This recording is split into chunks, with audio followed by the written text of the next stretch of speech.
The number 1 seed, the champion of the arena. The fans adore me because I've never lost. Yet you are afraid that you will lose everything.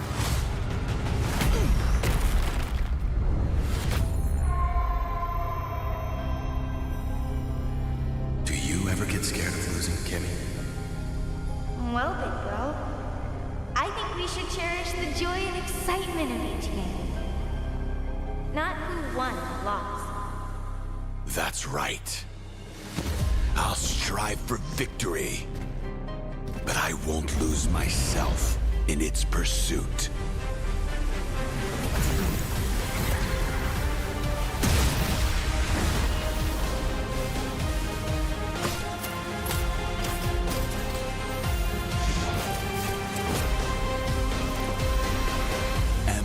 Championship. I'm back.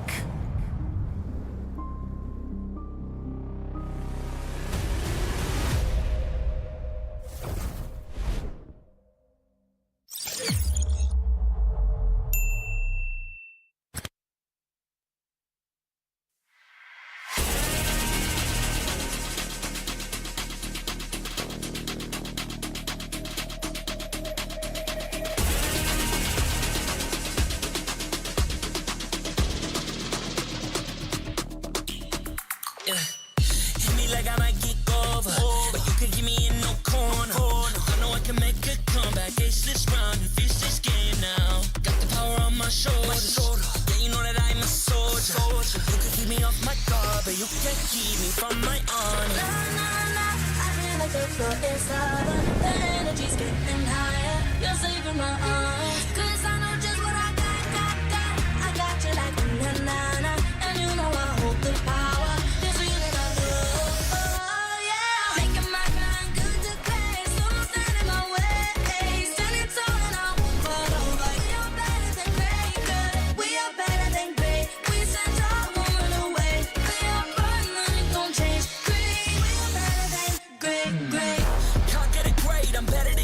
I play my own role, I become the greatest. Transcend myself into this game, yeah. I build a power to dominate fate. Championship mind on top of the week. What's up to the game, shall reveal. Better than great, that's how we feel. I feel like the floor is lava. The energy's getting higher. You're saving my arms. Cause I know just what I got. I got you like na-na-na, and you know I hold the power. This feeling I love.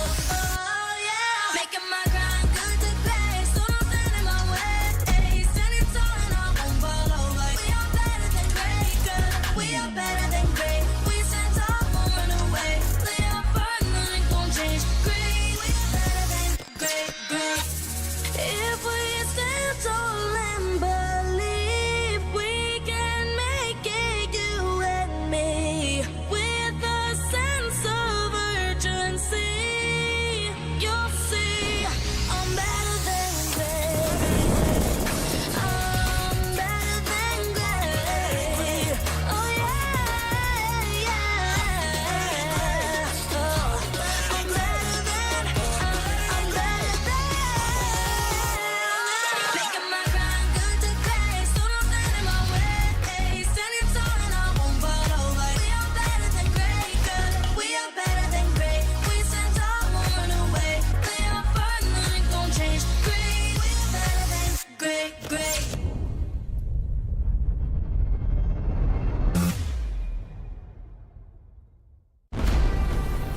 are here at Gamers 8 to show that we are walking the walk. We have had amazing reactions, major idea owners, and a lot of potential partners and stakeholders coming in here and taking a peek. Gidea's cube over here has been the nexus of this zone.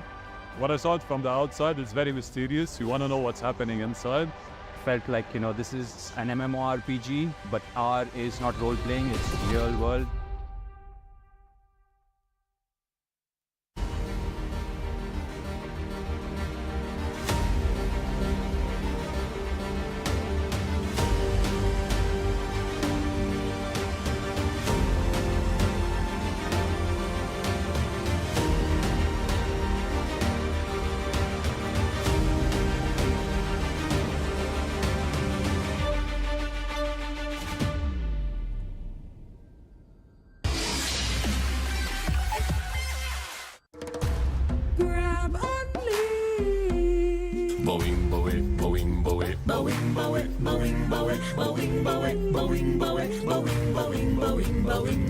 Grab only, savings ang dami, your wallet sings tonight.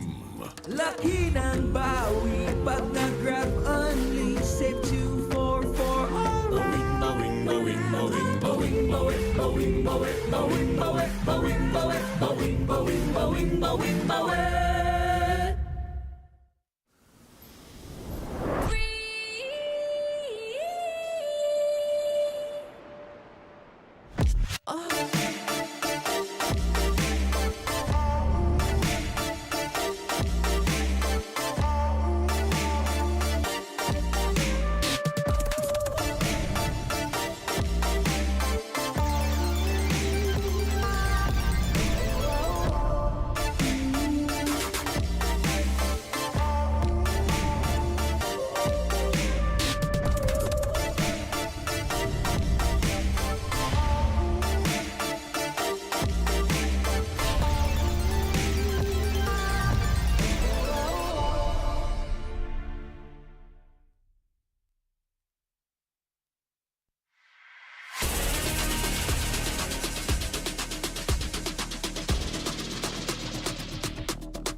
the #1 seed, the champion of the arena.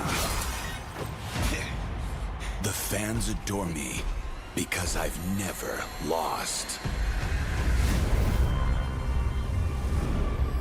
You are afraid that you will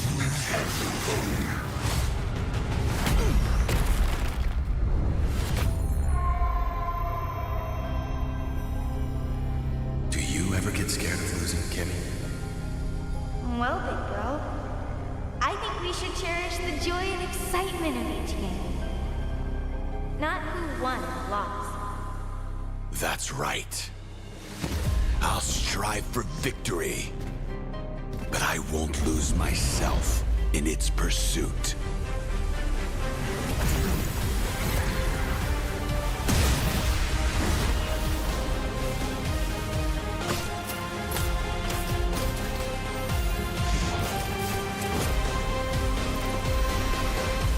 World Championship.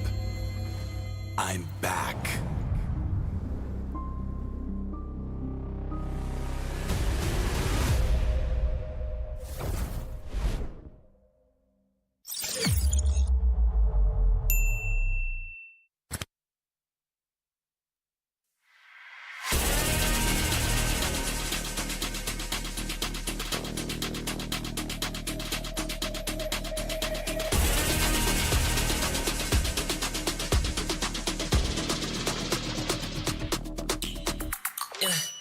Hit me like I might get over, but you could give me in no corner. I know I can make a comeback, ace this round and finish this game now. Got the power on my shoulders. Yeah, you know that I'm a soldier.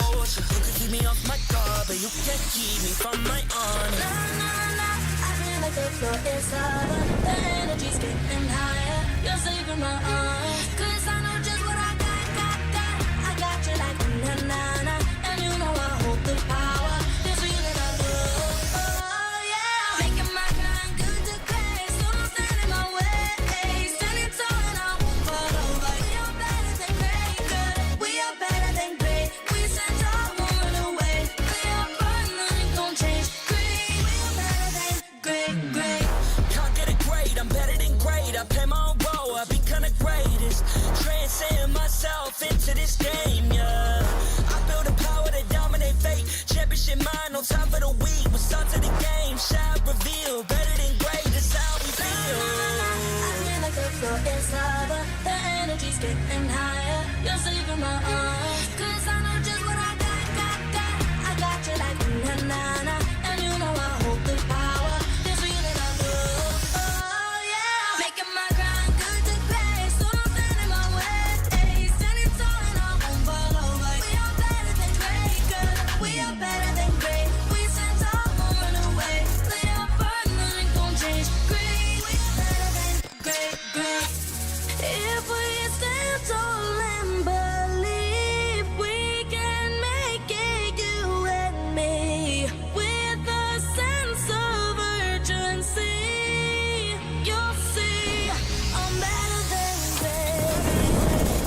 I'm better than great. Oh yeah.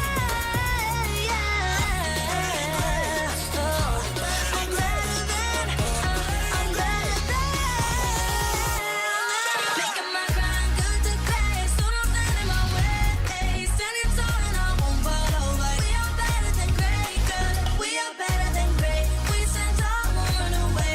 Lay up firm, nothing gon' change. Great. We are better than great.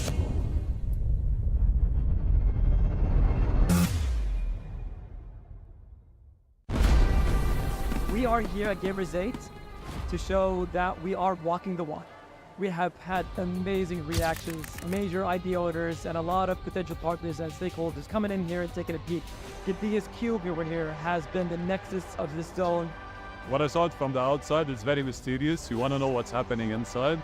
Felt like, this is an MMORPG, but R is not role-playing, it's real world.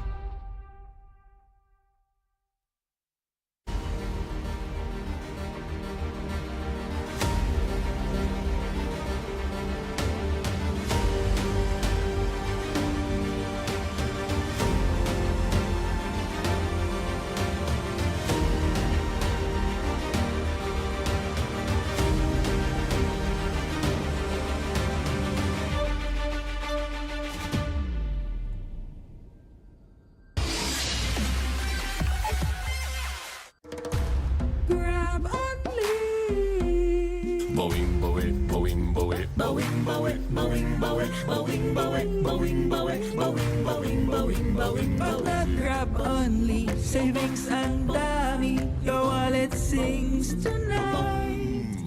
Laki ng bawi. Pag nag-grab only, save 244 alright.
The #1 seed, the champion of the arena. The fans adore me because I've never lost. You are afraid that you will lose everything.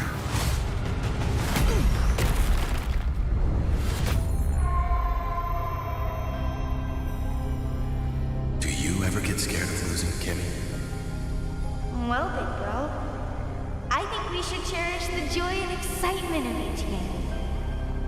Not who won or lost. That's right. I'll strive for victory, but I won't lose myself in its pursuit.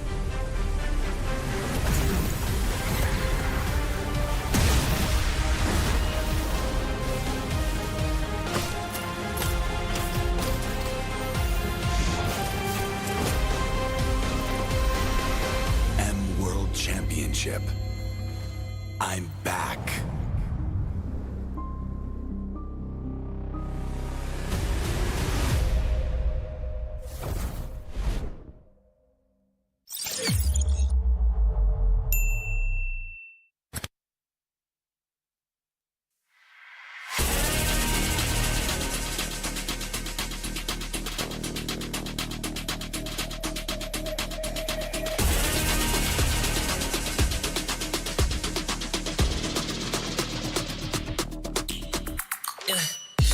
like I might get over, but you could give me in no corner. I know I can make a comeback, ace this round and finish this game now. Got the power on my shoulders. Yeah, you know that I'm a soldier. You could keep me off my guard, but you can't keep me from my honor. Nah, nah, nah, I feel like the floor is lava. The energy's getting higher. You're saving my arms. 'Cause I know just what I got. I got you like na na na, and you know I hold the power. This feeling I love. Oh yeah, making my grind good to great, so don't stand in my way. Standing tall and I won't fall over. We are better than great, good. We are better than great. We stand tall, won't run away. We are fun, nothing gon' change. Great, we are better than great. Can't get it great, I'm better than great. I play my own role, I become the greatest. Transcend myself into this game, yeah. I build a power to dominate fate. Championship mind on top of the week. What's up to the game? Shall reveal. Better than great, that's how we feel.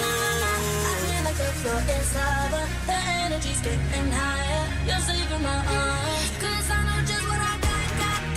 I got you like na na na, and you know I hold the power. This feeling I love. Oh yeah, making my grind good to great, so don't stand in my way. Standing tall and I won't fall over. We are better than great, good. We are better than great. We stand tall, won't run away. Play our part, nothing gon' change. Great, we are better than great.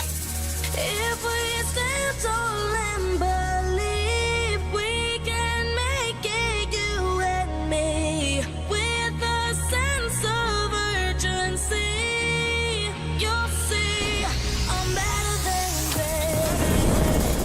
I'm better than great. Oh yeah. Oh, I'm better than. Making my grind good to great, so don't stand in my way. Standing tall and I won't fall over. We are better than great, good. We are better than great. We stand tall, won't run away. Play our part, nothing gon' change. Great, we are better than great.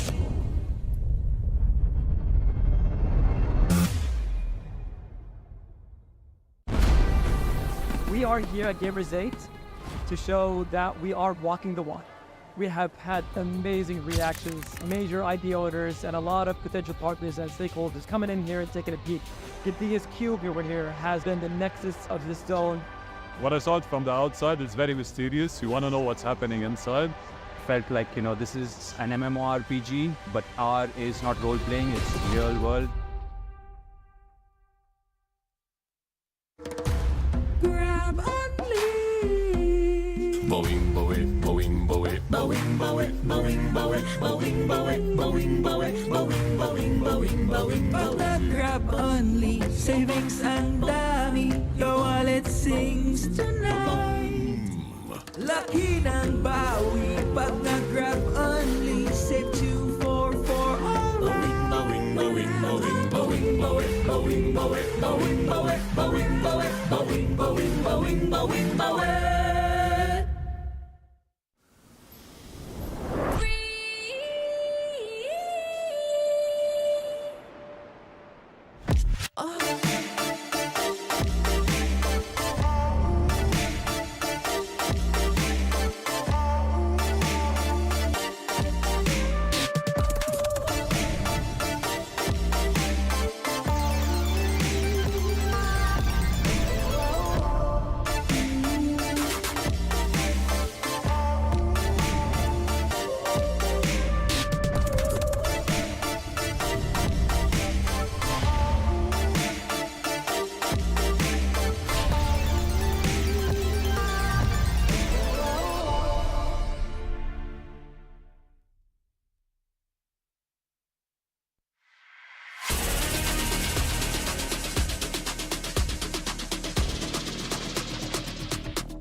number 1 seed, the champion of the arena.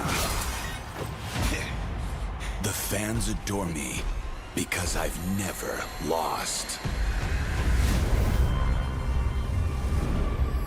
Yet you are afraid. Afraid that you'll lose everything.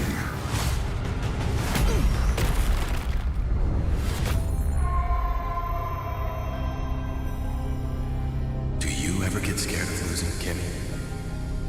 Well, big bro, I think we should cherish the joy and excitement of each game. Not who won or lost. That's right. I'll strive for victory, but I won't lose myself in its pursuit.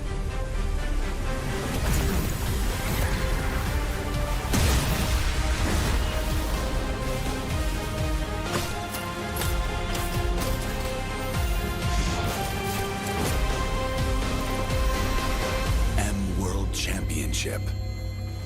I'm back.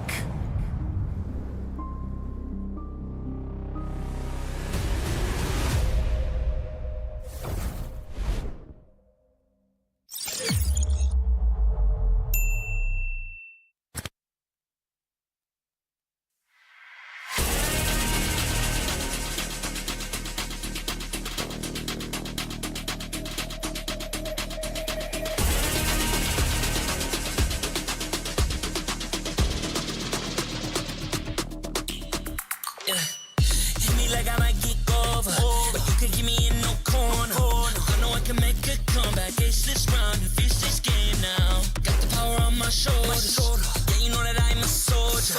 You could keep me off my guard, but you can't keep me from my honor. Nah, nah, nah, I feel like the floor is lava. The energy's getting higher. You're saving my arms, 'cause I know just what I got. I got you like a na-na-na, and you know I hold the power. This feeling I love, oh yeah. Making my grind good to great, so don't stand in my way. Standing tall and I won't fall over. We are better than great, good. We are better than great. We stand tall, won't run away. We are fun, nothing gon' change. Great, we are better than great. Can't get it great, I'm better than great. I play my own role, I be kinda greatest. Transcend myself into this game, yeah. I build a power to dominate fate. Championship mind on top of the week. What's up to the game? Shall reveal. Better than great, that's how we feel. I feel like the floor is lava. The energy's getting higher. You're saving my arms, 'cause I know just what I got.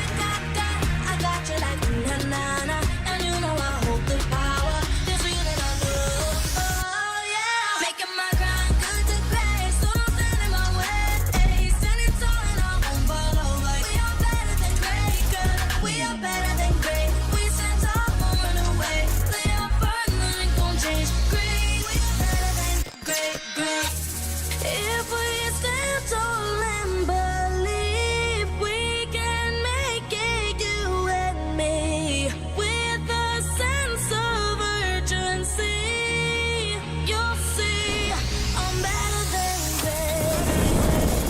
I'm better than great. Oh yeah. Oh, I'm better than.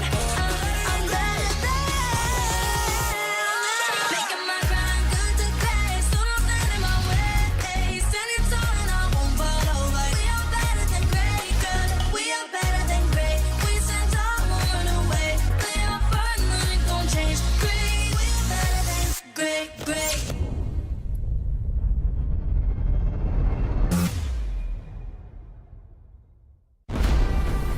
We are here at Gamers 8 to show that we are walking the walk. We have had amazing reactions, major idea owners, and a lot of potential partners and stakeholders coming in here and taking a peek. The biggest cube over here has been the nexus of this zone. What I saw it from the outside is very mysterious. You want to know what's happening inside. Felt like, this is an MMORPG, but R is not role-playing, it's real world. Grab only. Boing, boing, boing. Boing, boing, boing, boing, boing, boing, boing, boing, boing, boing, boing, boing, boing, boing, Pag boing. nag-grab only, savings ang dami, your wallet sings tonight. Laki ng bawi, pag nag-grab only, save 244 alright. Boing, boing, boing, boing, boing, boing, boing, boing, boing, boing, boing, boing, boing, boing, boing, boing.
The number 1 seed, the champion of the arena. The fans adore me because I've never lost. Yet you are afraid. Afraid that you will lose everything.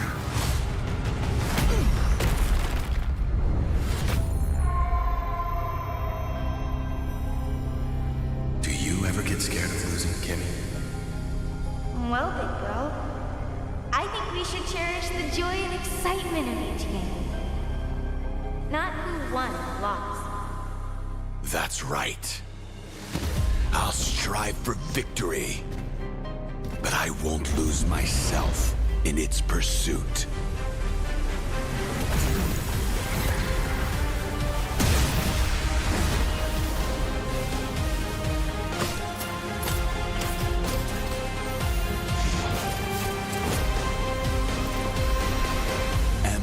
Championship. I'm back.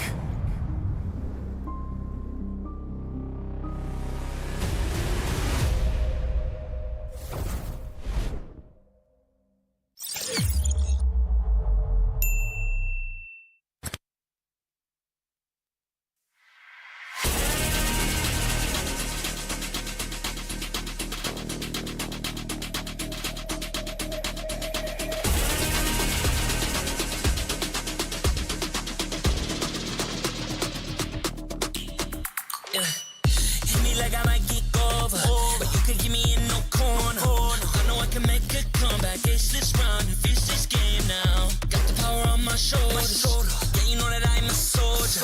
You can keep me off my guard, but you can't keep me from my honor. Nah, nah, nah, I feel like the floor is lava. The energy's getting higher. You're saving my arms. 'Cause I know just what I got. I got you like na-na-na. And you know I hold the power. This feeling I love. Oh, yeah. Making my grind good to great. So don't stand in my way. Standing tall and I won't fall over. We are better than great, good. We are better than great. We stand tall, won't run away. We are fun, nothing gon' change. Great, we are better than great. Can't get it great, I'm better than great. I play my own role, I become the greatest. Transcend myself into this game, yeah. I build a power to dominate fate. Championship mind on top of the week. We start to the game, shine, reveal. Better than great, that's how we feel. I feel like the floor is lava. The energy's getting higher. You're saving my arms. 'Cause I know just what I got. I got you like na-na-na. And you know I hold the power. This feeling I love. Oh, yeah. Making my grind good to great. So don't stand in my way. Standing tall and I won't fall over. We are better than great, good. We are better than great. We stand tall, won't run away. We are fun, nothing gon' change. Great, we are better than great. If we stand tall and believe we can make it, you and me, with a sense of urgency, you'll see I'm better than great. I'm better than great. Oh yeah, yeah. Oh, I'm better than. Making my grind good to great. So don't stand in my way. Standing tall and I won't fall over. We are better than great, good. We are better than great. We stand tall, won't run away. We are fun, nothing gon' change. Great, we are better than great.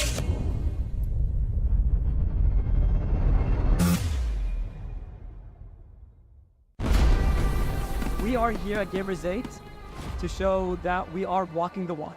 We have had amazing reactions, major idea owners, and a lot of potential partners and stakeholders coming in here and taking a peek.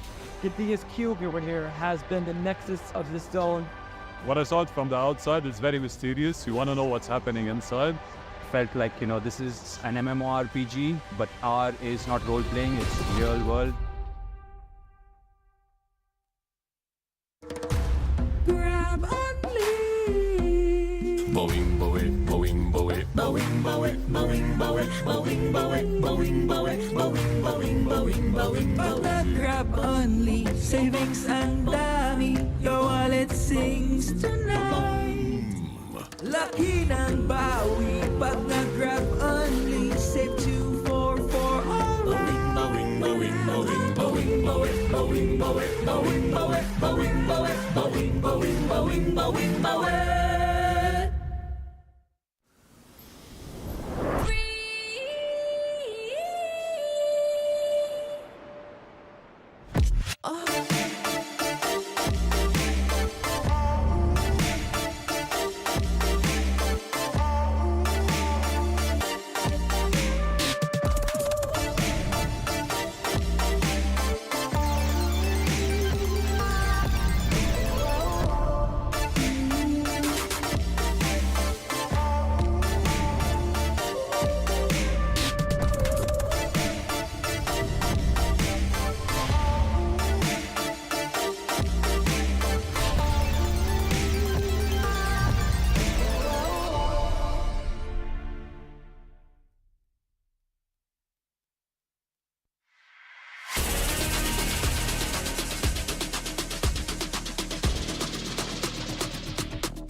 I am the #1 seed, the champion of the arena.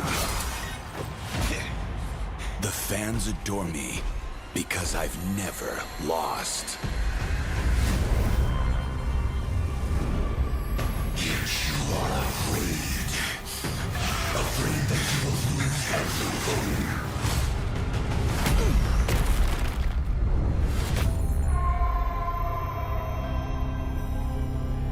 Do you ever get scared of losing, Kimmy? Well, big girl, I think we should cherish the joy and excitement of each game. Not who won or lost. That's right.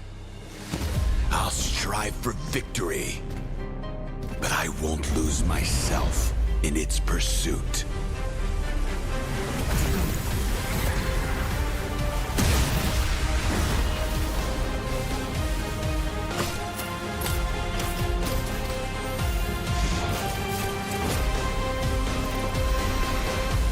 World Championship. I'm back.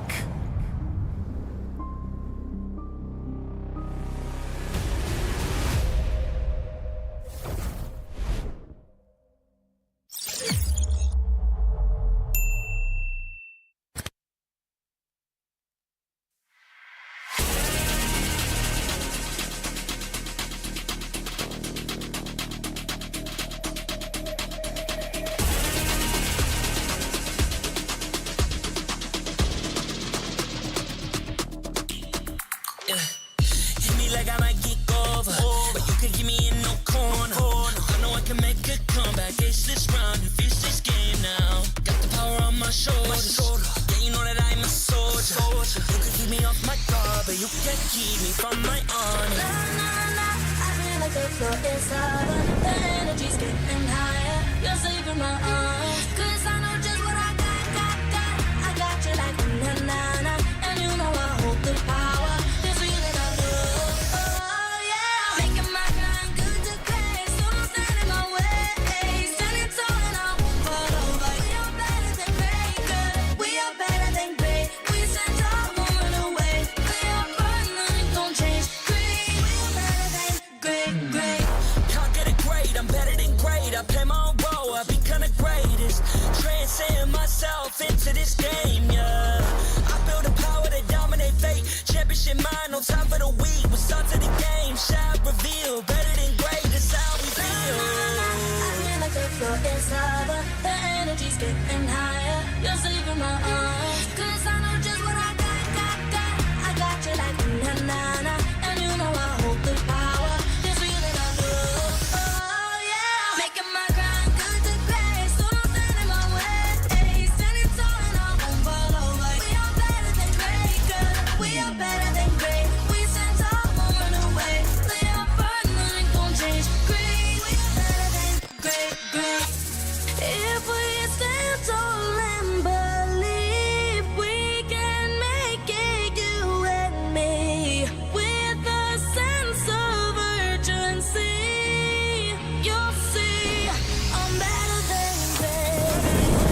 We are here at Gamers 8 to show that we are walking the walk. We have had amazing reactions, major idea owners, and a lot of potential partners and stakeholders coming in here and taking a peek. The biggest cube over here has been the nexus of this zone. What I saw it from the outside is very mysterious. You want to know what's happening inside. Felt like, this is an MMORPG, but R is not role-playing, it's real world. Grab only. Boing, boing, boing, boing, boing, boing, boing, boing, boing, boing, boing, boing, boing, boing, boing, boing, Pag nag-grab only, savings ang dami, your wallet sings tonight. Laki ng bawi, pag nag-grab only, save 244 alright. boing, boing, boing, boing, boing, boing, boing, boing, boing, boing, boing, boing, boing, boing, boing, boing.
Making my grind good to grace, so don't stand in my way.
like I might get over, but you could give me in no corner. I know I can make a comeback, ace this round and finish this game now. Got the power on my shoulders. Yeah, you know that I'm a soldier. You can keep me off my guard, but you can't keep me from my honor. Nah, nah, nah, I feel like the floor is lava. The energy's getting higher. You're saving my arms. 'Cause I know just what I got.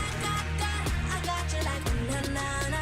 And you know I hold the power. This feeling I love. Oh yeah. Making my grind good to great. So don't stand in my way. Standing tall and I won't fall over. We are better than great, good. We are better than great. We stand tall, won't run away. We are fun, nothing gon' change. Great. We are better than great. Can't get it great, I'm better than great. I play my own role, I become the greatest. Transcend myself into this game, yeah. I build a power to dominate fate. Championship mind, no time for the weak. We start to the game, shall reveal. Better than great, that's how we feel. I feel like the floor is lava. The energy's getting higher. You're saving my arms. 'Cause I know just what I got. I got you like na na na. And you know I hold the power. This feeling I love. Oh yeah. Making my grind good to great. So don't stand in my way.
Salamat Petang, Malaysia! And greetings to everyone around the world. My name is Mara Aquino. Accompanying me is the Malaysian sweetheart, Lafel. Yes, I am the sweetheart. I want to be the best, the very best. I want to watch all the games, all the rest. I remember the song, but now I forget. But now, let's move on. And that's why he's the sweetheart. He's great on the spot. But anyway, welcome to day 2 of the M5 World Championship wildcard stage.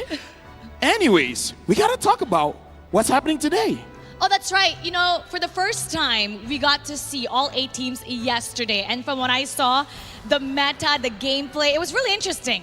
Oh yeah, we got a Gushin Maniac. That was amazing. And then we even saw a Roger. I want to see what the teams have cooked up for us for today. And speaking of cooking, do you like spicy food? Do I like spicy food? Oh yeah. Well, I do. But Alright. you know what I like even more? The spicy gameplays from yesterday. I like seeing the emotions from the players. Everything they showed yesterday was pretty interesting, you know? What about you, Lafel? Well, I'm not so sure what the fans want to see, but I know what I want to see. Okay, you know what? For everybody in the comment section, put down below and let us know in the comment section what you guys want to see, who you're rooting for, and what you're looking forward to today. Go ahead, type it down, and let us know. Let's have a discussion in the comment section. Now, here's the thing. I would love to see the teams from the emerging regions rise up and show us their worth. Prove to us and prove to the world their strength on the wildcard stage, because we saw Lil Gun of Mongolia, Nightmare Esports of Laos, as well as 4 Miracle Esports of Nepal, and Keep Best Gaming of China. After what they showed us yesterday, I want to see more because I think they still have more. You know, it's really interesting what the non-MPL regions are actually showing, and they're proving themselves to the whole world today. And I want to know what the losing team will do yesterday to bounce back, or will the victor keep everything and the momentum going to show that they're really legendary? As a translator, I just want to say, you gotta give it your best. If you have something hidden, if you have something cooking up, Don't hide it. Show it to the world. This is the wild card stage. You gotta give all your heart into the game. And now we're gonna see exactly what they're going to show. We're gonna take it to the casters. Casters, be better than greats.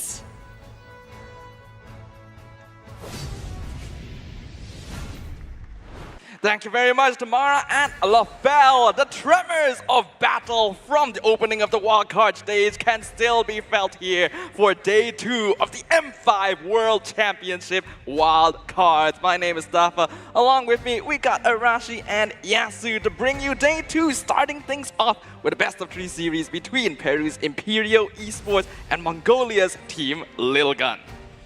I think it's going to be a very exciting match, dude. Both these teams, we've seen holes in their gameplay, but overall, as far as the basics goes, the foundations, they have it all, man. Great drafts, great game plans. It's all about ironing out the small mistakes that's going to really bring them towards victory. Yeah, at least I can confirm for you that when it comes to late game, when it comes to small mistakes, and when it comes to an international stage, it just needs one little mistake. It doesn't need like a huge mistake. It doesn't need a blunder, as you said yesterday. So yeah, it just takes it one step forward from making one mistake, and then after doing that mistake, it's all done, it's all over. And after seeing yesterday's draft and after what LaFell said, I'm excited to see what we'll have today. I agree with you, Yasu, but of course we can't forget the people who make all of this possible. True. M5 is powered by Moonton, presented by Kadia, and supported by ROG, the official gaming phone, Grab, the official super app partner, and Secret Lab, our official chair partner. Thank you so much for our lovely sponsors, man. This event would not be possible without every single one of you, so we are absolutely grateful.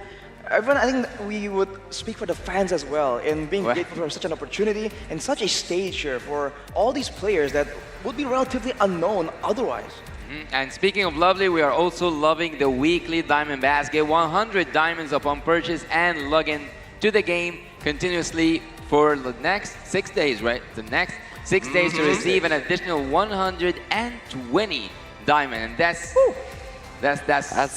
crazy. It sounds like a surefire win for everyone. So you guys definitely do not want to miss that out. I'm sure all of us love getting diamonds. We all love getting new skins, getting new stuff to deck out our favorite heroes on the land of Dawn. So make sure you guys jump on top of that. Well, along with that, we're going to have a huge shout out to our global presenting partner, Kadia, man. It's a giga project, you know, it's such a massive project, a city that's being built in Saudi Arabia. And the idea, it's going to be the future capital of entertainment, sports, and culture, man. It's crazy. A city. It's a city. It's a whole city. That sounds pretty good. In fact, I've even heard that they aim to change the world of gaming and esports. So make sure you guys don't forget to follow @Kadia Gaming on Instagram, Twitter, and TikTok. And of course, stay tuned to their social media pages to find out more about the giveaway. The giveaways. And yesterday we have seen some rewards also. We have seen that today you have a weekly pass, you have the M5 pass, you have everything inside the game. You can get tons amount of diamonds, and also, as we said, all thanks to the sponsors, and all thanks also goes to the fans who we wouldn't have made this possible without the support of the fans as well. Well, we have spoken a little bit about the sponsors, give a little bit of an intro, but I'm excited to see what's going to happen today. We've spoken about the past, a little bit predictions I want to know from you, and also from the analyst, our analyst, the TAA, about the future. What do you expect today? Day 2 of the competition is going to be a pretty important pivotal point, right? Considering that these teams are going through only a single round robin, it means that they'll only get to face off against their opponents in the group stage once. And once that's over, that's it. That's going to be the score. We've already seen some teams secure some really clean victories in day 1, but there's also teams who faltered in the end. And those are going to be the teams that really need to pick up the pace going into the competition today. There's a lot of mistakes for sure, but now that we have a bit of an idea, right? Some of these teams, we have no idea existed even, and sometimes they don't even they haven't really shown what they have, what kind of stress they can bring, what kind of heroes as well. So now with a bit of more information, it's getting even more exciting. But before we get into the games, I think we're gonna take a look at a bit of the past. Yeah, we still gotta pay attention a bit. Let's present to y'all Kadia's Play of the Day for day 1.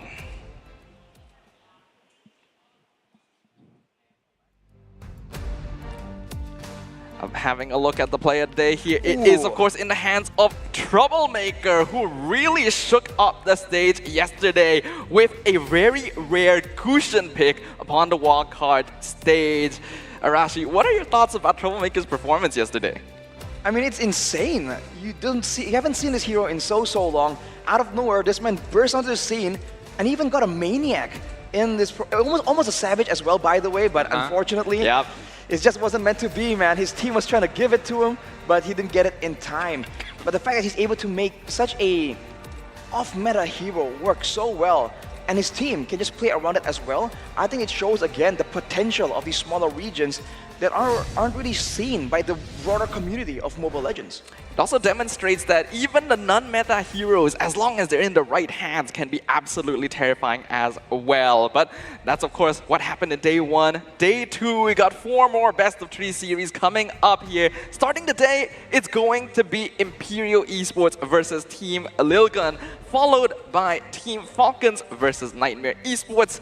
Then we got Keep Best Gaming going up against Umbrella Squad. And the end of the day will be closed out by Formerical Esports versus Team SMG. Yasu, which of our matches today are you looking the most forward to? Well, actually, the first match is really good, and actually, I'm like, after seeing what Lil Gun can bring up to the table, and also after seeing what Imperial did yesterday against KVG, if I'm not mistaken, they did really good, and they came back even though things weren't like looking good for them at the second game. And Falcons have done a really great performance, and based on my past knowledge, Falcons' performance is not always the same. So I wish that we would see today whether they will be like in a good state or a bad state. So against Nightmare is also a really good match. But actually, today's matches are all spicy. Speaking of spicy, because there was like a little chit-chat on the stage about spicy food and spicy games. I think that all the games today are spicy. Spicy food, always pretty good here. Definitely a local specialty here in Malaysia as well. It's nice to see that the teams have been getting a chance to show themselves on the international stage and really accustom themselves to playing on the Malaysian stage as well. Looking at the group standings right now, in Group A, Falcon as well as SMG looking pretty comfortable overall. So Nightmare Esports for Miracle got a little bit of catching up to do. On the side of Group B, a guest appearance. Guest appearance, amazing. Not just yet, but hey, I hear we're gonna get some interview, a bit of an insider info kind of deal in the backstage. That is true, that's what I'm hearing. So let's throw it over to our hosts. Hello everyone, my name is Phil and I'm here backstage with the manager of Imperial Esports. It is Pierre. How are you, my man? Hi, thank you very much. We're happy. You're happy? Yeah. All right, looking good. With all the adrenaline right now. Filled with adrenaline? Yeah, sure. All right, so it looks like the energy here is very good. Now I have to ask, looking at all 8 This room is burning. This room is burning? Oh, I can feel the heat. I can sure. feel the heat. So looking at all 8 teams, how do you feel as a manager going up against all those teams? Are you confident? Yeah, I think all the teams has the same level, almost the same level. Some of the teams have started a little bit nervous more than others, but we are here to play and enjoy the game. Speaking of nervousness, you guys are going up against Lil Gun, which is one of the tournament favorites, and you guys have 2 of the youngest players on your team. How does that feel? Does that put added pressure to go against Lil Gun? I hope they were very pressed in the last tournament in Sao Paulo, no, to the LATAM, and I think right now they're more easygoing. So they have got a little bit experience in Sao Paulo, and now I hope they take it easier. And winning the first match is going to help. Oh yeah, definitely. And here's the thing, I know that the training schedule is intense. Going up against Lil Gun, where yesterday they even said they lost a game against Umbrella Squad because they were very nervous. So what was the preparation from yesterday till today to go up against Lil Gun? Well, our coach is a very student guy. He's always studying the other teams, and he has prepared a special strategy for today. Yes, and here we can see one of the best plays coming in from Yer. What is his mindset right now going up against Lil Gun? Is he very confident? Is he looking forward to make the same kind of plays that he did yesterday? Yeah, we have a way of playing. Some teams say it's a strange way, but it is our own way. We use our own heroes, not so popular as other teams, but we make our game, and let it go. I would say you guys have a unique way of playing that really defines the character of Imperial Esports, and this is how you get fans going. You have your own style, and other teams, they have to figure out what they have to do. Now, do you have any words for everyone watching that is supporting Imperial Esports? Thanks for the support, all the guys from Latin America. We are the only Latin American team still in the competition. And thanks for all the fans in Peru and Argentina and all the teams that follow us, all the people that follow us. Thank you very much. We're doing our best. Thank you very much, Pierre. You are an amazing guy. I will let you be with your team. And now I will let all of you fans to go back to the casters to really see what's going to happen in this game. Thank you very much once again to Lafel, as well as a very likable personality from the side of Imperial Esports. It's true, having a very strong identity for your team does make you a lot easier to identify in this global landscape. And I think we're definitely fans of the way that they did go into things here. But of course, for our first match of the day, let's talk about the match headline. When East meets West, a clash of emerging empires. Arashi, your thoughts? Well, the Peruvians, right, they're able to just shut down completely the debut of KBG. It was looking kind of good, and the subsequent games were a bit closer, but unfortunately, it just wasn't quite enough. And they're showing again that they have a very unique style, and they're willing to take risks, man. Usually you see teams kind of get into a bigger stage, and they kind of get gun-shy, right? They're kind of worried that if they go too aggressively, or they try something too crazy, things won't go their way. But for Imperial, they're just going all in on this, looking absolutely confident. So I really do believe that they're already looking kind of good, but also they might have something else stored up, because otherwise, why would they be that confident? Ooh, something else stored up? Like, yes, what do you think about that? Do you think there's a secret weapon coming out? Well, look, the secret weapon, let's say, not a secret weapon, I would say, I would point out a fact, is that Lil Gun had a reverse sweep yesterday, so maybe if they use that rhythm, maybe if they come today having that same confidence that they had yesterday against Team Umbrella Squad, even after having the first Maniac against them, and also having like a really rough game at the first game, and let's say got so surprised by the draft, not just them, even us and even the viewers were surprised by that cushion. So having that reverse sweep and coming in today, having the first game as well, I think they have the momentum. The momentum going to be a very important factor in determining victory here, whether or not teams can carry their success right from the early game straight through the late game, or whether other teams are able to adapt to situations. You already pointed out how yesterday Team Lil Gun, despite losing game 1, were able to reverse sweep their opponents after figuring out the strategies and adapting to the situation. I think that's what makes Lil Gun quite a fearsome team, man. You see that in game number 1, they were completely lost. In game number 2, though, immediately, within a space of 1 game, they made adaptations. They really adjusted really, really quick. And by game 3, it just seems like they have a good grasp on their opponents. So I think the learning speed and the quick adaptability from this team is one of the main things that makes them such a fearsome team. So the longer this game goes, the more it's going to be a bit dangerous for Imperial.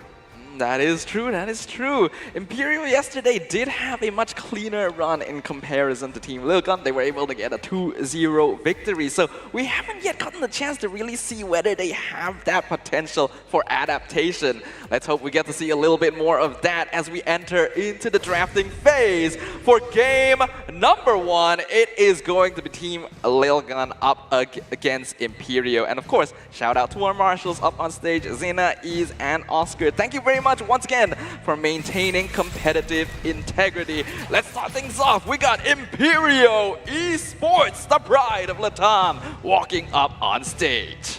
Showing their signature style, having the pride here, carrying the whole of Latam on their backs. That is the intention. They're trying to prove to everyone that you cannot count these regions outside of Asia out just yet. Well, and they already proved that they can be up to the challenge by having 2-0 yesterday, and they have done really great even under pressure. But let's see Team Lil Gun.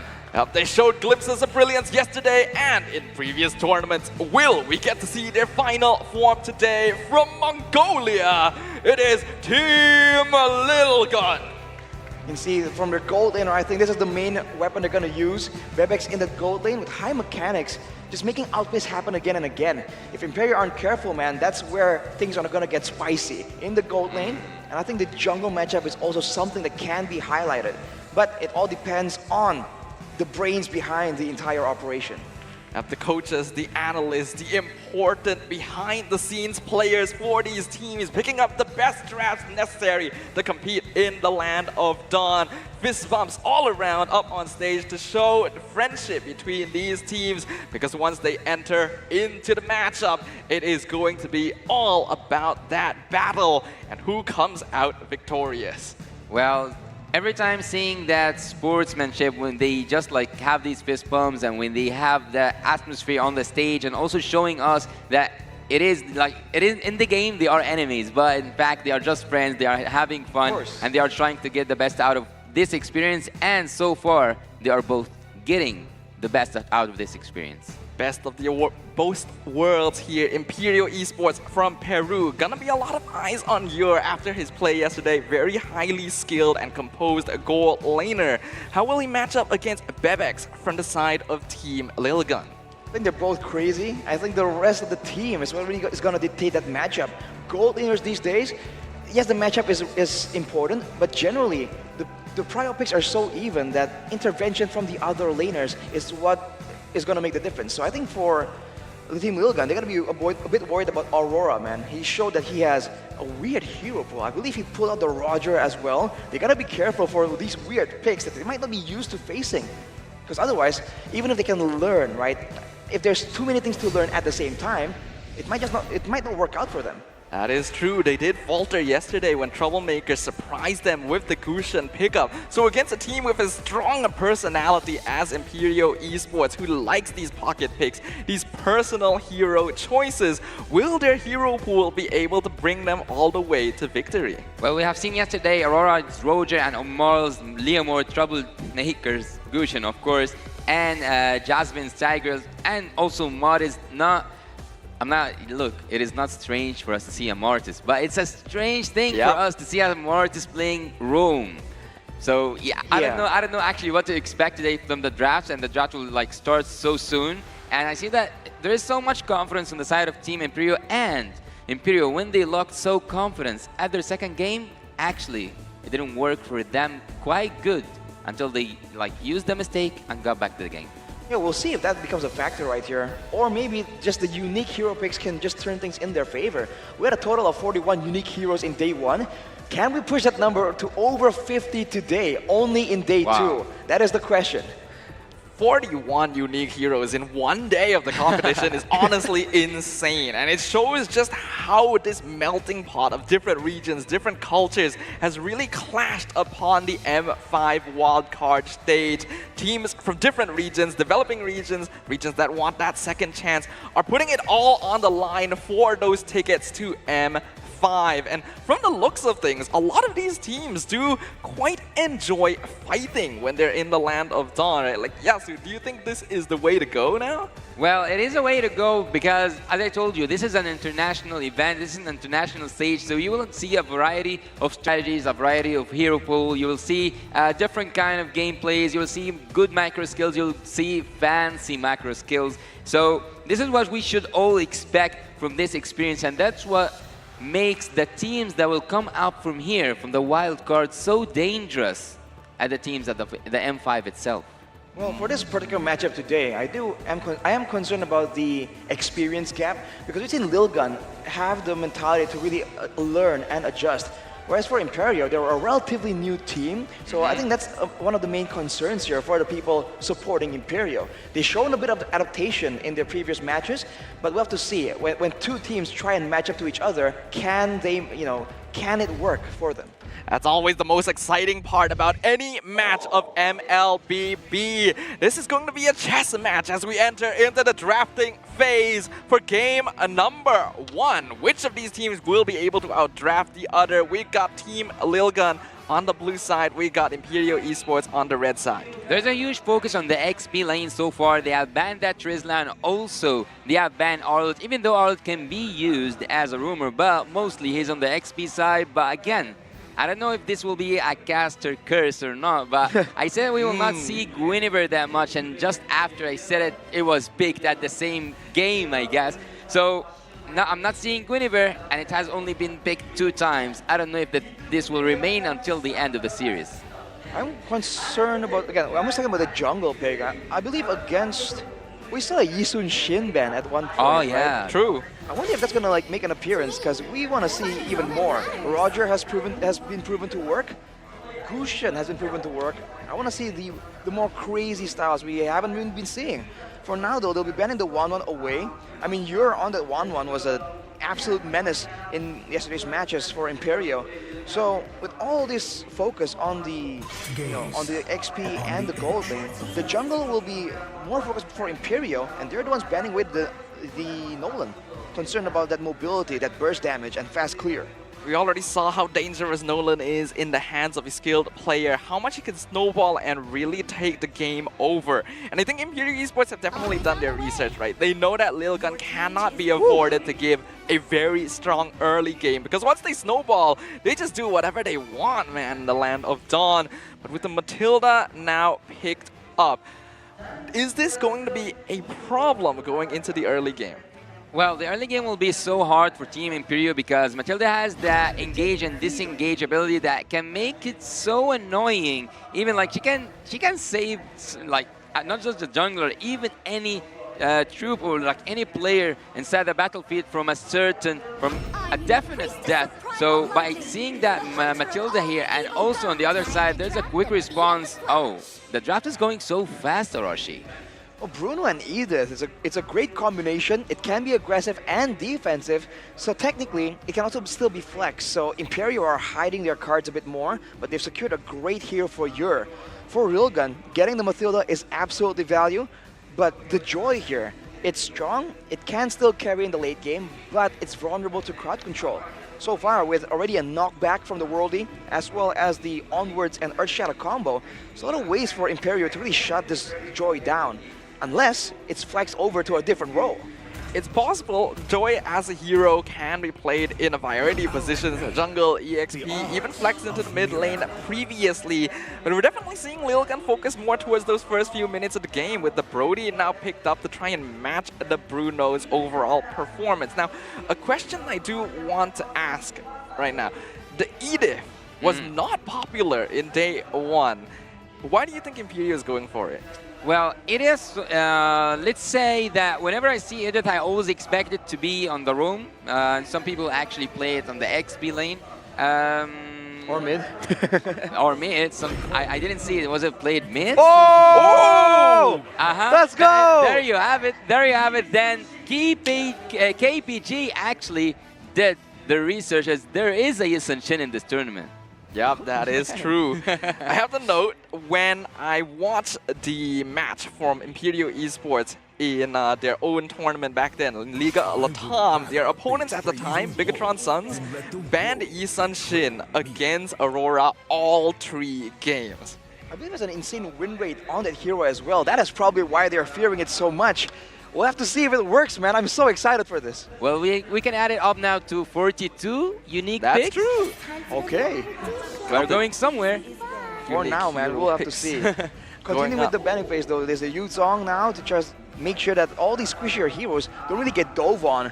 And there's the Lilia ban away, so you can expect some high prio, high movement from the mid lane jungle and roam combo from Lil Gun, right? Matilda, Joy. If you add someone with good wave clear right here, it's going to be very difficult for Imperio to really try and defend against it, especially because they have a Yisun Shin, right? It's quite vulnerable in the early game, which makes you wonder if a Hilda is going to make an appearance, because it did show up yesterday. That is true. It'd be a little trickier to do that now, considering that the Matilda has already shown up, and with the recent nerfs to support heroes and Flask of the Oasis, the Matilda mid is not as viable. It's still possible, but we will have to see. As of right now, Imperial gonna be focusing towards that roam position, banning out the Kufra, the Kadita as well, removed from the pool. I think the main question is going to be on that Yisun Shin, though. This is a very vulnerable hero, though they do back it up with the Nether Realm. But it's actually so strange for me. Team Imperio is depending so much on the damage, and I don't see that Edith can take all that damage in. Or she cannot be that front lane that helps having 2 marksman combo at the same draft. Well, it depends. I mean, first of all, if this is going to be a roam Edith, first of all, but it can go in the EXP lane as well. Yeah, it can. We'll have to see. If if he's doing well in the lane, right? Tankiness, he can build tankiness and still do damage. 43. But for Lil Gun, it's gonna be a Masha as well. Now, are they picking it for the roam? Are they picking it for the EXP lane? Because Masha was changed. Now she functions a bit more like a duelist.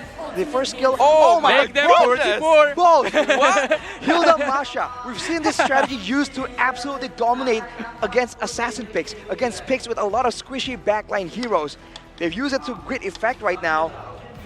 But if Imperio use a Faramis mid maybe and go for a Valir or something. Well, there's you want to make it here 45.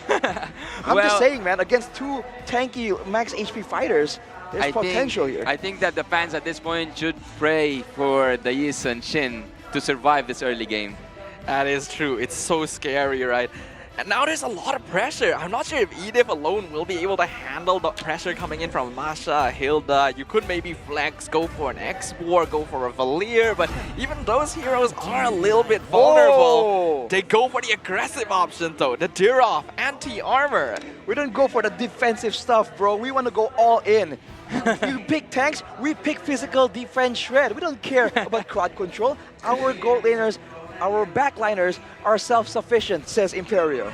Ooh, this is gonna be an exciting game. That's a crazy draft, dude. Yeah, final thoughts before we jump in. Well, actually, we are almost there. We're almost at the 50 milestone. Different heroes since match one. Imagine what's coming next. And I have something last to add.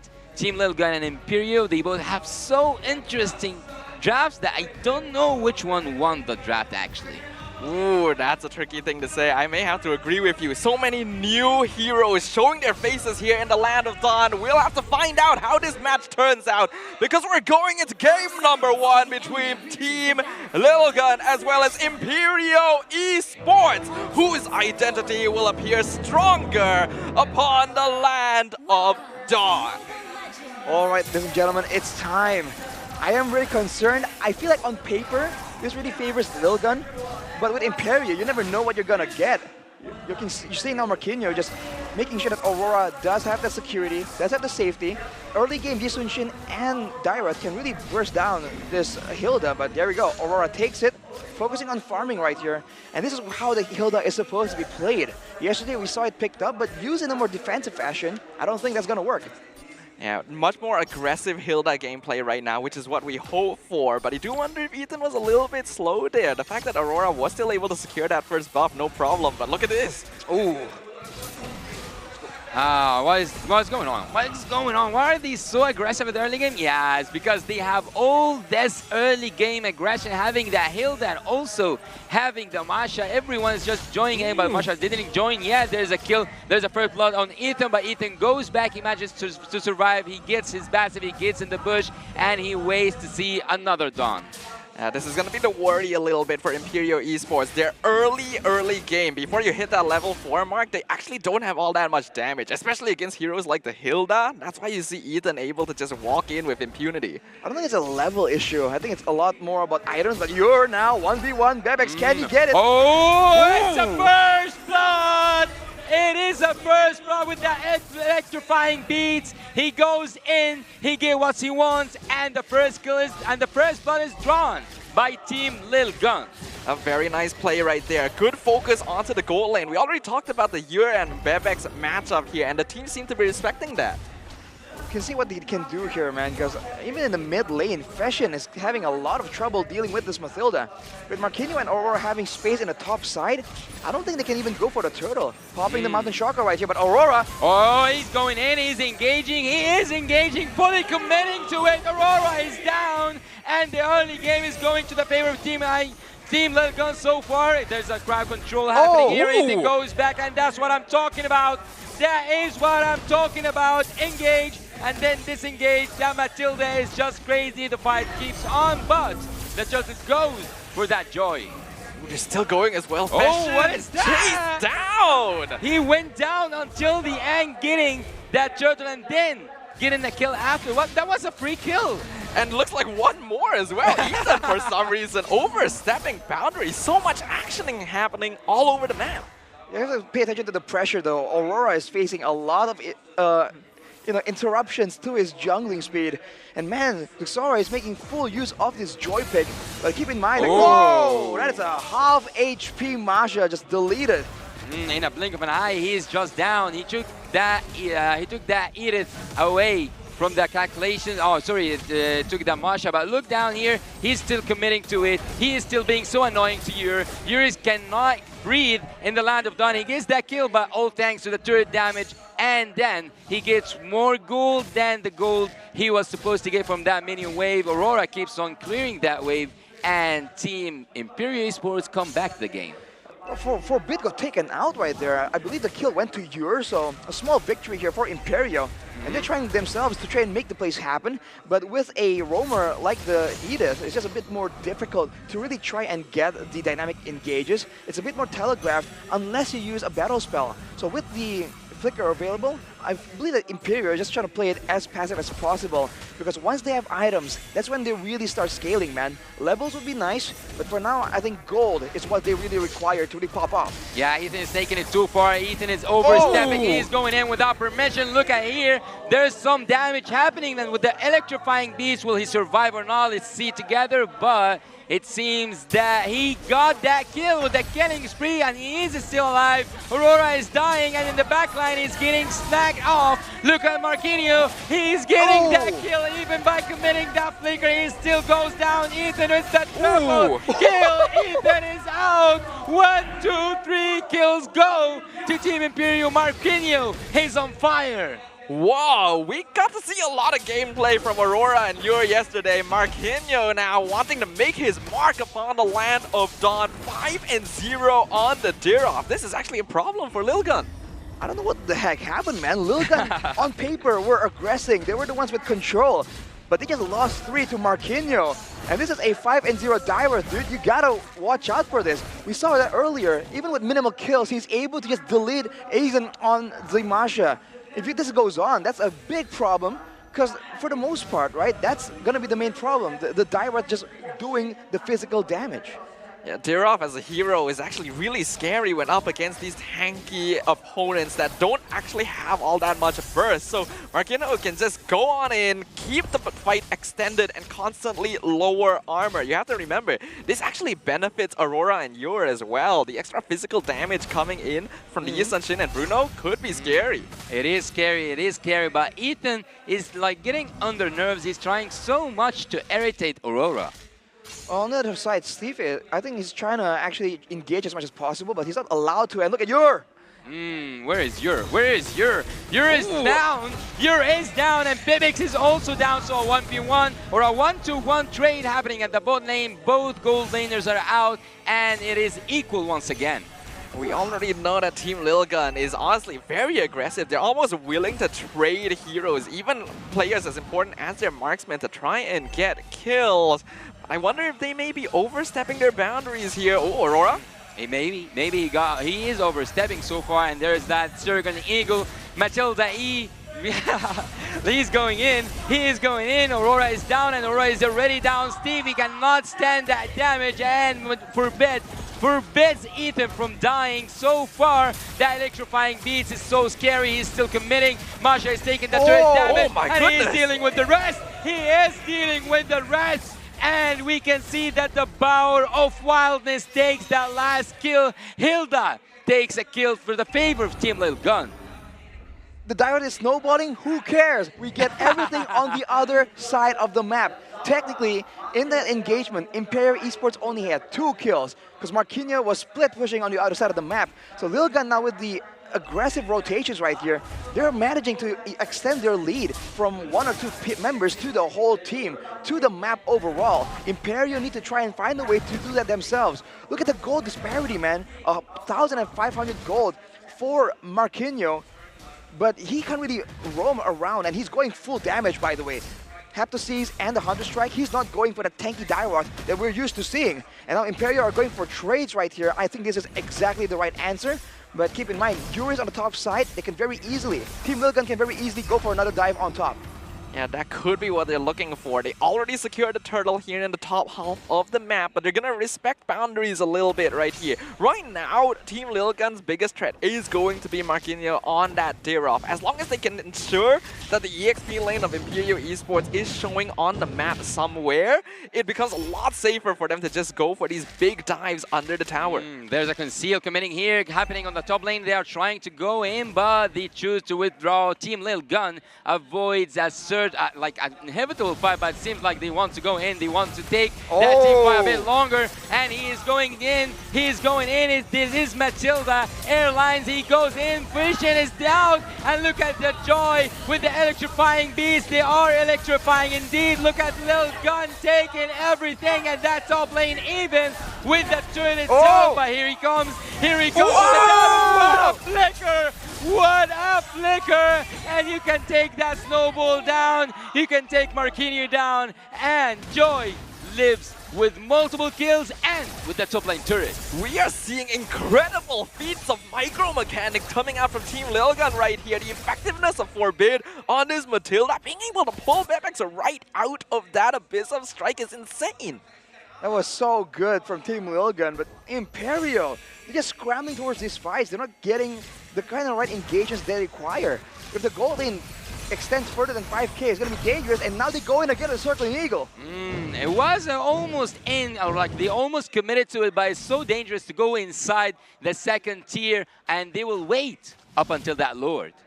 And that's probably the wise choice here. They have to be so respectful right now. I know that Team Lilgun are willing to be aggressive, they're willing to dive, but there's still certain limits. So it doesn't look like that's going to stop them from completely zoning Imperial off of their own tier 2. And it's a good move here from Imperial to just move away from the turrets. The last thing they want is with a squishy backline, a front-to-back composition, getting Team Lilgun behind them, right? That's the worst case scenario. So once they defend right here, this is where it gets tough. With so much damage per second, if they're in the base, Team Lilgun is going to struggle to really get a decisive fight the way they've been getting all this time. If you notice, the only reason why Team Lilgun have been so successful is they can chase down the members of Imperial all the way from the middle of the map towards their base. But now with the Lord taken here, let's see what can Team Lilgun do. Are they going to set up for a 3-wave push? Are they going to go for a dive? Or are they going to go for the more calm, calculated approach, using the Brody as a sieging tool? Yeah, the decisions are going to be a lot more fragile going into the next few minutes for Team Lilgun, because like you mentioned, once you hit that late game state, Imperial Esports has a very good amount of scaling with Yor and Aurora, while Team Lilgun can only just soak damage. So they have to be very careful about how they really approach things and preferably end game quickly. It's going to be a steal from Zora. Already level 15 right here, but this is where Team Lilgun are now working against the clock. Now that they've reached level 15 and they have the bulk of the gold in their disposal, they lose the purple buff actually, but Marquinhos almost lost his life. Almost lost his life there just for a purple buff. But they go back again. I don't know, is this the end? I don't think it's the end just yet. There are ways for Imperial to really clear this out. I mean, there's the Primal Rage, Edith damage, there's 2 marksmen. It's only going to depend on if Team Lilgun can find a catch. They can't find a catch here, and they didn't lose so far, Team Imperial, but they just might. But look here, they are trying so hard to make that defense work. They already take down the Lord with the flicker. Marquinhos goes in, shuts down that Joy. There is no joy anymore for Team Lilgun, and they are still trying to get more than what is offered by Team Lilgun. That's too much. That's not just a successful defense, that is also a good aggressive gameplay. Yeah, that's just a straight up punish coming in from Imperial Esports there. Lilgun finally overextending themselves a bit too far, and you pointed this out right, Arashi. When they're in their base, it's gonna be a lot harder for Lilgun to find these angles. And once Forbid was picked off under the tower, it was go time for Imperial Esports. Especially because Forbid took so much damage from the turret as well. Losing the Matilda, they lose the mobility, and that's where Marquinhos just jumps on the opportunity, quite literally deleting one of the members of Lilgun. This is the problem, man. Against so many marksmen, technically, so many late-game damage heroes, you can't really trade like this. Even a 1v1, a 1-for-1 trade is going to be so beneficial for Imperial, because I think the gold lead was up to 8,000, now it's back down to 4. Yeah, that's all it takes sometimes. It's that one single move, one single mistake. Now, we have to note, Team Lilgun does still have the tools necessary to overcome the odds, right? The whole reason they pick up the Hilda and the Masha is to mark the two marksmen on the side of Imperio specifically, but that means that their engagement needs to have a little bit more finesse built in. They can't just butt heads with Imperio Esports anymore, because Stefe has blood on his mind. Yeah, they are already like they're going in and they are trying to make that dish push, but we have asked how much is your tolerance to spicy food, but how much is Imperio's tolerance to spicy games? We'll have to see. And for now, Lord is up. So in a way, Team Lilgun can force Imperio Esports to get closer and then cut off their exit. That's usually what Mathilda or the Hilda does really, really well.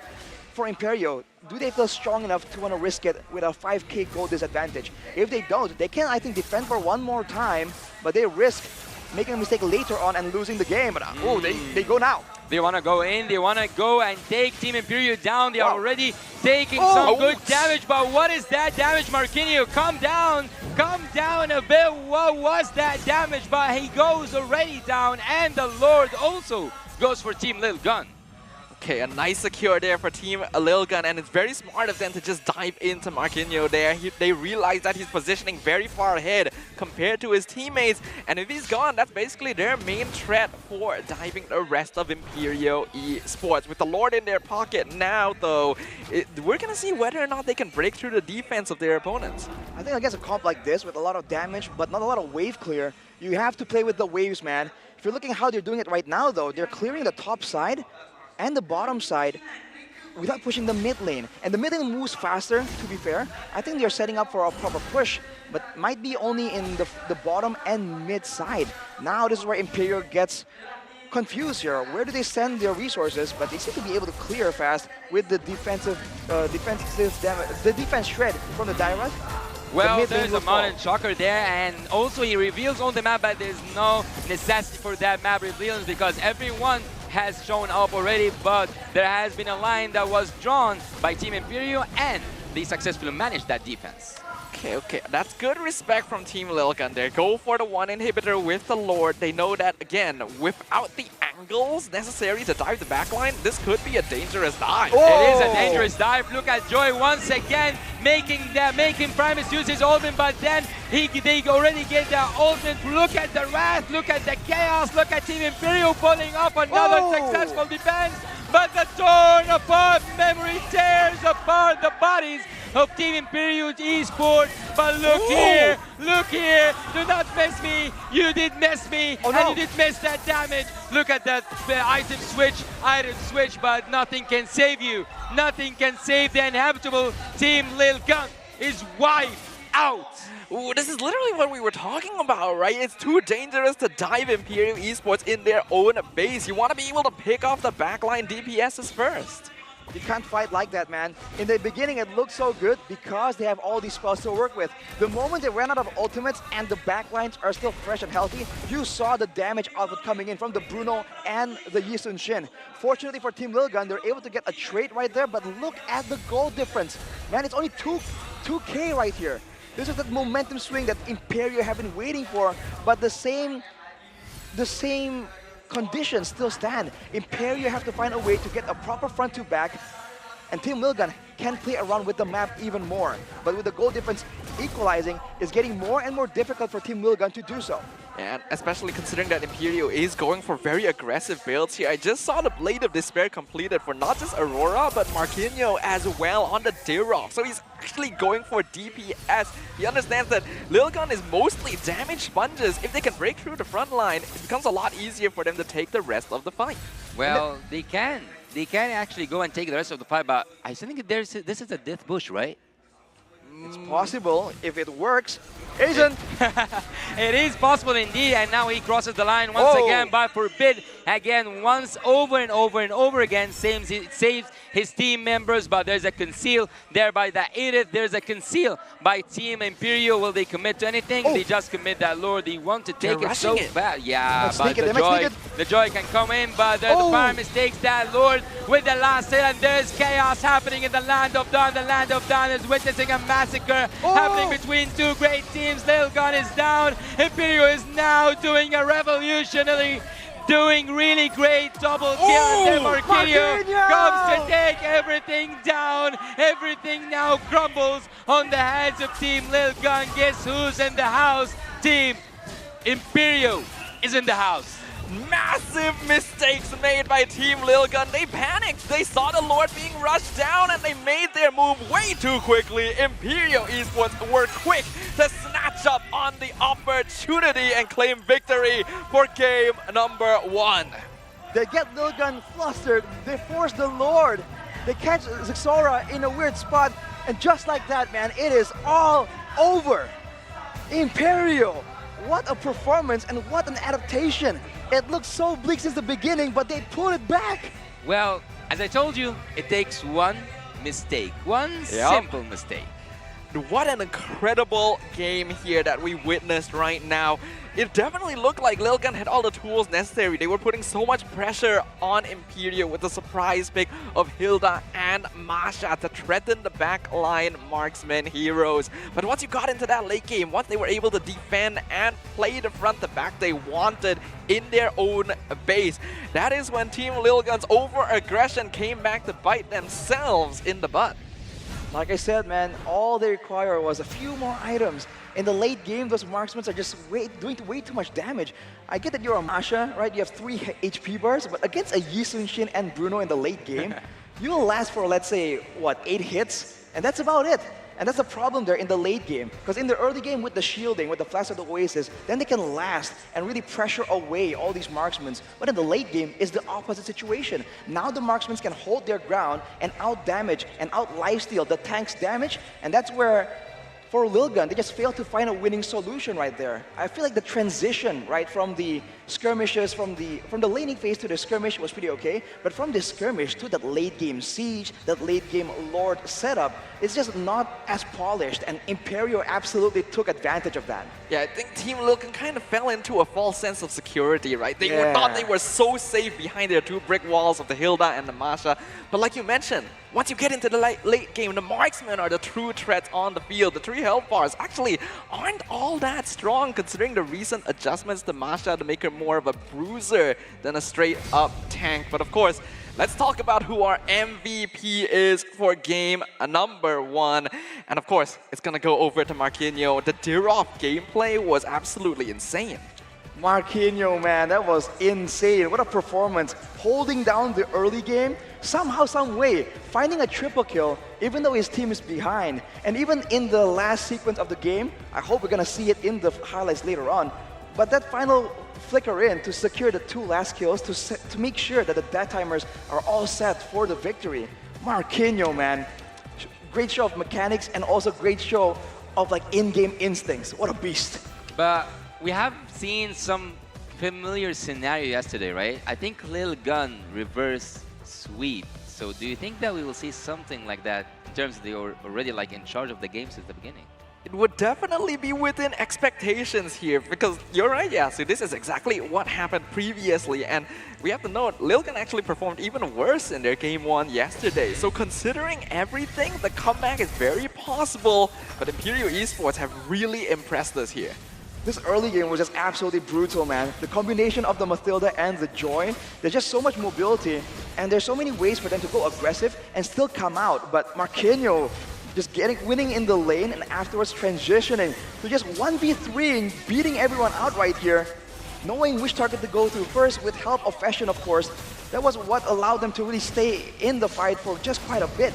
And this is the problem. Even though Lil Gun were doing so well, they were trading again and again with a team that has 2 marksmen, with a team that has the better late game. You cannot do that, man. Yeah, so this is actually a question I wanted to kind of pose to you, Arashi. We've seen that the tendency of Team Lil Gun is that they're just going to trade bodies. They want to get these kills. They want to snowball, even if it means sacrificing some of their members. But against a team that's going to be better in the late game, were those trades the cause of their defeat?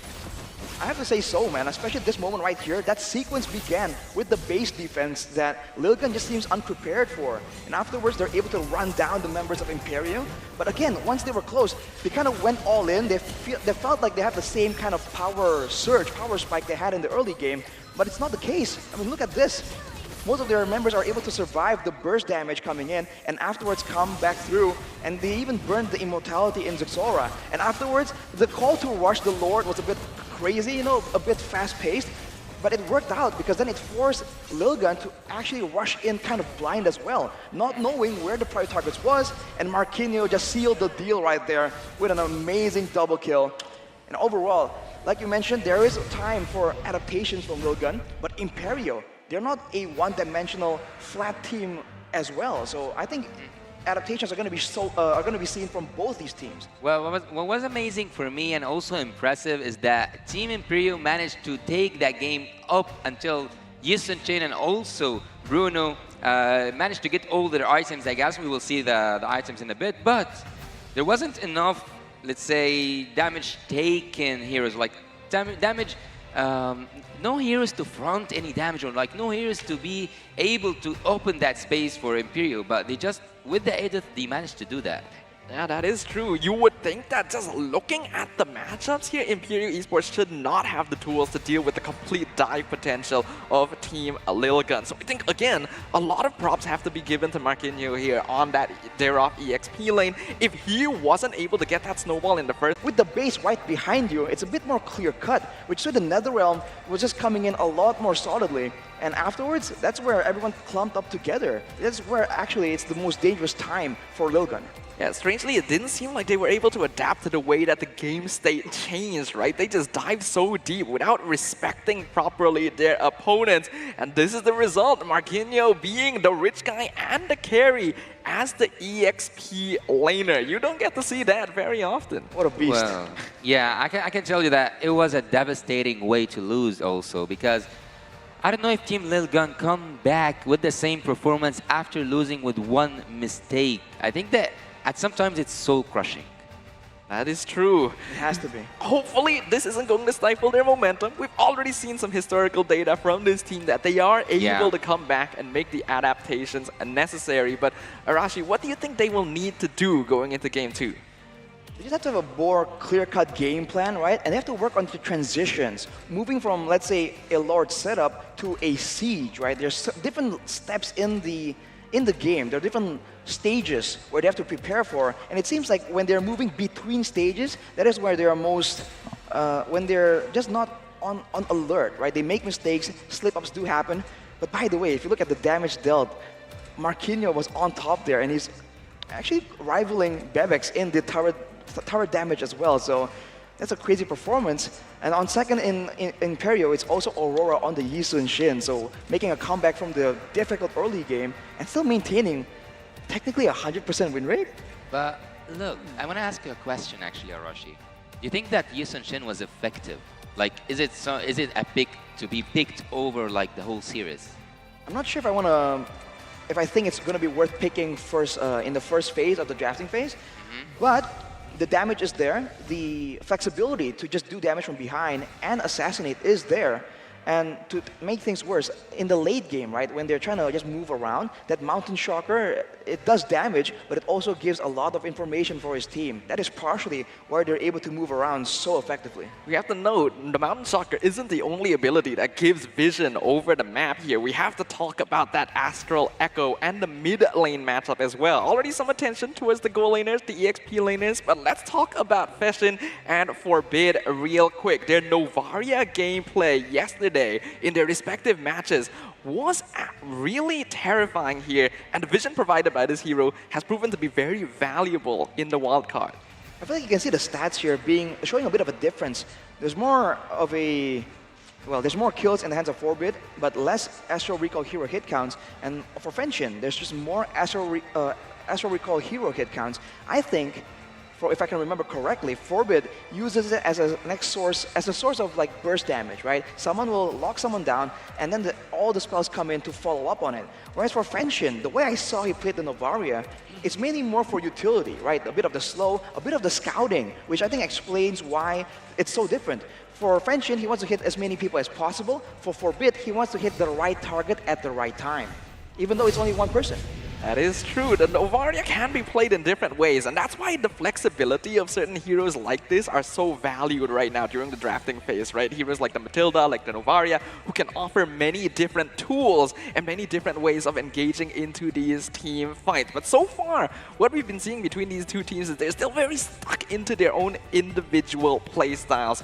Yasu, do you think that it is better for these teams to try and adjust to match the international meta, or just double down on their own personal styles? I've actually asked that like exact same question to one of the pro players, one of my friends for pro player. I told them, why don't you stick to your own meta and then make the other teams or like make the other regions adjust to yours? And his answer was like, we haven't tried that. We have always like got with the same, let's say, traditional thing, which is comply to the meta. Let's say at the Fredron time, I asked that question at the Fredron era. So yeah, just like comply to the meta, do it again and again and again, just try to sharpen that meta, and that was the answer. But no one have actually tried to force their own meta to the other teams, or like on the other teams. Okay, interesting. Arashi, do you agree with what Yasu has mentioned? I agree in a sense that it's called a meta for a reason, right? Yeah. Most effective tactic available, I think is what it stands for. So there is a reason why a meta exists, but there's no reason why you cannot create a new meta. So I think they can bring it out, they can try it, but they have to be realistic, man. I think there's still a lot of heroes, a lot of possible combinations here that we're just not aware of, that teams can really bring to the table. But if they've tried it and it really hasn't been working out, and they, go back to the meeting, let's say, they review and find that it just can't be made to work, then they have to give it up. But for now, looking at the talent prediction here, there's only one guy that's not the same. What's up, bro? You what's think going that's on a here? reverse sweep? That worries me a lot because my predictions yesterday were all wrong, and me being the only outlier in predicting Team Lilgun's victory here is now really concerning me. I sure hope these teams don't find me afterwards. But we're gonna be jumping into game number 2, and to answer you guys' question, I do still think the reverse sweep is possible. We already saw it once. I want to have faith to see it again, but MLBB Esports, I've definitely not given them as much faith as they deserve. This team is absolutely terrifying in the Land of Dawn, and I'm hoping we get to see a little bit more of that. I'm quite concerned because for Lilgun right here, what is the solution? Because if they want to focus everything onto Marquinhos, for instance, right? Because he was the MVP for game number 1. We've seen that Yura can carry the game. We've seen that Aurora can carry the game. The fact is that there's not a really clear, obvious weak link in the roster for Imperio, and that makes it a very difficult puzzle to solve. Maybe, if they really want to match in the aggression, they have to try and get a contest in the roaming department, right? Because for at least at the beginning of the game, all the aggression begins with the roamer engage. Well, I have a question for the TAA himself, all right? Okay. If you are the coach, not the TAA, if you are the coach, would you give us a certain player their own best choice or their own comfortable pick? Let's say, for example, that Diroth, okay? Would you trust your player to do his own thing when he tells you I believe I can do it, or will you tell him, no, I want you to fill the combination I want to make? I think that's a very good question, especially for us who are somewhat involved in the pro scene. I feel like there needs to be a good balance, right? Of course, when your player says, no, coach, I know I can do it, right? It's based on something. It's based on his experience, and for a fact, you don't watch every single minute he's in the Land of Dawn, right? Yeah. When he's practicing on his own, he might come up with solutions that you are not aware of. So you can trust some of his opinions, but also trust in your knowledge logically, right? As a coach, if you're trying to build a composition, if let's say they want to go with a Diroth, that's cool, but can they find other aspects to make the Diroth really work in? But even if it's wild, even if it's wild, even if it's wild, man, because we've seen it, like earlier, yesterday, the Roger, for instance, it's wild. But if in the composition it makes sense, right? Here we're seeing the Yi Sun Shin and not a tanky roamer. Well, what can we do against tanks, which is one of the main problems, right? Hey, we get a Diroth. So if you can get all the pieces of the puzzle to really complete a well-rounded composition, even if you have a wild hero, I don't think it's a big problem. You are called the TAA for a reason. Yeah, I agree as well. it's actually because of questions like this that the role of the coach is actually so much more difficult than a lot of people are expecting. Because people just think, oh, you just have to draft for the players, but you also have to take the players' opinions into account. They are the ones with experience in the land of Dawn. At the same time, balancing it with an amount of confidence and trust in your own knowledge and research that you may have different ideas and perspectives. That's the whole reason why there is a sixth brain up there during the drafting phase, and why I personally don't think I would have the guts to be able to do it. It's such a difficult position to fulfill, and nothing but praise and respect for both the players and the coaching staff that are up on stage right now.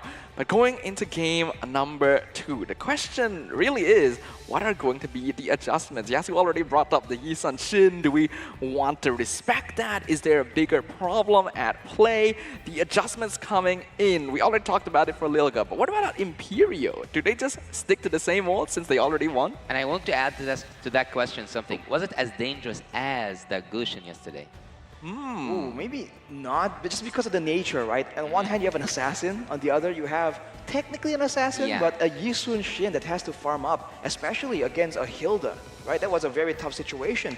So for Imperio, I feel like they can really round out the draft a bit more, because that was a bit dangerous there. If they really want to go for the Yi Sun Shin, I feel like they need to try and find ways to protect and assist the Yi Sun Shin in order to ensure that the early game just isn't as dangerous, because I think we can all admit that if Lil Gun was a bit more composed, they really could have taken the game away. Up against a different team, there's a good chance game 1 could have gone completely differently. We know the players can't hear us, but hopefully they're able to receive our energy spiritually right now as we go into the drafting phase for game number 2. So far, so good. So far, both teams are doing really great, and even they can do better than great. See how that I put like better I see than what you great. did there. Yeah, okay. All right, buddy. They are doing really good, and that even in terms of the kills, in terms of the rotation, everything was equal at a certain point, and it took a small mistake at the early game just to flip everything around. So it is possibly that it's a reverse sweep, but it's gonna be hard after losing in such way. I think the big question right here is, are there going to be changes in the drafts? Because technically for both teams, for Imperial, they won. For Lil Gun, they could have won. So there's no real reason to really change up the drafts. And considering that they're still starting on the same spots, right? The first pick and second pick, there's a chance that they might just, you know, rematch with the same draft from game number 1. Wow, really? I feel like that would just be asking for some punishment, though. Unless Lil Gun can really show us that they're capable of adapting in terms of execution. So far, we've seen that they're a very strong team at adjusting their draft. Basically, if this hero counters the team on paper, they're just gonna grab it. Doesn't matter whether they're comfortable with it or maybe their hero pool is just massive. But the gameplay itself, the execution seems to be the limiting factor because they seem to be a bit too willing to trade bodies. Wow. Can I just express how much am I impressed by the amount of information you guys are like giving and like how valuable they are? Because sometimes, like even like when I was like viewing you guys and I was watching you, it is always so good to be relevant, like feel relevant with the draft, with how the players think, with how the coach think, with how the meta work. So every single detail has been covered so far in the draft, which is so admirable. And I will go back to the main like talking point. Team Lil Gun so far, I don't think that they have changed that much. They just like banned the Trizla. Is it the same? It is the same so far. Yeah, and also the same on the other side. There's the Arlet and the Nolan, which is the same, and the Guinevere. So far, it is a replay. So, will we get to see a pick replay as well? The Matilda first pick on the side of a Lil Gun. Would that be viable? I think it is absolutely viable, and there we go. Lil Gun goes for it. But for Imperio, going for the Bruno, I think it's still a very solid pick. The Edith, however, now if they're expecting even more aggression, right? Because we know that Lil Gun, if they go with the same draft, they're going to double down and be even more aggressive. They might go with something else, something with a bit more crowd control, a bit more survivability, maybe even going for something they can just sustain and soak up all that damage so that their laners can really have some more safety. We did already see those tanky heroes, sustainers, in game 1 though, right? They healed up the Masha, and it still, unfortunately, didn't quite work out because the burst damage from the marksman, once you got to that scaling, was a bit too much, and Imperial themselves seem to understand this, so they're just gonna stick with the same old, keep the draft open, and wait for Lilgun to be the ones to make changes. So far, even the first phase isn't like is a copy paste from yesterday from the first game, the Matilda, and then the responses, the Bruno and the Edith. What was next? What was next? It was the Joy and the Brody. Securing a good matchup for the Goldener, kind of, and getting the Joy pick, which was, again, it was working so well, man. Zaxora was just out of control in the early stages. In the end, though, you just can't solo carry like that. But now, they're adjusting, man. They're going for this Baxia and taking away the Faramis. So now the backliners, if they go for another Yisun-Shin, are going to be a lot more vulnerable. And to make things worse, there's a chance they can ban away the Dairoth. Oh, but they switch it up with the Lilia. That's nice. That's now a good it's response. magical DPS. That's so smart. A very good response from Imperial Esports here. Lilia on paper just counters Baxia really well, slowing down any engagements, any dives from Lilgun by providing a good amount of map control. And I love this ban as well, the Ixia, just to make sure that Bebex isn't going to get his free ticket to stand at the back and pelt down Imperial Esports. Great adaptation so far from both these teams. And lots of respect as well. Dairoth being banned away right here, so for the Bruno, it's going to be a bit more difficult to deal with the beefy members, and there's still a chance that Lilgun can still go for something like a Masha. Although against the Lilia, right, all these fighters that are melee, they're going to struggle really hard to get through the field of just demonic energies, angry glooms. Well, looking at the first phase generally, I think that Team Lilgun have, let's say, I'm going to put it that way, a disgusting team fight. Because it will like last forever. Like we will have zombies, we have like people flying around, some shields will be like being given for free for Team Lilgun, and also they have the anti-heal boss himself, Baxia. So far I think that Team Lilgun has done really good on the draft, but again, I totally agree with you. It's a really smart move from Team Imperial to have that Lilia, and also to balance the damage a little bit between the physical and the magical damage, and also there is a slowdown and a crowd control. So both drafts are really good. Like back in MENA, I'm used to say, oh, I lean towards this draft before we go to the second phase, but in here I think it's equal. It's the M5 wildcard stage, man. All these teams want those golden tickets to the M5 main stage. So they're gonna let it all out on Land of Dawn. We do have a bit of a quote here from Imperial Esports stating that it has been a big journey to be here in the wildcard, starting with Liga Latam. They learned that losing is not the end. It's all about looking for new ways to win. And I get the feeling they are really representing that in the draft right now. It's honestly very smart the way they're approaching this. I think it's really good, because that problem-solving mentality is what allows teams to improve very, very rapidly. Now for Imperial though, I think they want some tankiness, right? They have damage. Oh no, never mind! Whoa. More damage, more crowd control. They're trying to capitalize on the fact that with the Matilda, with the Faramis, people are going to be close to each other. And they're giving Marquinhos, again, an aggressive hero he can make plays on. Okay. I don't know how many like strange picks can these teams pull off. Yeah, basically anything is possible, right? We're basically seeing the essence of every single region up on that stage, and I am loving every second of it. I have to say, the choice of Khalid here may seem strange at first, but the idea Imperial is going for is they want to save Aurora's pick for the very end. And typically, it's very dangerous to show your EXP lane before the opponent. So you just go for the safest, most dominating EXP lane you have, and force Lilgun to be the ones to respond. Now for the gold lane though, what is left is going to be that Beatrix, an insane wombo combo opportunity for the side of Lilgun.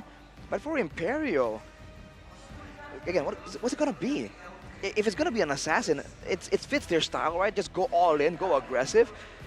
But I feel like they would want some kind of utility right here. Something can really punish the members of Lilgun for just sticking together. I don't think that Team Imperial needs more damage, right? They have already like good damage output coming from the Bruno and also the Lilia, so... What? Okay, just keep surprising us, just keep giving us... I want to know actually how many heroes are new so far, but Alpha... I think we're is 45. online. I think we're 45 or 46. I'm honestly going to say I actually saw this coming. Really? Yeah, I actually did. Aurora, for some reason, loves picking the Alpha into the Baxia matchup. It is his second pick after Yi Sun Shin. You know why? So, why? Because he does true damage. That is true. You would think he'd be weak because of the anti-heal, but...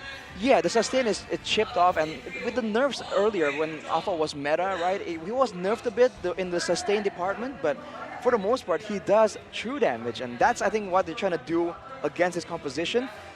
I'm not fully confident it's going to work out, though.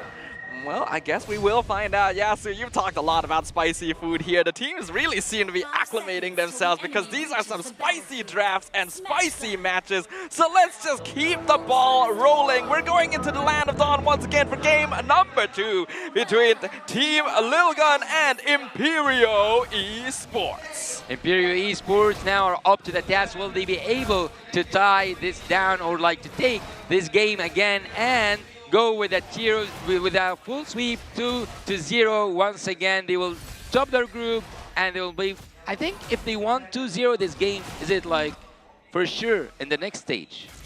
Like they will have 2-0, 2-0. The next stage, I believe so. Yeah, right? It has to be, right? You win 2 games dominantly like that, maybe. We'll have to take a look later on at the schedule. But looking at the map right now, the clear difference is so apparent.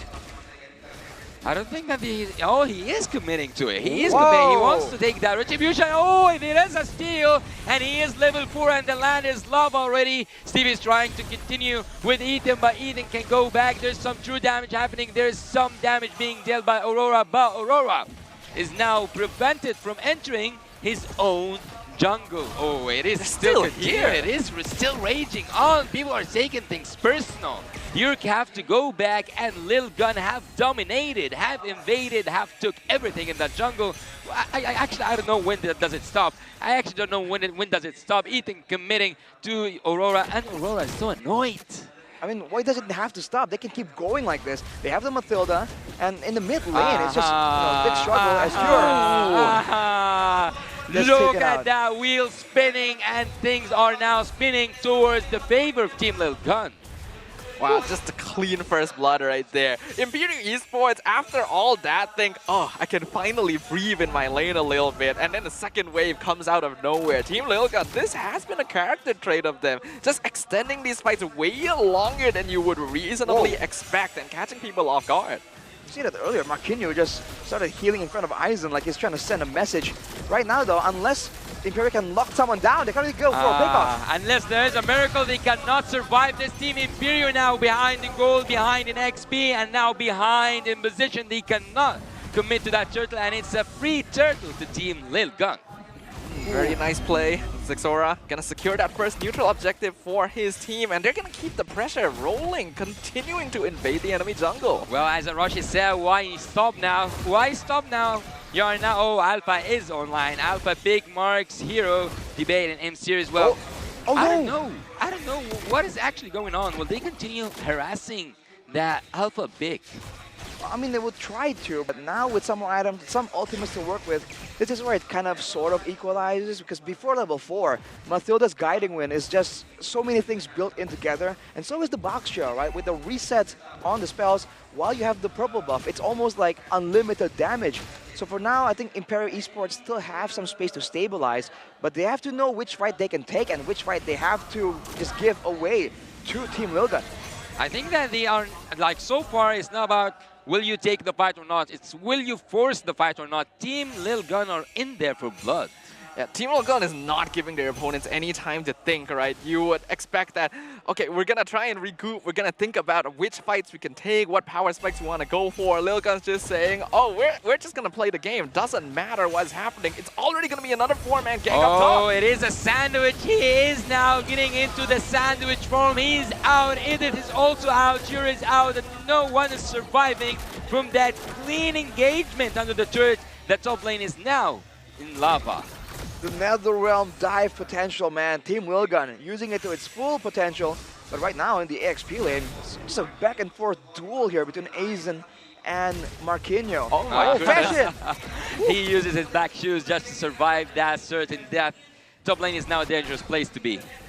This is where Team Lilgun is the scariest. When the team has a strong start, when they feel confident and comfortable enough to just take every part of the map and regard it as theirs, that is the most difficult situation for any opponent of theirs to be in. Imperial Esports has already shown us glimpses of brilliance in the past, but this is going to be their opponents at full power. Let's see how they're going to be able to deal with it, as now the turtle going to be contested. Well, even though Imperial are now behind in terms of the gold and also the XP, they do want to take that turtle, and they do take that turtle down. Zexora is trying to escape, and now Vision tries to use his black shoes to survive. Even the flicker helps them, but Aizen coming from the back line. Aizen is still committed to it.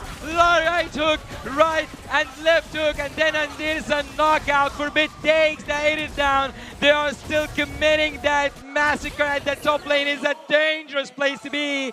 Team Lilgun dominates the early game. It's almost like a miscommunication right there. Some members trying to escape, some trying to go back in. Imperial.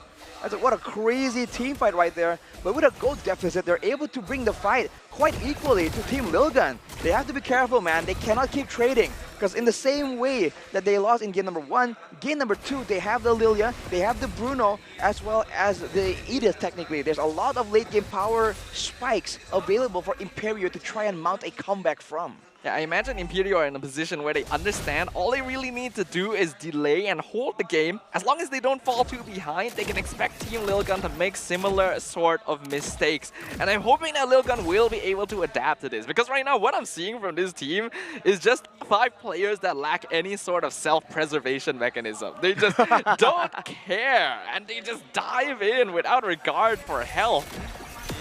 Later on, though, I think Bebex is going to be able to have a lot of plays available, but Fashion here is taken quite low, and Imperial still are able to move backwards. They have to be careful of the Steffe re-engage potential here. I think it's about time for that top lane turret to be down, right? Maybe. Team Lilgun seem to be more focused on zoning. They're waiting for the minion wave to collide. Imperial looking for the counter. I don't think that they'll fully commit to it, because I think at some point Team Lilgun are playing mind games. They want to keep that turret up. They want to continue pressuring top lane. I mean, it's a great move from Team Lilgun to just get behind the turrets and cut off Imperial. But they have so much faith here in the retribution right there, man. Like, Aurora is actually on the same level as Zexora, so they've been going so aggressively with the Boxja. They have not been farming, and it's a steal attempt. Not gonna work. Oh, the Kali goes in with that flicker. Ultimate is now in the back line, and the Edith uses her ultimate to just steal a tremendous amount of damage, but the damage is not enough. The goal difference is now so high. It's in the favor of Team Lilgun. Once again, where are you going? Come back here. Knock, knock. It's Team Lilgun coming in the house once again, but Team Imperial is trying to escape. Aurora, there's no escape for you. If Team Lilgun finds you out, they will take you down, but instead, they will take that top lane down. Oh my goodness. Lilia is just giving that free gifted kill to Team Lilgun. Oh my goodness. Team Lilgun is literally representing that one person who gets invited over to your house and then stays a little bit too long. I cannot believe how much they're willing to extend these fights and threaten Imperial Esports, just believing that eventually they're going to get an opportunity again. And micro mechanics on display once again. You saw the way that Bebex actually took the guiding winds into Imperial Esports to escape the raging sandstorm. Ooh.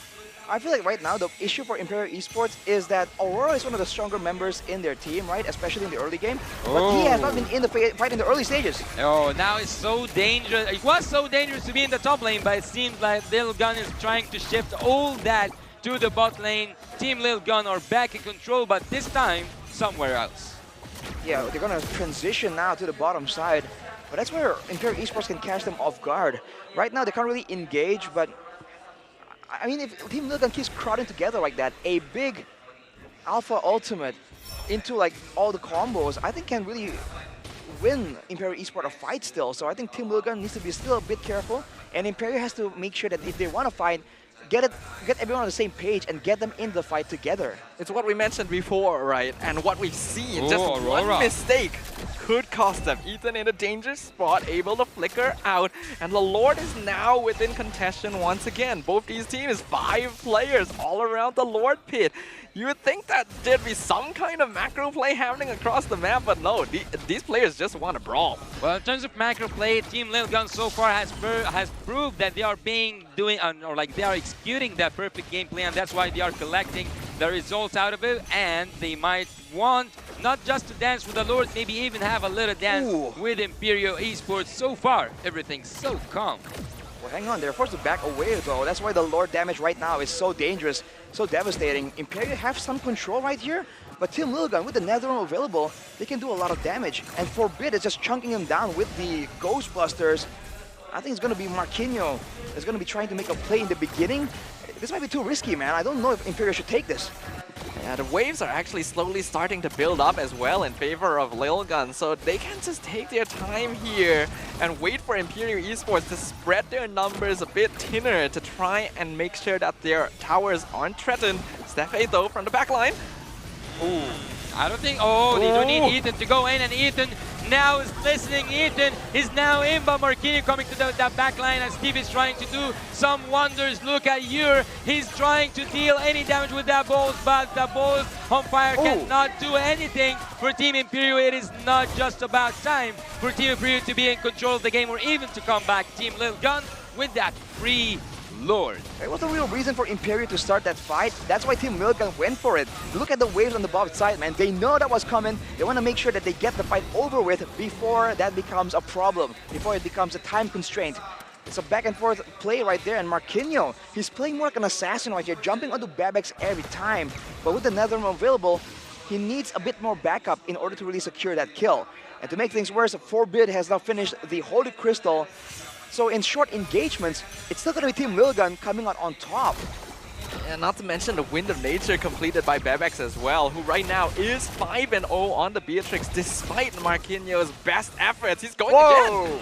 You called for it, Sadafa. You wanted to see if Team Lil Gun will have that sweet, let's say, tie, and then we'll go to game 3. But so far, maybe you'll get what you want.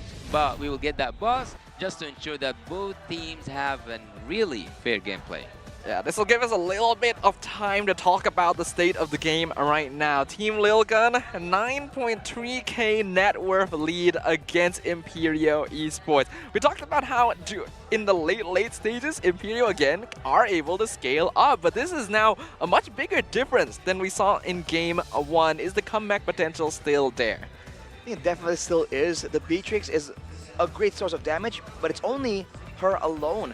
And we've seen that with the Netherrealm, it's possible to really get that late game power spike technically with 2 lives. But you also need to remember that, well, when you're in stasis, when you first lose the health from the Netherrealm, you're not doing damage, right? And you're locked in position, and there's a lot of burst damage available for the side of Imperial. And honestly, right, I think the big thing to talk about here is the gold difference. It's almost 10k, but look at the scorecards, man. There's only 1 kill available for Imperial. And all things considered, I feel like the goal difference should be even wider. The fact that Imperial are still somewhat in the game, 10k is bad, but if they're still somewhat in the game, shows that they've been farming quite efficiently right there.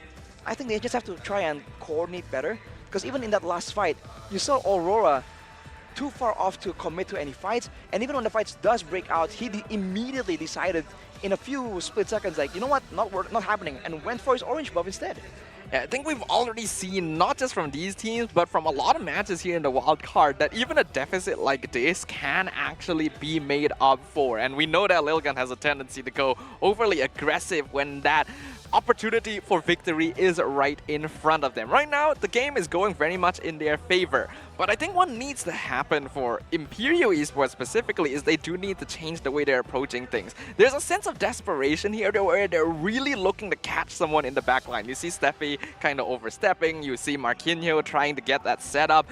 Maybe the play here would be to just wait for Lilgun to be the ones engaging again and then counter. Like, what are your thoughts? Well, look, Matilda each time she uses her ultimate whenever she's using that circling eagle, and I don't think that I have ever seen Matilda pull back from the ultimate. I think they always commit to it. So if they waited for Matilda to go in and they took advantage of it, especially because they have that really good crowd control, maybe, just maybe, they will, after like saying, I just heard Arashi say we had like 10K difference in gold, right? Yeah, So like it's a totally different game between, or like separate worlds between both the teams. But if Lil Gun managed to pull this off until the end, maybe the reverse sweep or like maybe losing the first game is their lucky charm.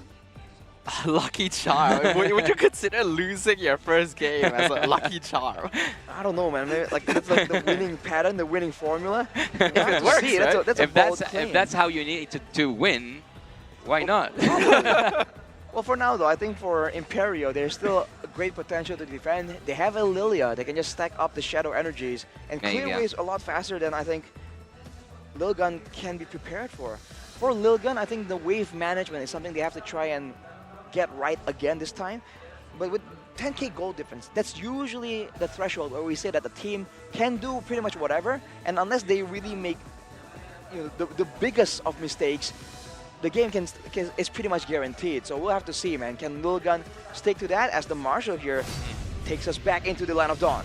Once again, thank you very much to our marshals up on stage for making sure that any technical difficulties are resolved as soon as possible as we jump right into a very defensive position by Imperio Esports. They're going to be forced to play in their base for now because there's no structures left for them outside of it. But this is the precise position that Team Lil Gun fell into an ambush in Game 1. So all cards still on the table. Well, I think that Team Lil Gun at this point have drawn a line for Team Imperio to not cross that inhibitor turret. So it is still so early, but Team Imperio in a really bad position. Well, you can see Lil Gun are getting a bit creative. They're splitting up, and they're potentially going for a 2v1 play on the top side. Will it work out? Oh, will they go? Oh! He's hiding. Close. He's hiding. But no cigar. Nibiru's passion did not land on target. Let's take a look at the in-game equipment, man.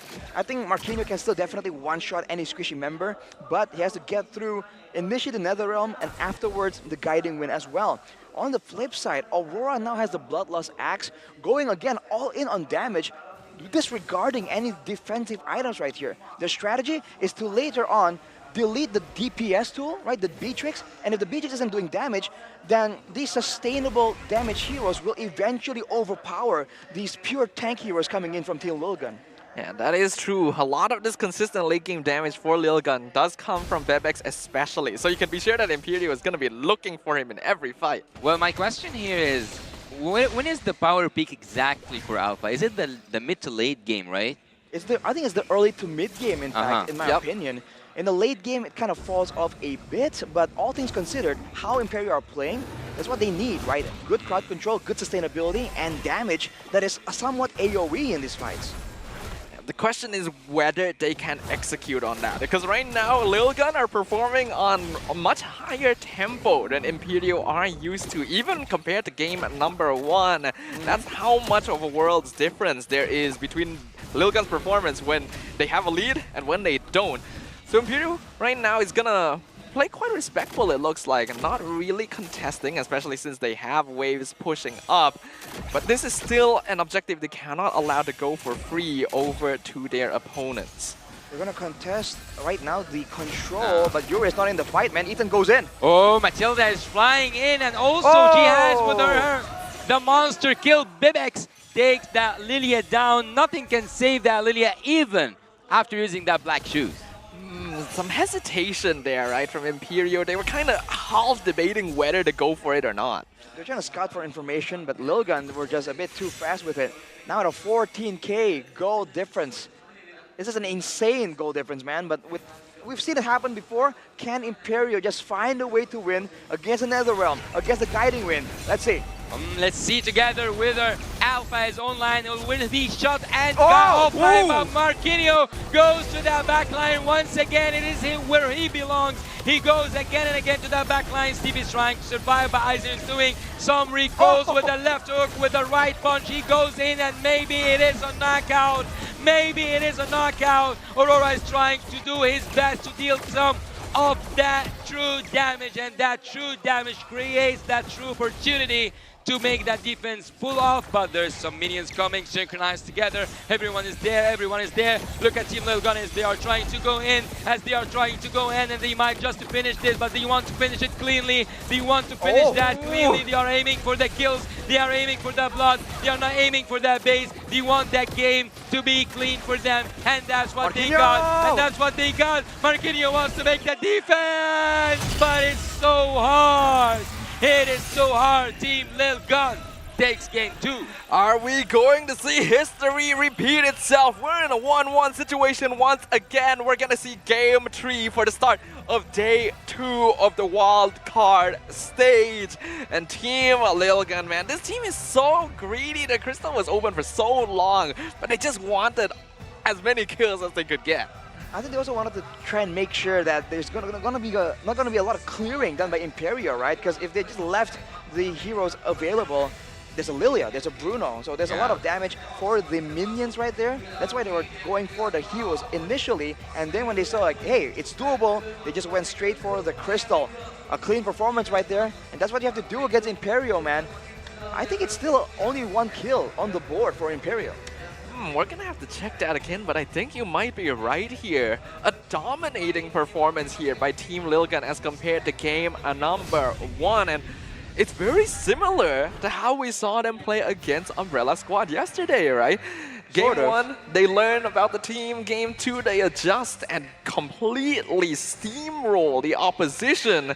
So, are we going to see the game 3 go to Lil Gun again? Well, Team Lil Gun is all like so far. I'm not gonna say Lil Gun especially or Team Imperio especially. They both are taking weird draft. I would put it that way. Weird draft. I don't know if it's easy to execute or not because so far I'm not gonna say it is like full surprise. It will be like it will sound a little bit cheesy, but Team Lil Gun and Team Imperio. I think that 3 of us has predicted it is going to be a 2-1 like eventually, right? Right. So the only one who predicted that Team Lil Gun will win is you, Sadafa. So do you think that they can take it? I'm just hoping for a prediction to be right for once. That's honestly all I'm hoping for here. But before we get on into that, let's talk about our MVP for game number 2 on the side of Team Lil Gun. An incredible performance here from Ethan on that Matilda. Again, the flexibility of this hero proving to be a huge boon for Team Lil Gun's playstyle. Not just the saving from the guiding wind, but also the engagements being done with the circling eagle. Knowing when to go for a single person when it's a value target, and when to go for an AoE 3-man knockup when it's a more defensive teamfight situation, especially around the Lord Pit, is definitely one of the main tools that Lil Gun was using to really get control of the game. And that is also why they're able to actually get so many fights without trading back, right? The execution is better, but the presence of the Matilda is definitely a huge problem because on top of the Matilda, there's also the Faramis, right? That is something that I think it's a bit too much for Imperio to deal with. And they're just able to find the right fights at the right time. And for the most part, they didn't allow Imperio to really catch them off guard. And we have to note, Matilda as a hero often provides like deceptive amount of extra shielding for the team. When you add that onto the Nether Realm, you see why Team Lil Gun felt so comfortable just diving, invading the entire first few minutes of the game. And that's the thing that I think Imperio should really be concerned about, right? They should have really planned against this. They know that there's a Nether Realm and a good amount of shielding available. I don't think they should be taking all these early fights at all, especially the first few turtles. And afterwards, still, already behind on 4k gold, they're showing that they can really keep up in gold, in the gold disparity by farming up in the jungle, farming up around the map. But afterwards, even though they're able to kind of keep up, they go and gamble it all on these big fights. And it doesn't really work in their favor because composition-wise, I think they're more suited for skirmishes as compared to 5v5 team fights. But they always commit to that team fight because, as I told you, Ethan once he just like activates that circling eagle, he just fully commits to it. So I don't know what was the breaking point, but Team Lil Gun has been in charge of this game since second one.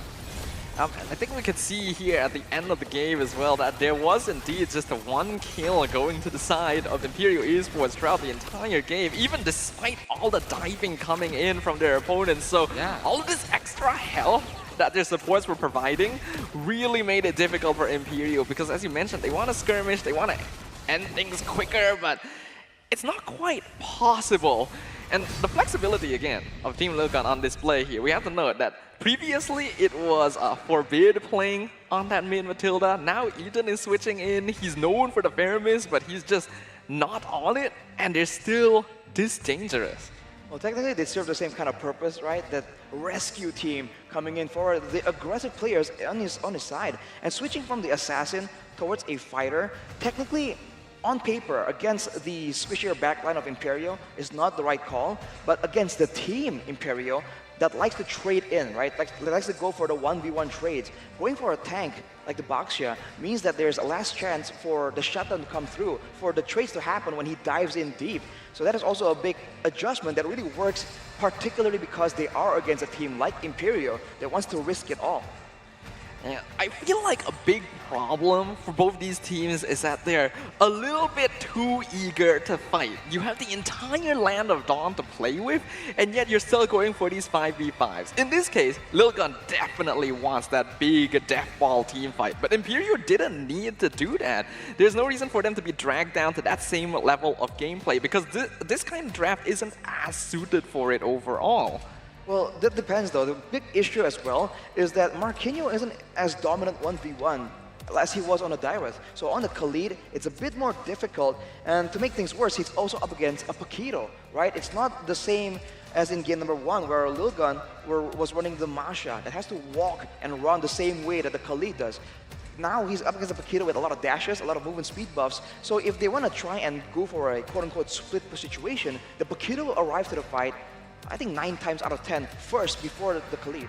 Well, do you think that because on Team Lilgan, after like seeing the draft that way, I think they have the more classical, like the more common kind of way of drafting. But on Team Imperial, they have like a lot of surprises. Do you think that this answers our question, like do not bring your own meta and might not work? I think it really could have worked. I just felt like the execution was weird, right? 2 kills, I guess we're seeing now on the board, but they just went for the contest so early against a Baxia, Faramis, Mathilda, right? There's just way too much damage there. So I don't know why they figured that that's the right time to go for those fights. But yeah, I mean, 100% kill participation on Fashion and Stife, but 2 kills. It did feel like padding the stats. It is still 100%. But by the way, Ethan took more damage than Zuxora right here, so you can really see how aggressive and how much frontline duty is Ethan taking here on that Matilda. If you look at damage dealt, actually it's going to be, the bulk of it is going to be in the hands of Forbid on the Faramis. Like a Valentina, it's a very subtle amount of damage, and especially because both teams aren't really engaging, right? They're going back and forth. That's where Forbid just kept going in with the Ghostbusters, and compared to Lilia that has to land multiple Shadow Energies, it's one single spell and it traces, and it's on a low cooldown. So over a long period of time, if they poke at each other, Lil can also come out on top, so it's a very good draft that's quite flexible. Yeah, the Ghostbusters is one of those abilities that you don't pay all that much attention to, and by the time you realize, oh, I'm taking a lot of damage, it's already a little bit too late. And again, this kind of emphasizes the fact that Imperio were a bit like too close together. They were always looking for fights, even though they were behind. They could have started trading bodies to get some macro play, get some structures on the opposite side of the map, but we never saw that. And it almost felt like there was some miscommunication, right? A little bit of desperation where Marquinhos or Steffe tried too hard to start fights, and their team wasn't ready to follow up. I think that Team Imperio was buried by the mistakes they have done in the early game, and also like the tons of how much they couldn't even deal with that early game aggressive. And we have seen that Matilda go in since minute 1, if I'm not mistaken, and making like applying a lot of pressure, and that Baxia coming, taking the red buff. Aurora at some point was like suffocating inside the game as a jungler. Well, technically, yeah, well, of course that's a big problem right here. It seems like Lil Gun really wants to make sure that Aurora gets shut down. They believe that he is one of the keys to victory, one of the main core members for the whole game plan of Imperio. And looking at this, like, you can't really argue with the results, right? It really works out. It ensures that the mid lane and the roamer also get ahead at the same time because they move as 3 together. So it's like multiple birds with one stone, essentially, right? And unfortunately, before we get into that final exciting last game in the match, We're gonna take a bit of a break, Dafa. Yeah, we gotta take a moment, right? We gotta rest. The players gotta rest. They gotta be given the time necessary for them to really regroup themselves and figure out what is going to come next. Because we've already seen this play out in history before. It's obvious the momentum is now on Team Lilgun's side. We'll find out whether or not Imperial Esports will be able to overcome the odds after this break. So make sure you guys join us there.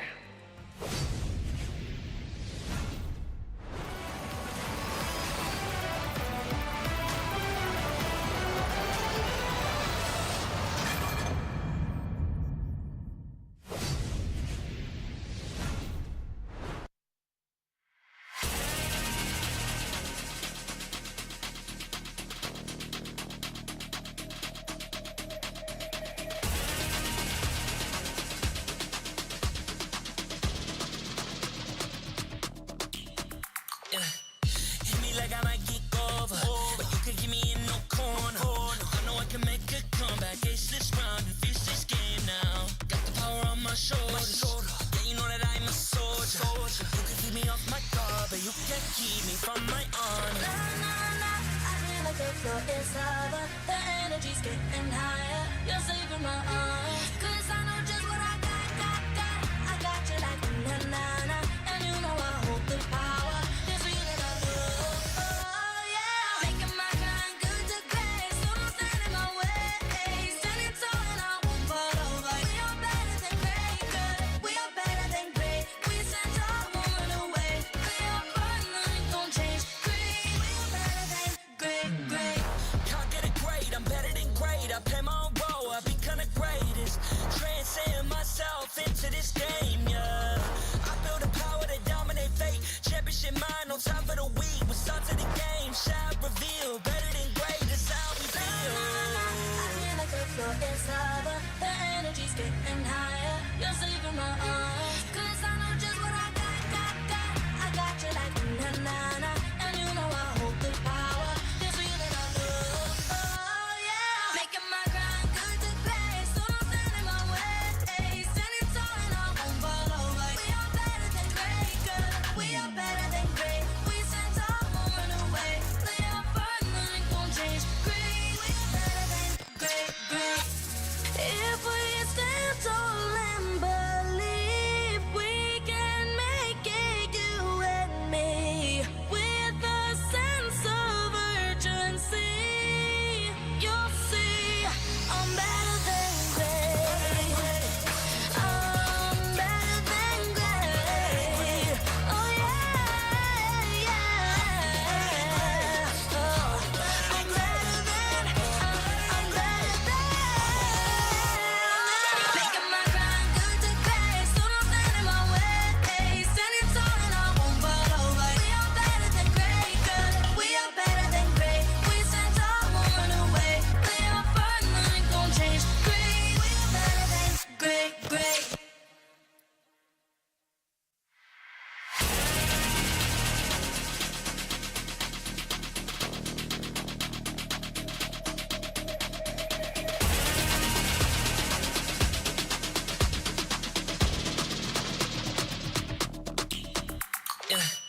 Hit me like I might kick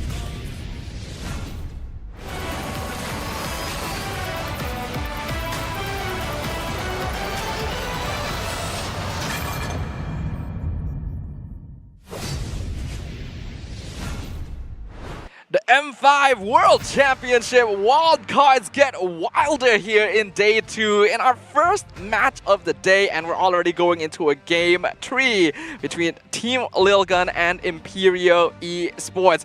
Welcome back, ladies and gentlemen. Thank you for joining us once again. My name is Staffa. Joining me on desk going to be Arashi as well as Yasu, and I gotta get you guys' thoughts. Yasu, what are your thoughts? What are you feeling right now about this game? Well, Team Lilgun has clearly made a statement. Is that I think they weren't like in control in game 1 until they made a single like small mistake. I think what happened backstage when they got to the rooms and like got to discuss what happened is that, well, look, we're not gonna have mercy. We're just gonna go for the next game. There's no room for mistakes, and they did it a one-sided game, which is something I don't quite like to watch a one-sided game generally, but it happened. Yeah, I wonder if the main difference right here, the main change, the main factor, the main guy who makes everything happen for Lilgan is the coach. Yeah. Because every single time, right, it seems like their in-game adaptation. Let's say in the early game is not doing so well, they can't really adjust on the fly that well. But if there's a small break, right, where maybe the coach can come in and give some advice, it seems like they come back and solve every single problem. They're going up against a team that likes to trade, and they just like immediately make sure that, okay, you want to like take us out with you, so we're gonna take Netherrealm, we're gonna take tanky heroes, Mathildas, and so it's just the right solution for the right problem every single time. So I really feel like the solutions are coming from the background, backstage The members of the maestro. team. The maestro of the team. It's almost as if Team Lilgan uses Game 1 as an experiment, right? They're still trying things out, but it's almost as if the results don't matter. The way they're able to regroup So themselves. is it a lucky charm? Lucky charm. I'm still wondering if that's Is it a strategy, Is that right? the term to use? Yeah, maybe strategy is more correct. I don't want to have to consider losing a game as a lucky charm, you know, because that just means more full series for us. It's like a prerequisite to unleash their full potential, you know? We have to like lose once to get stronger, like a Super Saiyan, bro. It's like that Nakama power. The friendship power. You get beaten and then you're like, you remember don't your hurt my history, friends." remember your teammates. And out of nowhere they just pull out through the game in Game 2 and Game 3. We'll have to see, man. Can they do the same thing? Because I think for Imperio, they themselves will also have some adjustments to be made here. Yeah, we need to see whether or not Imperial Esports are capable of making that anime power-up moment, right? Of being able to achieve a new level of evolution now that they're the ones being pushed against the wall. We already saw that Team Lilgan, when they get the momentum in Game 2, they just run with it. And you can tell that clearly in their gameplay as well. So far, Aurora played Roger, right? Roger, Yi Sun Shin, and Alpha. So I don't think that he like admits that there's something called meta. No, it's his meta. It's the Yeah, it's Aurora his meta. meta. Like, I want to play these heroes in the jungle, and I'm not going to care. And honestly, despite them not being meta, they do fulfill some pretty key niches. Yeah. I feel like, funny enough, Aurora's picks are off meta, but I don't think they're like the main problem for a lot of these drafts, man. I feel like other things in the drafting phase can really supplement his pick and make it work, because he clearly is confident and comfortable on those heroes, knowing where the windows of opportunity are and where the power spikes are. That is true. We'll find out whether or not Aurora wants to stick to the same old style here, because game number 3 is now on the horizon. Both these teams did win their matches in game 1, so their positions in the wildcard itself are still pretty secure, but another victory would push them even closer to those top 2 spots. Now with Imperial on the blue side, Lilgan on the red side, we'll find out how game 3 goes. Well, they used the advantage of having the first pick, because for me, actually, if I'm a coach, I would choose to be on the red side always. Why? Okay. Because I think that maybe I can open up, because the meta right now has multiple heroes, right? So if I'll be on the red side, I'll be able to take 2 like really good picks in exchange for 1. Well, it also like exposes your hand faster though, especially against a team that is so good at like punishing your picks. Sometimes teams just want to go with the first pick, get something that's super good, and then they want to see. You pick 2 heroes, what is it? Can we read what your aim is in the draft by those 2 picks? But already a huge difference right here, by the way. The Mathilda, of course, is immediately respected. The Arlet Joy, the Arlet is banned away, but now the Nolan is left open. You have to wonder if that is what Imperial are targeting. Will Coach Mitch notice and take, shut it down? Yeah. But it's not really like an Aurora hero though. Do you think there's a chance that, never mind. Oh, yep, they're they just gonna do. lock it down. Even if it's not necessarily an Aurora hero, the hero itself is just an a little... Aurora hero is something now. An Yeah, Aurora it's hero. just is there a way to even it an Oriro?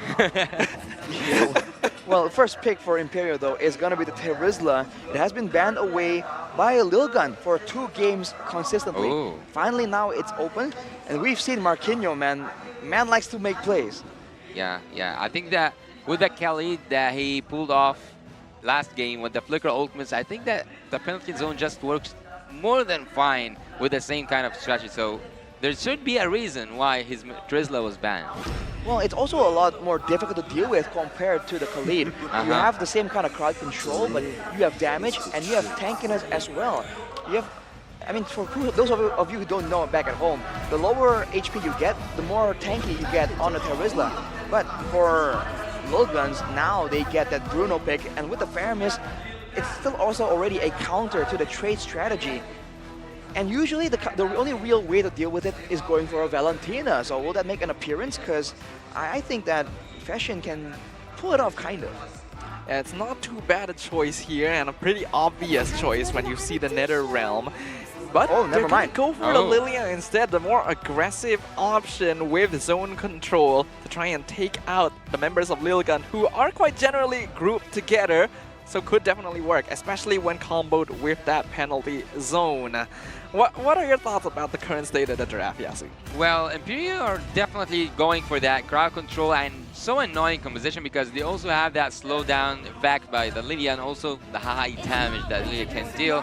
But oh yeah, I was just about to say that, and I was just about to also ask Arashi. They do have a good team fight and an early game. They just needed a late game. But I think that the response is already there. A Cloud being pulled off by Team Imperial.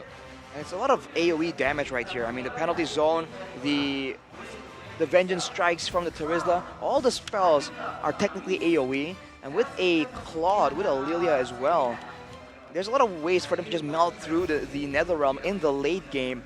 But they have to try and lock down the members of Lilgun in order to try and do that in the first place. Not to mention that the security for the Black Shoes and the Battle Mirror image is going to allow them to be a lot safer from the early game dives. But here, I think we're up to 46, 47. Uranus in the hands of Lilgun. But I have a wild guess before we even hit to the second phase of picking. I would actually ask, we want to ask you, Sadafa, do you think that we might have an area crowd control roamer to sum it up for Team Imperial? Area crowd control roamer, so along the lines of Minotaur, Atlas. I actually think it's not a bad choice, right? They're already tripling down on the AoE damage because they know that Lilgun is gonna run at them as a 5-man. So honestly, a Minotaur makes a lot of sense in this situation. But we'll see whether or not that does end up being the choice, because I feel like Lilgun will also recognize that these AoE combos are a big threat to a Netherrealm comp. I do wonder if the Eden is going to make an appearance as well, because it seems like that's a go-to solution for Imperial. And for LG, I think they can use it too, so it depends on what they want to do right here. And where exactly is this Faramis going? Because it's still flexible. We know that Ethan likes going with the Roam Faramis, as Dafa has already mentioned yesterday. But with the Rafaela picked up, it seems like they're trying to go for slows. They're going to go for Chase here for Imperial. Diggy? Is Diggy going to show up? It's been banned a lot, by the way. Ooh, Diggy actually could be interesting, considering the amount of AoE that Imperial already have. We'll see whether or not they do decide to go for that. What I am wondering right now is the fact that Lilgun banned out the Dirov when the Terizla is already there means that they are focusing on the jungle. They think a jungle Dirov may have been a possibility, and with the Fanny gone as well, now I'm really wondering what they want to give to Zexora. We have to know, Baxia is still open, but a lot of the supports they play with it are gone. Do they still go for it? Well, I mean, the Angela, the glaring go-to support is available. So there's that to play around with if they want to. Wow. Yeah, if they want to flex the Faramis into Roam, Angela mid, maybe Baxia, that's gonna be so annoying, man. Uranus, Baxia with an Angela. For Imperio though, are they gonna ban the Angela here, or are they gonna ban, like you said, maybe the Minotaur, right? That can be a bit more troublesome to deal with when you're clumped together for the Netherrealm. So many questions, only one answer. It is the Minotaur. Imperial Esports are not going to give Lilgun an easy counter-engage tool. And now we get to get some more answers. Will Lilgun want to show their jungle in advance? We'll have to see, because right now this Faramis is still very flexible overall. Well, I think that we might see an array row, right? You said array row. Aurora hero.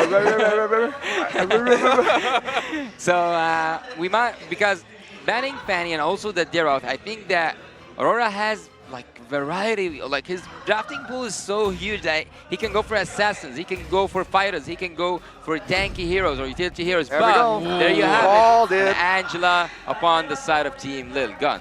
Called it, dude. As a response to the Baxia will be taken away, I thought that was the only way. I don't know if Aurora plays a mean Baxia, but letting it go right here is going to be so dangerous. I think with this, they want to get something aggressive. Crowd control that's a bit more guaranteed, right? If it's a skill-based crowd control, that's great and all, but they need to be able to actually lock someone down here and really shut him down. Yeah, I agree with you as well. A little bit more CC is going to go a long way. Baxi already counters Angela naturally, but if they can top it off with one more final pick to really complete the draft, they have Franco? pretty good too. Franco! I mean, it's not bad.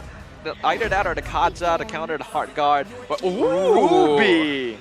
There you go. There you go. You asked for it. You asked for someone 48? annoying. Huh? 48?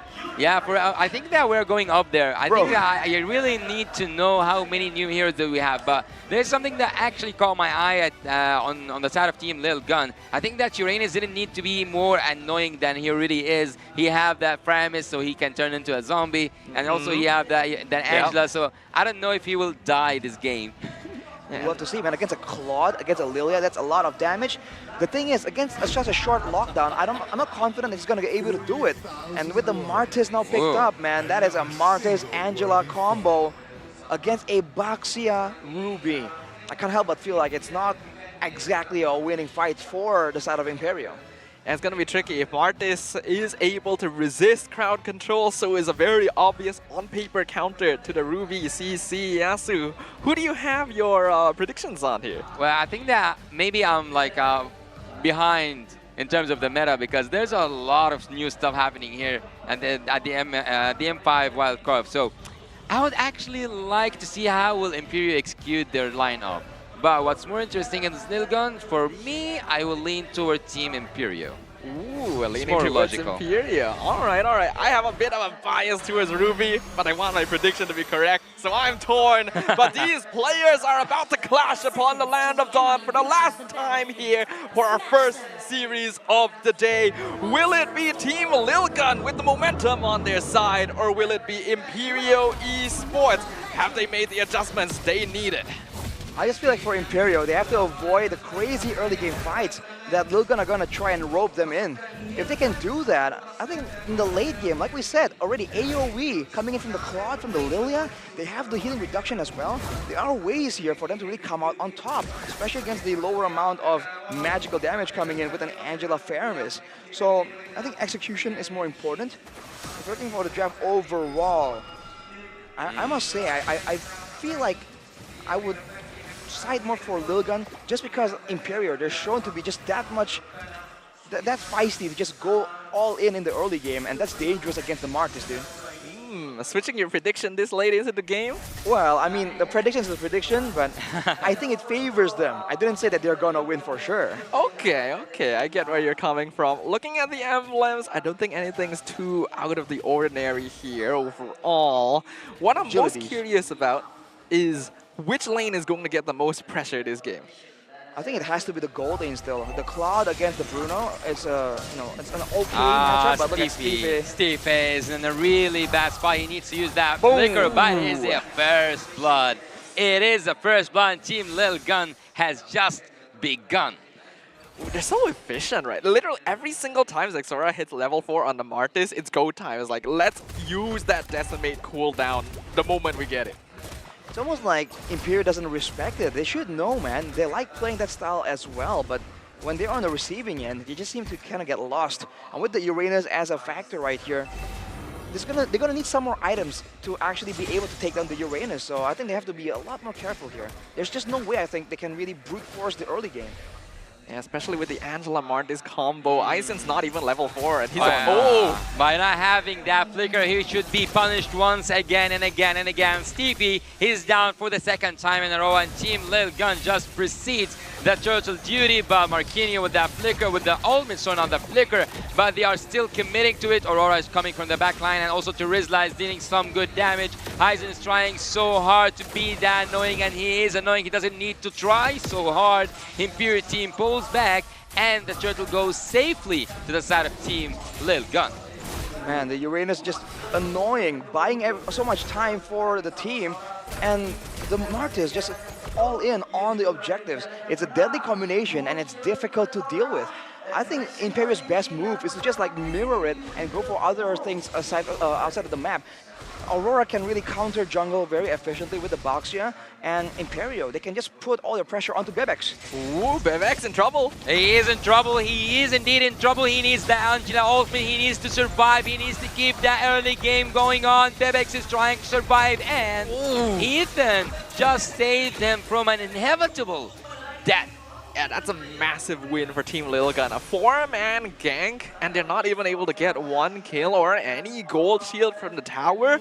Lil Gun are in full control of this early game. The Heart Guard, we already know how dangerous of a tool it is. Both aggressive and defensive utility, and Lil Gun are making full use of it. I feel like Imperial are just tunneling too hard on the team fights, man, because they need someone to really help with the lockdown in these moments. But with the Ruby used for a team fight, and whoa, one man died! He will survive. Oh, I thought he will survive. He cannot deal with that damage, and Marquinhos is trying to annoy Aizen, but you cannot annoy someone who's annoying, right? I think he can't, there's no way he does enough damage, and he can't really outmaneuver as well, so he has no option but to let the cut happen. Aizen, his only job here is just to keep Marquinhos in lane. As long as that's done, the Team Lil Gun can just go ham across the rest of the map, and that's exactly what we're seeing. Not to mention, the direct counter of Zexora's Martis to Stefe's Ruby is really showing itself, because Stefe cannot find any opportunities to engage. Every single time, the Martis just stands in front of him and doesn't care. I think the whole idea is to use the shield unity as well as the penalty zone to engage, but no. Oh, what was that, Marquinhos? What was that? They are still committing such a really perfect gameplay. Stevie's out, Marquinhos is out, everyone is out. They started everything, but on the counter, Aizen is finishing it off. Aizen is finishing it off. A triple kill for the side of Team Lil Gun. They started that fight, Imperio, but they couldn't just end it. Got the kill onto Zora, but it just isn't worth trading all of those bodies. Now with the turtle up, I think Team Lil Gun can still have the advantage. You're gonna go for it immediately. That's a 2.6k gold swing right off the bat. Yeah, this is looking pretty bad for Imperial Esports. It was a good start, finally being able to punish Zexora, get his shutdown gold, but losing that many members is never going to be worth it. We're still going to try and force something though. The turtle is back up in the land of Dawn. Team Lil Gun already in position, but this time they've sent Bebex to split push the other side of the map. So the longer this takes, the worse it is for Imperio. It is not just a turtle dance. Might be a dance with a high chance to lose it, and now they do lose it. Look at Aizen, he is shut down. That was needed for Team Imperio, and they do get what they wanted. Ethan is still alive, but just on that Netherland. Oh, that was cold. That was a cold retribution. That was a cold execution. He's still going for it, and he gets that double kill. He gives them okay. I'm okay. Are you okay? I'm okay. I'm getting that turtle. I'm getting that double kill, and Team Lil Gun are still in the lead. And they're not even able to punish Bebex, split pushing down in the bottom lane. As time goes on, Lil Gun is just running away with more and more from this game. And as more structures fall, the less of the map Imperial has to play with. They're not playing these fights right. I mean, they went all in for the objective right there against a Martis, who I believe had like a level advantage. So I think they could have gone for the members of Lil Gun first. But now Aizen just doing his thing again and again. There is damage available for Imperio, but Aizen needs to watch his step. Oh, he should go in. He should come in. You didn't want to come in, right? Now you should deal with the consequences of your own choice. Aizen was there, and he survived, but I think at this point, Framis was like a side casualty. He had the Nether Realm available, but he did not even get to pop it, or he thought it wasn't necessary. Either way, it's a small victory for Imperial, but They have to really, this lack of a lockdown, man. I said I expected like a Franco or something. That's the problem. Fashion has damage, we're seeing it, but he can't land it when everyone is just moving around so rapidly. With the speed boost from the Angela, with the dashes from the Uranus, there's so many ways that Team Lilgun can avoid the damage of this Lilia. Unfortunately, Steffi's role in this game has really been reduced because Aizen and Zexora can so easily out-micro him on the map. But it was a very good split fight by Marquinhos to be able to get that kill in the first place. Forbid actually didn't need to die there. So if Imperial are still able to find these opportunities, they still have a chance. The net worth difference is not that big yet, though. It's a lot more than you would want at this stage. Well, we saw that was what happened last game. See, they have to be a bit more controlled. Now they're going for a pickup right here, but what are they going to try and use? There's nothing there, and now they get cut off by the Uranus. But they are now in a really bad position. Team Imperial are now between the hands of Team Lilgun if he wants going, but there you see it. It was a really bad execution with that penalty zone, but there's the ultimate of Zexora. If he can't go in, Marquinhos is out, CP is out, and look at this. It is a massacre happening at the bot lane, and also Bibix goes in. Bibix wants to get that kill, even if he was like threatened by fire, by the fire of that turret. Bibix wants to get that kill, even if it means his life. Even if it means his life. Even if it means his life. His life has been valued, and Team Imperial are now wiped out. I'm now realizing that the Team Lilgun, the tower line is more of a suggestion. It's like, maybe you should avoid it. And they're like, how about no? Dude, Bavix with the huge balls, they do so much damage there. Just life-stealing back up against 1v1 against Ur on the Claude. Showing again the big power spike from the Has claws that he's built up.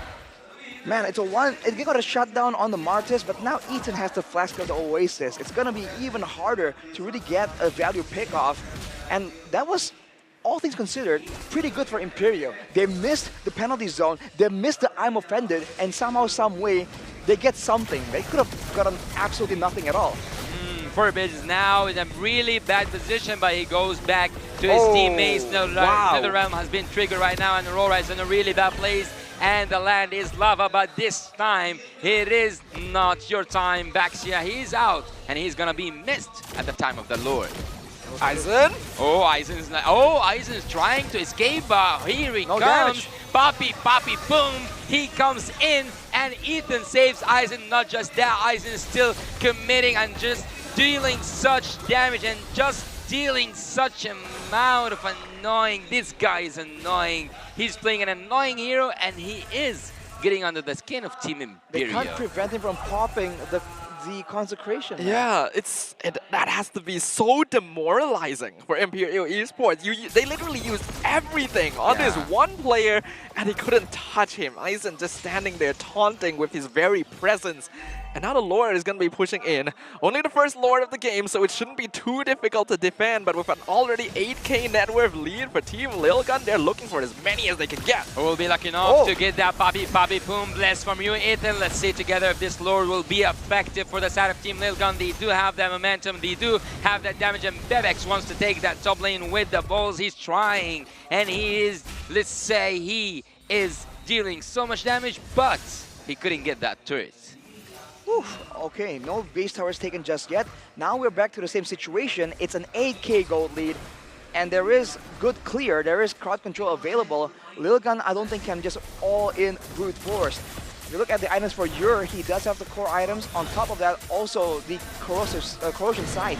So he has damage, and I think he's the only real one that can be relied on to really carry in the late game right here. Fashion has damage as well, but it's just a bit too unreliable unless they're kiting backwards into their own base. That is where they have to try and, gamble it out, go for that 50-50 team fights. Or they can just try and fight Team Lilgun as the Lord. But if they want to do so, they have to try and find the picks, man.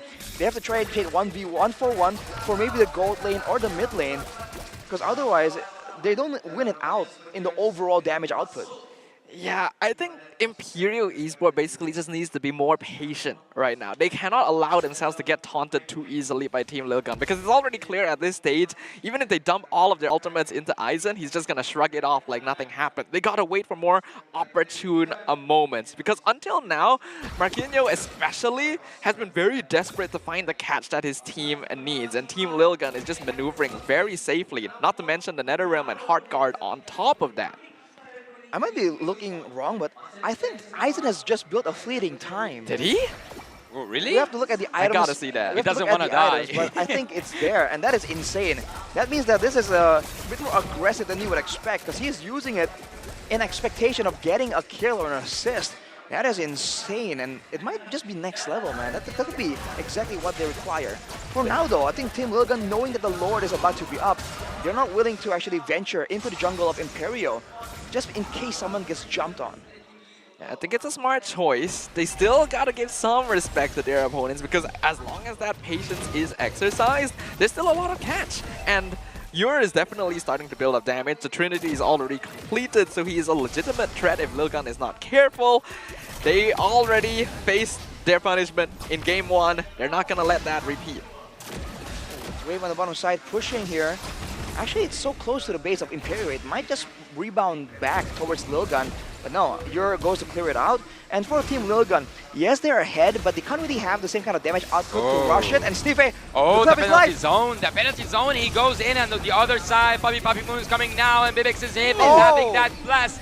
Bibex is having that blast, and Aizen is saying, just keep them coming.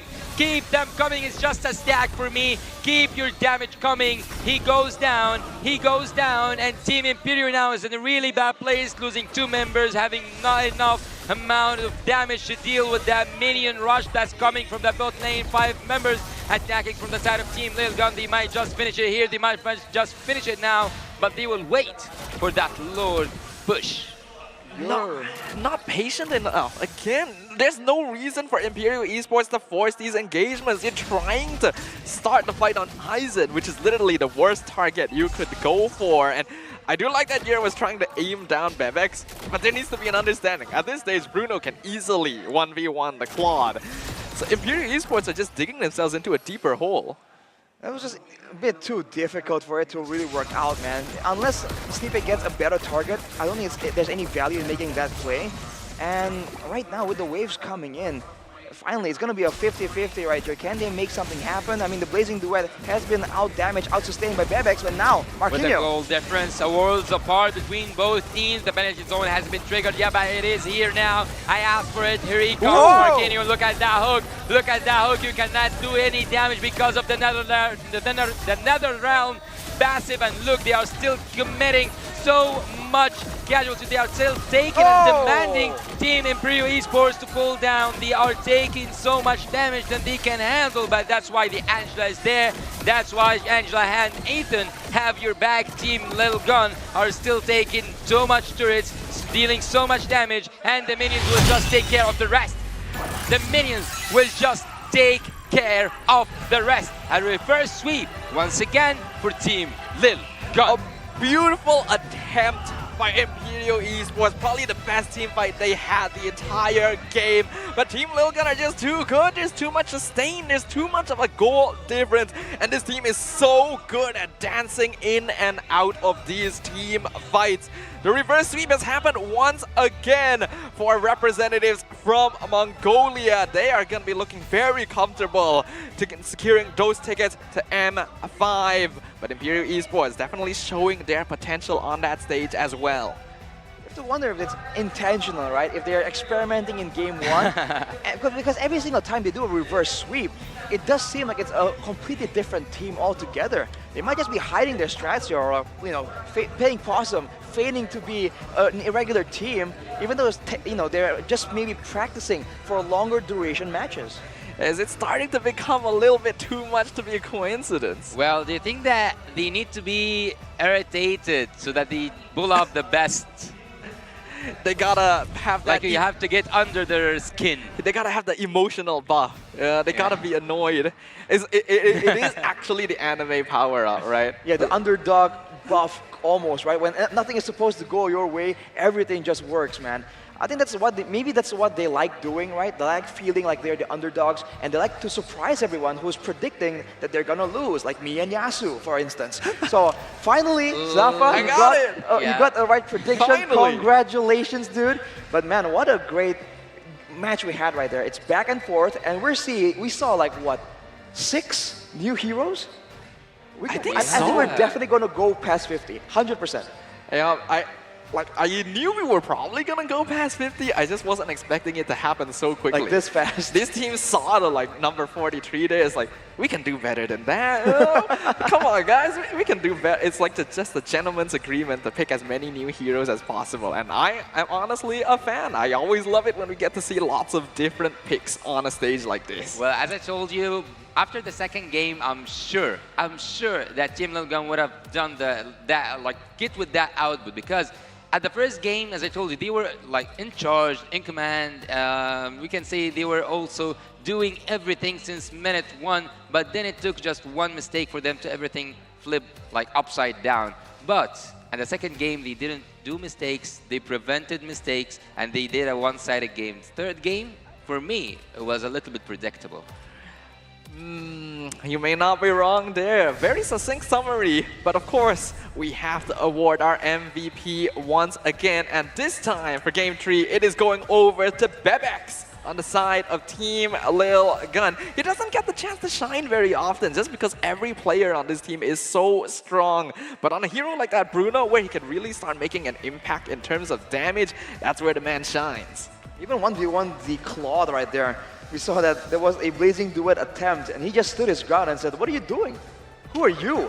I 1v1'd you earlier, I can do it again." Completely nukes down the opposing Claude, and he's going with a very aggressive emblem, and he has tenacity. Look at that. Usually we see a weapon mastery in order to actually get that late game, more damage in that late game. But he went with the tenacity, knowing that there's going to be a lot of attention going his way. All calculated, and you can't help but feel like it's all planned. Definitely helps a lot to be able to win out those 1v1 duels when you just get a little bit tankier towards the later half of your HP, 50%. and that can catch people off guard as well. I think definitely yours stayed a bit too long thinking, hey, I can do this, right? And then the ball just hits him square in the face. And this is the problem here. Let's take a look at some of the highlights. For the side of Imperio, I feel like the only roamer that can really work here is a roamer with good lockdown or a roamer with good mobility. Because otherwise, you can't really lock anyone down, and so you can't get the pick-off onto like Aizen or Zora even when they get the opportunity. And even you can't even escape from the Martis chasing you down. So that was already so difficult to deal with. Afterwards, in true Imperial style, they just keep fighting and fighting, and they're just banking on winning one of these fights, out-executing the whole team of Lilgan. But it's only gonna work so many times before Lilgan gets a read on it, you know? Yeah. Team Lilgan just feels like masters of the battlefield somehow. The way that they extend fights, the way that they disrespect boundaries. Bebex is like, this is my base now. And even being able to trade 2 kills in exchange for himself at that point is insane. Well, I have to ask Arashi something. How would it feel when you're that close to controlling your lane, and then the opponent team comes, or the opponent laner comes to you with 3 kills? Wait, who are you talking about? That Aizen just got back to Trizla with 3 kills, a triple kill in the early game. Yeah, I mean, Uranus, dude, is just such a good hero, especially again, there's no real counter right here. Imperial want to go aggressive, but what tools do they really have, actually? They have the penalty zone, and I'm offended, and that's about it. And Lilgan's positioning, by the way, is very, very good as well. For now, though, let's slow down a bit and take a look at some of the stats. Off the bat, the fact that there's no turrets, no turtles, no lords must be a painful conclusion. And even in the jungle, Lilgan is just beating them out. Looking at the emblems, you're just seeing a lot more emphasis in the speed here. Both teams know that it's about kiting, right? They have agilities, Wilderness Blessing still. And for Aizen, he went with the Festival of Blood, dude. Usually we see a firmness, right? To try and augment his tankiness or tenacity. No, he went with the Festival of Blood. He wants to be that aggressive, wants to go in. In the end stage right here, it turns out that there is no fleeting time. We might have missaw that. But he is just he has more than enough tankiness to just stay in the front, absorb everything. And on the worst case scenario that he is just taken too low, the hard guard is always there to save the day. It's a case of Uranus just being too much of a pain in the butt, basically. Look, I want to actually like highlight Aizen for something. He's almost done with his itemization, and on the other side, the XP laner Marquinhos couldn't even like get the last 3 items. So he was so far behind. He was mixing it too, because he was taking a lot of different kinds of damage, Yeah. right? Ability, basic attacks. He has a Dreadnought armor right there and a steel leg plates, just to ensure that he gets a lot of the cheaper components to try and buff up his armor as much as possible. For now though, the cards right here, the sandbag is Aizen, almost 200k, dude. That will do it. Yeah. Just standing in the front, taking everything. And he had so little depths as well. When you add on the regen on the Uranus and the hard guard, it was impossible for Imperial to get through this front line. Forgetting the Netherrealm? Yeah, the Netherrealm on top of that. Like, there's so much was happening for them that you start forgetting things. Then like Zexora on the rich guy, the moment he hit level 4, there was a plan, let's get a kill. He roams together with Ethan with Forbid, they able to get it, and then the snowball starts. Like, the plan seems to always be in place for Team Lilgan right from the start of the game, and they're able to execute it, no matter the cost. And there's Ethan still playing on the Angela, going with a tanky build, by the way. He's not going to flash out the Oasis. Then I saw was it a Radiant armor earlier? He's going with a lot of tankiness items, and he's in the front line. He's using this Angela a bit more like a mobile. He's not just relying only on the hard guard. He's relying on being able to stay in the front and just be close enough to the action, and apply some card control to the members of Imperio as well. And actually, sometimes I saw Angela playing on the other opposite lane when there was like some action happening at the bot lane. So I actually kind of totally agree with you, Arashi. I think that he was depending on the hard guard only during the game. Yeah, this is actually something that happens quite often, right? When you have that Angela, you actually use her as the split pusher because you know that she can come in and back up the fight anytime it is necessary. And that flexibility is scary in the hands of a team like Lilgan. What makes it difficult is they went full on to really help the EXP lane, but when Imperial try to adjust and then they send all their forces to the gold lane, the hard guard is just there every single time to prevent a dive at least, because they do have a solid hero in that Bruno too. So this Bruno pick is being more and more important the more we see these team fight based compositions. But I think the more time we go, we're getting a bit more of a fix on what Team Lilgan is strongest. When they have these double supports, when they have so many layers of health that you have to work through. Right?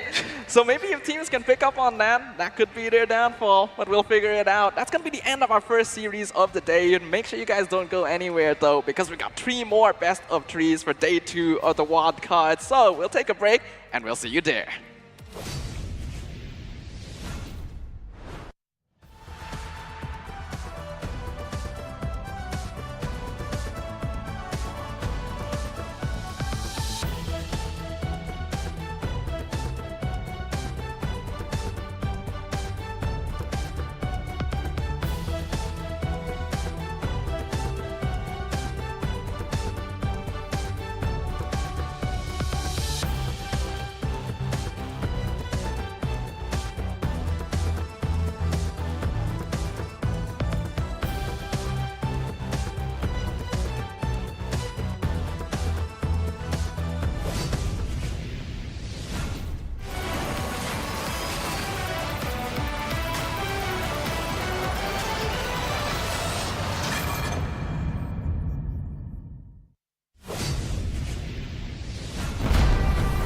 We are here at Gamers 8 to show that we are walking the walk.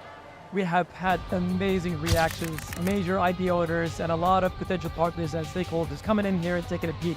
The DS Cube over here has been the nexus of this zone. What I saw it from the outside, it's very mysterious. You want to know what's happening inside. Felt like, this is an MMORPG, but R is not role-playing, it's real world.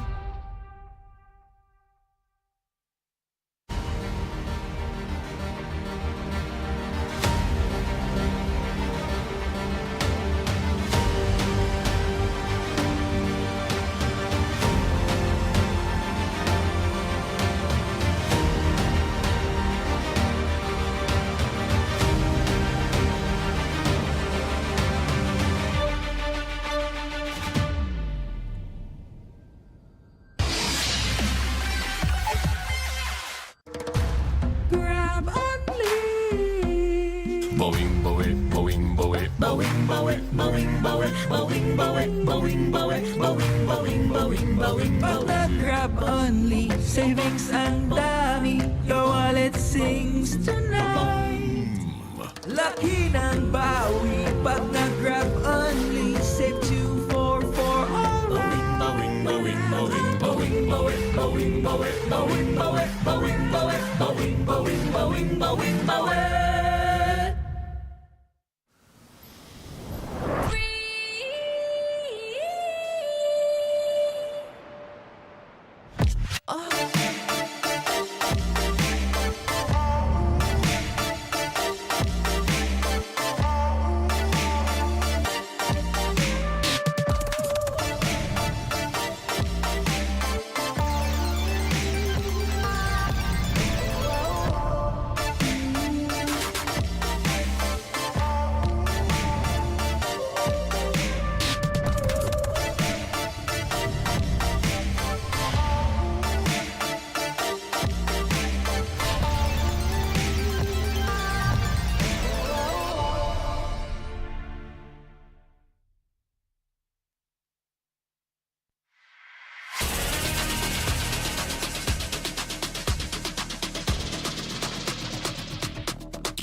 the #1 seed, the champion of the arena. The fans adore me because I've never lost. You are afraid that you will lose everything.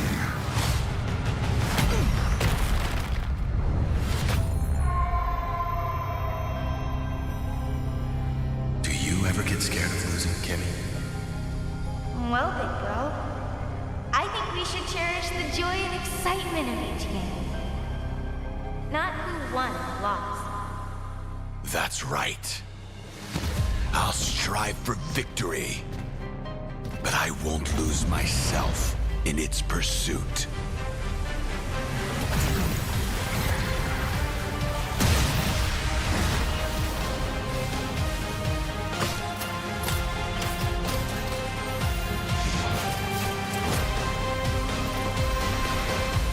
World Championship.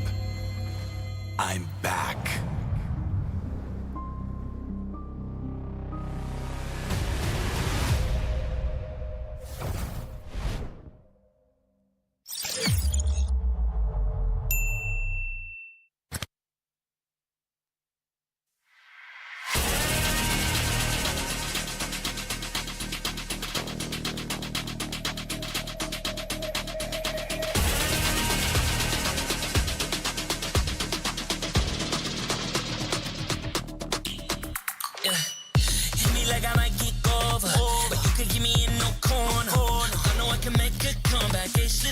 and finish this game now. Got the power on my shoulders. Yeah, you know that I'm a soldier. You can keep me off my guard, but you can't keep me from my honor. Nah, nah, nah, I feel like the floor is lava. The energy's getting higher. You're saving my arms. 'Cause I know just what I got. I got you like na na na. And you know I hold the power. This feeling I love. Oh yeah. Making my grind good to grace. So don't stand in my way. Standing tall and I won't fall over. We are better than great, good. We are better than great. We stand tall, won't run away. We are fun, nothing gon' change. Great. We are better than great. Can't get it great, I'm better than great. I play my own role, I become the greatest. Transcend myself into this game, yeah. I feel the power to dominate fate. Championship mind on top of the week. We start to the game, shout, reveal. Better than great, that's how we feel. I feel like the floor is lava. The energy's getting higher. You're saving my arms. 'Cause I know just what I got. I got you like na na na. And you know I hold the power. This feeling I love. Oh yeah. Making my grind good to grace. So don't stand in my way. Standing tall and I won't fall over. We are better than great, good. We are better than great. We stand tall, won't run away. We are fun, nothing gon' change. Great. We are better than great. If we stand tall and believe we can make it, you and me, with a sense of urgency, you'll see I'm better than great. I'm better than great. Oh yeah. Oh, I'm better than. Making my grind good to grace. So don't stand in my way. Standing tall and I won't fall over. We are better than great, good. We are better than great. We stand tall, won't run away. We are fun, nothing gon' change. Great. We are better than great.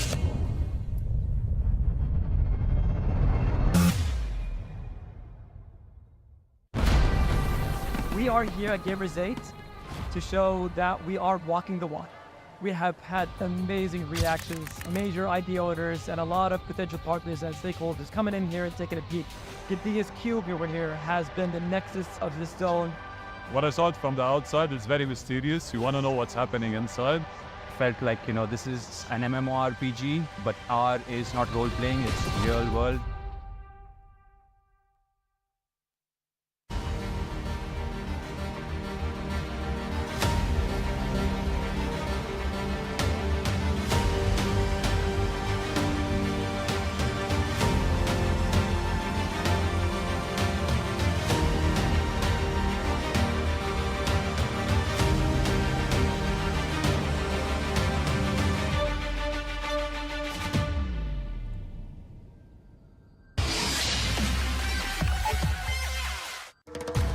Grab only. Boing, boing, boing, boing, boing, boing, boing, boing, boing, boing, boing, boing, boing, boing, boing, boing, Pag nag-grab only, savings ang dami. Your wallet sings tonight. Laki ng bawi. Pag nag-grab only, save 244 alright. boing, boing, boing, boing, boing, boing, boing, boing, boing, boing, boing, boing, boing, boing, boing, boing.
the #1 seed, the champion of the arena.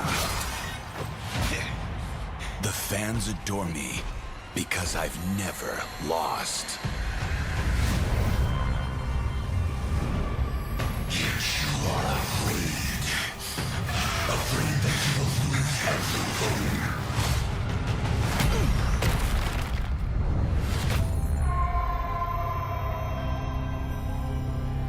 Do you ever get scared of losing, Kimmy?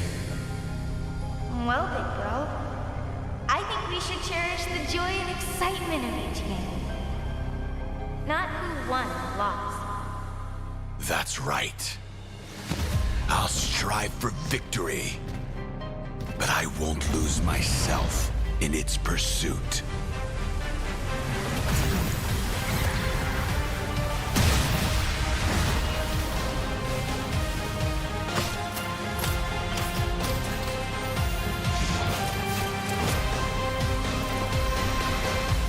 World Championship. I'm back.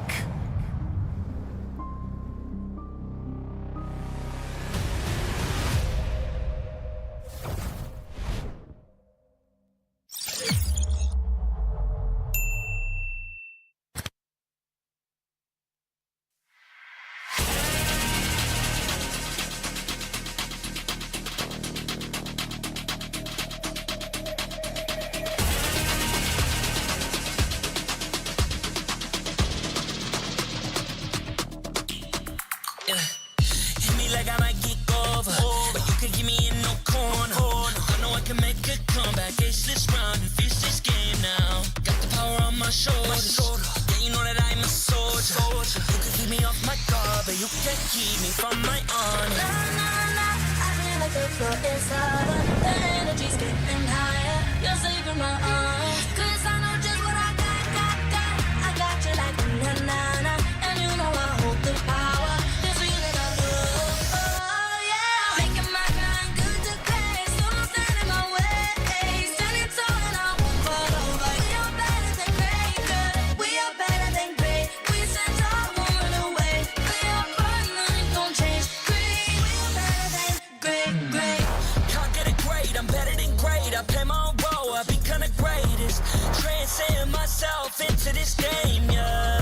I build a power to dominate fate. Championship mind on top of the week. We start to the game, shout, reveal. Better than great, that's how we feel.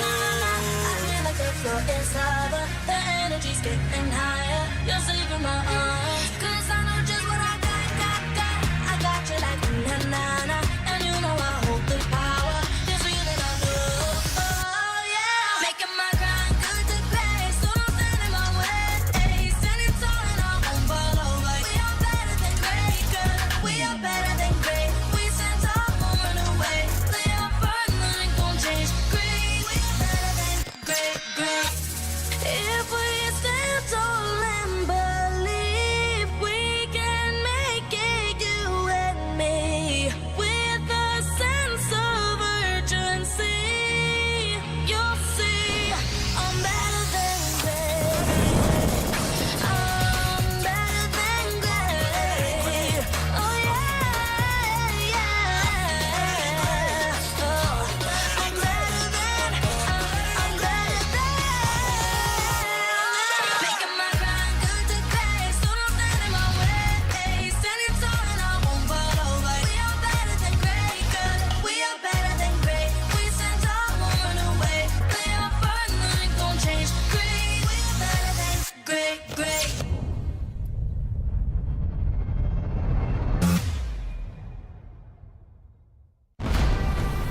We are here at Gamers 8 to show that we are walking the walk.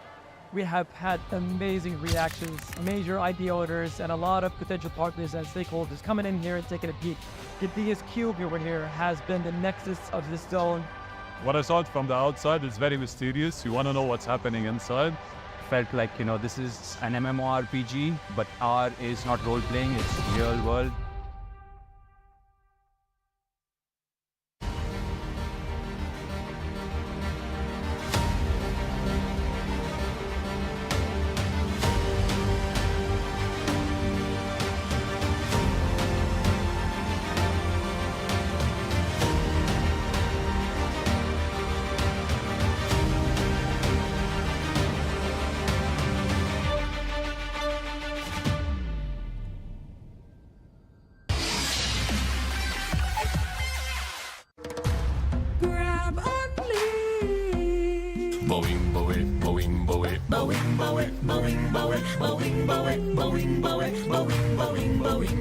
Pag nag-grab only, savings ang dami, your wallet sings tonight. Laki ng bawi, pag nag-grab only, save 2 for alright.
the #1 seed, the champion of the arena. The fans adore me because I've never lost. Yet you are afraid that you will lose everything.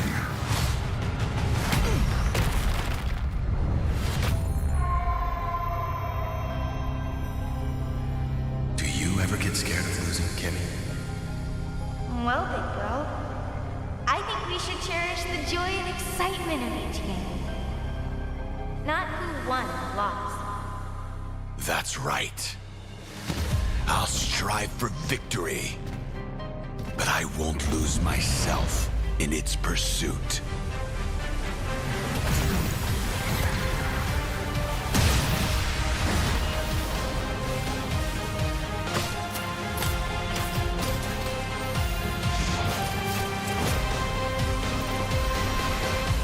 World Championship. I'm back.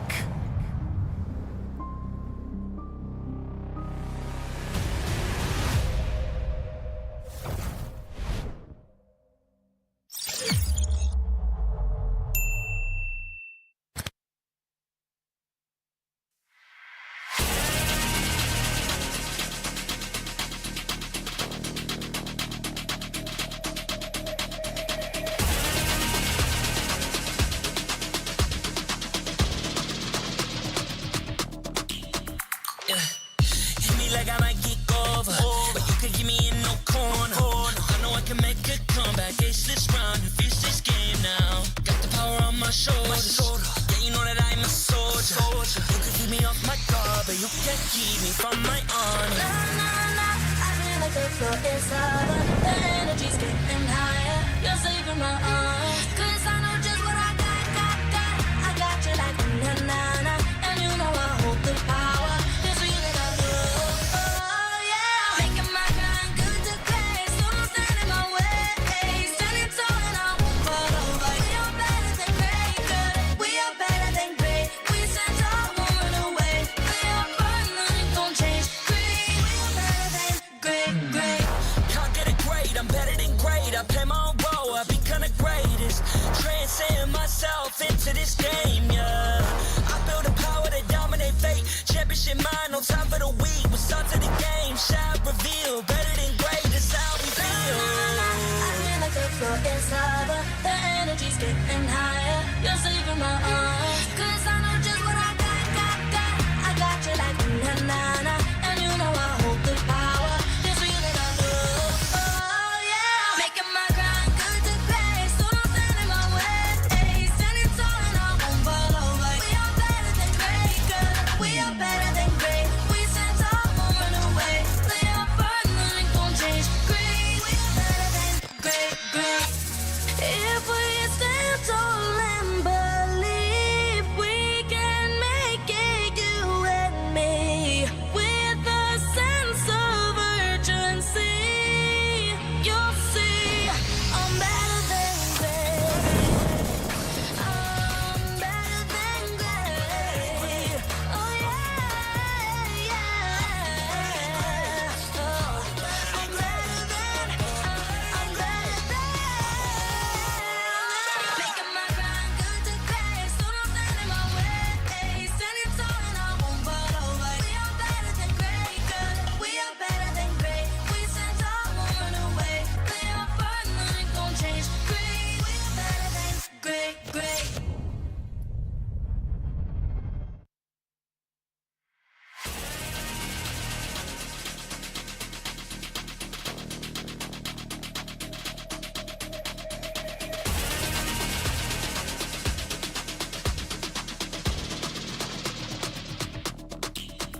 Yeah. Hit me like I might get over, but you could give me in no corner. I know I can make a comeback, ace this round and finish this game now. Got the power on my shoulders. Yeah, you know that I'm a soldier. You could keep me off my guard, but you can't keep me from my honor. Nah, nah, nah, I feel like the floor is lava. The energy's getting higher. You're saving my arms. 'Cause I know just what I got. I got you like na-na-na.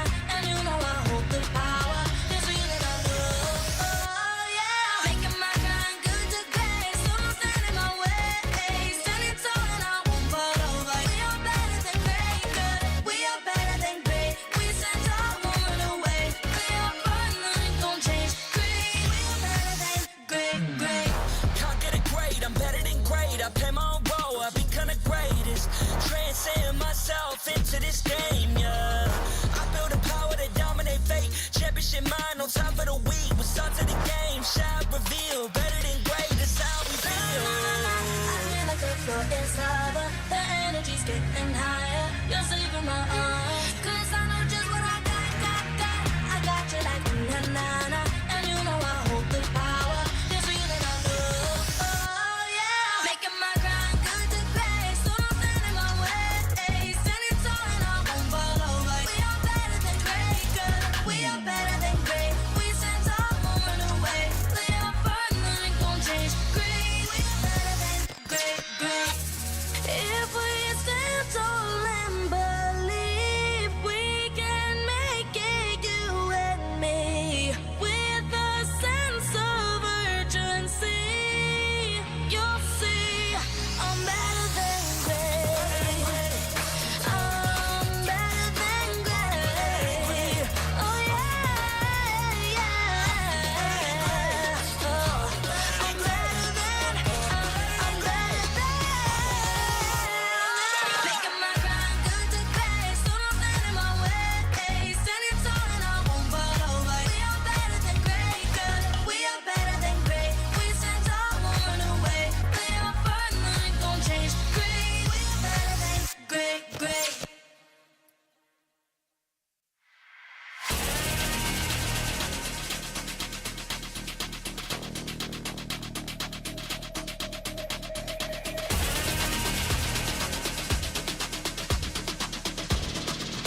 like I might get over, but you could give me in no corner. I know I can make a comeback, ace this round and finish this game now. Got the power on my shoulders. Yeah, you know that I'm a soldier. You could keep me off my guard, but you can't keep me from my honor.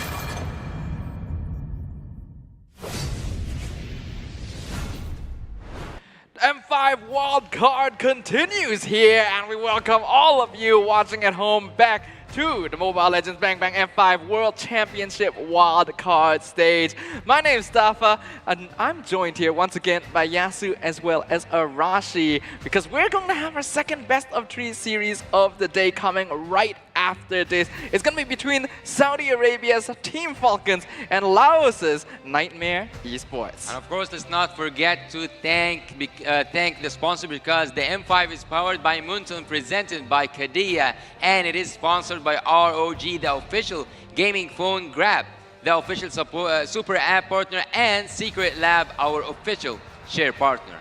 Thank you so much to our lovely sponsors here. M5 would not be possible without your support, so on behalf of the audience as well as the casters, we thank all of you. Yep, there's lots of great times to be had here, and on top of that, if you guys want to find even more M5 content, make sure to search hashtag MLBB M5 on TikTok to find the best content around. And of course, remember to use the same hashtag MLBB M5 once again to share your content to be viable for some rewards, which are available for all of you out there. But of course, let's get into things. It's going to be Team Falcons versus Nightmare Esports. Now, Yasu, this is your region, your team. Your thoughts going into this? Well, there's an interesting headline here saying "Soaring past the Lotion Reaper." Actually, the MENA slogan was "Soar beyond your limit," and Falcons are here, so they are soaring beyond their limits already. We are here at the international stage, and it is a really, really, really intense match, because this team, Team Nightmare, has made a huge comeback against Team SMG. Wait a minute, so you're saying they're flying above their limits, so they're gonna get shut down by Nightmare Esports? Oh, you better be careful there, Yasu. If they're over their limits, it's like it's dangerous. To limit like beyond limits. I'm kidding. They're going past their limits. Yeah. I get it. But on the other hand, Nightmare's one-game win versus the favorites, right, shows really that they have some potential right here. And we saw a lot of very unique picks, and I believe they were also the ones who initially surprised everyone by just bringing in a Tigreal, right, bringing it back to the classics. That is true. Yeah, they brought out the Tigreal, which I honestly am very happy about, but also kind of disappointed that it didn't perform as well, because it's a hero I quite like, and I really like that the hero did get buffed overall. But of course, let us go on into our next topic. Starting things off, is going to be a good night's sleep or a terrifying nightmare. We got the mid laners up on screen right now. Good Night performed incredibly well yesterday, as we saw from his KDA on the Valentina. Soso didn't do too badly. He did get MVP in that one game that Nightmare were able to win out against Team SMG. Now, Arashi, I do want to ask, what are your thoughts right now about Valentina's status in the meta? I think it's great that she's getting a lot more time in the Land of Dawn. But unfortunately, for a while here, the meta shift back to the even older meta of the long-range mages like the Eve, like the Farsa. And now it's back here with all the team fights, with all the big ultimates used to actually win it out in a intense, close-range team fight. The Valentina is better here again. But if you look at the stats here, the KDAs from both these teams, I feel like it's a bit unfair, because Good Night's game right here that's being highlighted, I believe it was a very, very long game in comparison to Soso. So it's not exactly immediately transparent from the numbers alone. Well, I actually also admire something, and when you guys brought up that Valentina wasn't like getting the recognition, let's say, in the past few, I'm not gonna say seasons, but weeks at least. So Valentina is one of those picks that you should take care of, because once she is there, you know that there are some picks on your team that cannot be used because you don't want to deal with their ultimates. That is true. She is a little bit of a threat in a different way, but of course, let's stop our discussion for there, because we're gonna be having the teams walk up on stage very, very soon. Before that, we do have to introduce to you the faces behind the scenes, working to make sure any technical difficulties are resolved and competitive integrity is maintained. Our Marshall team up on stage, thank you very much for your contributions. But without further ado, starting things off, opening their wildcard campaign with a dominating sweep, the Saudi Arabian representatives look to prove that the sky is the only limit. Make some noise for Team Falcons! Yeah, they're able to get such a dominant performance yesterday, showing great skill, great planning, and also great endurance with the long duration games. But today they are facing on the other side, the team that made the tournament favorites bleed and looks to ground the soaring Falcons, the pride of Laos, Nightmare Esports. Nightmare Esports, they have proven at their first appearance at the first match of the first edition of Wildcard that they are up to the challenge, that they can take this game back home, that they can make, or like let's say cut the wings of the Falcons. And besides the players themselves, again, it is going to be the coaching staff that performs all of the nitty-gritty behind the scenes. You may notice only one team has it. Falcon, Leo does the drafting, so already multi-role. We'll see if he can pull it off once again as the fist bumps on stage have concluded and the teams will now take their seats. Let's dive a little bit deeper into Team Falcons. Well, for Falcons off the bat, the fact that the drafter is also a player, we've seen this trend rise up in Indonesia, by the way, just for your information. And sometimes it's really beneficial because you know, and you're on the field, you know exactly what your teams can do. Well, actually when you said that, we have seen that before. There was one name that came up to my mind, and he's like one of those who made M3 an exciting event, MOBA Zane. Ooh, Mr. Zane. True. A similar sort of position. We'll see whether or not they can live up to that. Because on the opposite side, we have Nightmare Esports from Laos, consisting of Cammy, Too Easy for Lexi, Jupiana, Sosol, and Jasmine. They definitely surprised us yesterday, taking a game against Team SMG. What else can we expect from them? Well, I can't expect the unexpected because in their EXP lane, they do have Jack, by the way, who did make an appearance in day one. So they have a chance to switch it up and surprise the opponents, not only with the change in heroes, but also with the change in players. And along with that, I hope they're going to bring in some Laotian flair here in the Land of Dawn.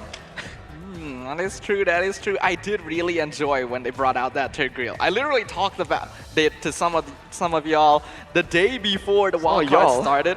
Some of y'all, yeah, you gotta get some of that slang in there. The Southern. It's one of those heroes I love playing that is honestly underrated, and I loved when they gave him the buff. So I was disappointed we didn't see him in like MPLI, for example. We got to see him once, but they still lost the game. So if they bring that back, refine it a little bit, I would love it.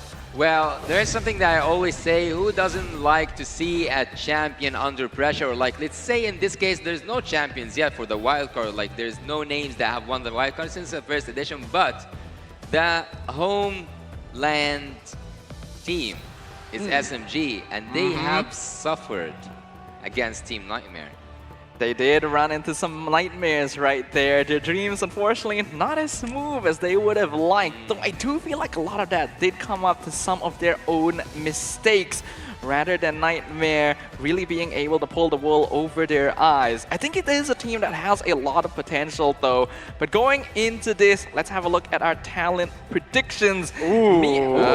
Spicy. Different across the board. Me and Yasu predicting Falcons, Arashi predicting Nightmare. Could I ask you to explain yourself a little bit? Well, I think Nightmare definitely has potential, first of all, and I think I like how they set up their game plan, right? Sometimes we have a default kind of opinion, like, oh, get DPS in the gold lane, get something strong with crowd control in the jungle, but I feel for Nightmare, it's a bit more creative, so I really appreciate that, and I feel like their style is a lot more fast-paced, and Falcons, we saw are usually dragging the game out to a long time. I mean, the average game time right now, I believe is 18 minutes plus. So I feel like the further we go, the shorter it should be, because teams are now getting a read on each other and gonna be more calculative, knowing their opponent's tendencies to avoid those big throws that can just lead the game to extend for a long period of time, up to 10 minutes. Well, actually, the reason why I predicted Team Falcons to win, and also I don't know if that's the same reason you have Sadafa, but I think that Team Falcons are now hitting their peak performance. Peak performance? Yeah. They are hitting there, not like heading there. They are going. Heading there. Yeah. Heading there. Got So, you, okay. So Team Falcons, I'm used to see them either doing really great or, let's say, below average, because there's nothing in between. They are not like always good. They are not always bad. They are either this or that. Right, so coin that's why. flip. It's a coin flip. You never know what you're gonna land on. Yeah, I'm just like counting that they will have that momentum today. Hulk, dude. He looks confident, man. Yeah, Raising up the audience real quick. I know, right? Literally being able to play with the crowd in a different region. That takes some skill, but well, if Yasu senses that this team is inconsistent, he definitely has the most experience with them compared to the rest of us from MPL Mena. Maybe we have to take his word for it. Either way, we're going to be jumping into the drafting phase for our second series of the day. It is going to be Nightmare Esports versus Team Falcons. We've already seen some very interesting drafting today. Our unique hero count rising above what we expected. So let's see if we can keep that trend up. You know what's also rising up to the draft right now? Khalid is in the ban at the first phase. I know, right? And that's a respect then. And we've seen that both Juviana and Jack really likes playing this hero, and it was really good. But unfortunately, with the Tigreal, we did see some miscoordinations right there. That is definitely ironed out, man. Mistakes like that are those kind of factors can lead to a fatal change in tempo. For Nightmare, though, it seems to be still the Nolan and then the Terizla, so a bit of a mix here. Wanting to shut down the jungle advantage, but also that big team fighting potential. So I do have to ask, Rashi, in this position, right? Nightmare Esports, I think it's pretty clear they're coming into this match as perhaps the underdog, considering their performance yesterday overall as compared to Falcons. So when you see your opponent having performed so well on day one of the wildcards, what is the approach in terms of the draft? Do you want to focus like key players? Do you want to refine your strategy? What's the play? I really think that's a very case-by-case scenario, man, because some teams, they're just that good at their comfort heroes, and when the going gets tough, they can default back to that, and usually that's the right call. Getting them in a familiar spot with a familiar hero will alleviate a lot of the pressure mentally, especially in the long series. But for some teams, it's about just countering everything and being intelligent. So we'll have to see, man. With the coach diff between both these teams, seems like Nightmare go in for that 1-1 pick. Will this be a protect the 1-1 strategy once again? Well, there's an Arabic quote that I will like translate literally, and if you guys have like a similar one, or maybe like you will correct me, go ahead. So it says, hit the iron while it's still hot. Yes, strike when the iron is hot. Yes. Yes. So I think that right now Falcons on their like winning. I'm not gonna say winning streak because it's like a first match, but it is a sweep. So I think that today, after like seeing or like having that boost of confidence yesterday, they should pull off a really good performance. Nightmare should also have pride on like taking or like making things not look really good to SMG, which was I think it's most expected to be one of the strongest teams we have here in the wildcard. So teams do have to play around momentum, and Yasu definitely making a bit of a statement there. We'll see how true that becomes, but I think Team Falcons are definitely going in that direction, right? They have the momentum from a 2-0 sweep yesterday. So you're gonna give Goodnight one of his signature heroes right off the bat. The Fairness is gonna be coming out along with the Matilda, and we saw this exact combo do scary things in the hands of Team Lilga. There's just so much protection, so much sustain available. So in a big team fight, technically, right, the balance really just favors Team Falcon with this lineup. For a while now, we're going to wait until we can see what Team Nightmare has picked up. And if they can do so, oh, it's the Arlet and the Fredrian, it does seem. So a lot more crowd control heavy, and with the Fredrian, that means that the jungle is also very, very strong. It can really swing both ways with the sustain and the damage. Yep, I'm not too sure if the graphics are updating here, but just to confirm with you guys, Nightmare has drafted the Arlet and the Fredrin, and Falcons just concluded their first phase with the Yu Zong pick. So responding here, there's gonna be quite a lot of dueling in that EXP lane if this Arlet does go in that direction. But I like the pick. The final slash really messes with the Netherrealm. After seeing that 1-1 is the first pick for Team Nightmare, I was actually like kind of expecting to see a suppression here. I was kind of waiting to see a Kaja or maybe a Franco to stop that one, because Team Nightmare should be so confident to just like take 1-1 as a first pick. Yeah, that's true. Unfortunately, right now we can't really confirm the bands that have been selected right here. But we can make a bit of an assumption, technically. Because for a Falcon, right? I think it's Angela, and on the other side there is Akai for Team Well, we'll see. Nightmare. But again, for now, with the Faramis and the Mathilda and the Yuzong, you expect some kind of damage output hero, because otherwise, all this protection will be for nothing, right? The Netherrealm and the Guiding Wind is meant to be used to protect someone. So I think a big carry is going to be available. We're back. Okay, we're back in action here. The graphics have been updated. Sorry about that, everyone. Thank you for being patient with us. So the Angela and Minotaur were banned out by Team Falcons. Akai banned out by Nightmare Esports. And it's interesting they would go with the Akai, because usually you would consider that as the counter to like the Faramis, for example. But since they are going with the Arlet Fredrin, this hero would be a threat in terms of that heavy spin during these team fights. So both sides do seem to be focusing around the fighting potential of their overall lineup. Oh, they banned away a Brody, by the way, Nightmare. Yeah. I feel like the Brody will be, it's a bit of a shame to use all this protection for a Brody that's already kind of self-sufficient. I thought something with a higher damage output, like a carry or something, would make sense, but now with a Martis even, it's going to be rounding out the resets, the extra bit of damage they require. Nightmare, I feel like they can just go for a split push. If they want to bank on a team fight here, it's going to be so difficult. Well, they want to let Lotrick to analyze the enemy fully, because they don't want to take that marksman, they don't want to take that gold lane just yet, just to know if maybe they will go with the carry and they will have like that true damage upon such heavy heroes from Team Nightmare. So far there are heavy heroes, but maybe they will add some more, because Arlet can be an XB lane, but also he has proven efficiency in terms of the roam. So maybe you'll see a carry. I was actually gonna say I expect a Bruno. Let's go! There he goes. There he goes. I'm You got so your glad I Tiger. get to cast this again. This is nice. We got the Tigreal and the Valentina. So that Netherrealm is going to get stolen away depending on how Soul is feeling. Even the Black Dragon Form and Decimate are pretty good overall. Wow. The team fight for Nightmare, pretty powerful. But with another tanky hero, carry is looking more likely. If not, then maybe the Ixia? Something long range maybe as well. Ixia comes to mind, but so does maybe... I guess the carry really gets up there, but I think the carry is most likely.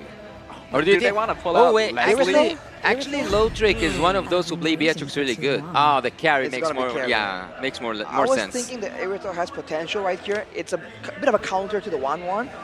And you know, if you're secure with the healing and the mobility, and you can hit while moving, you can just cut down on the defensive items and just go all in on the damage. But it's gonna be the carry.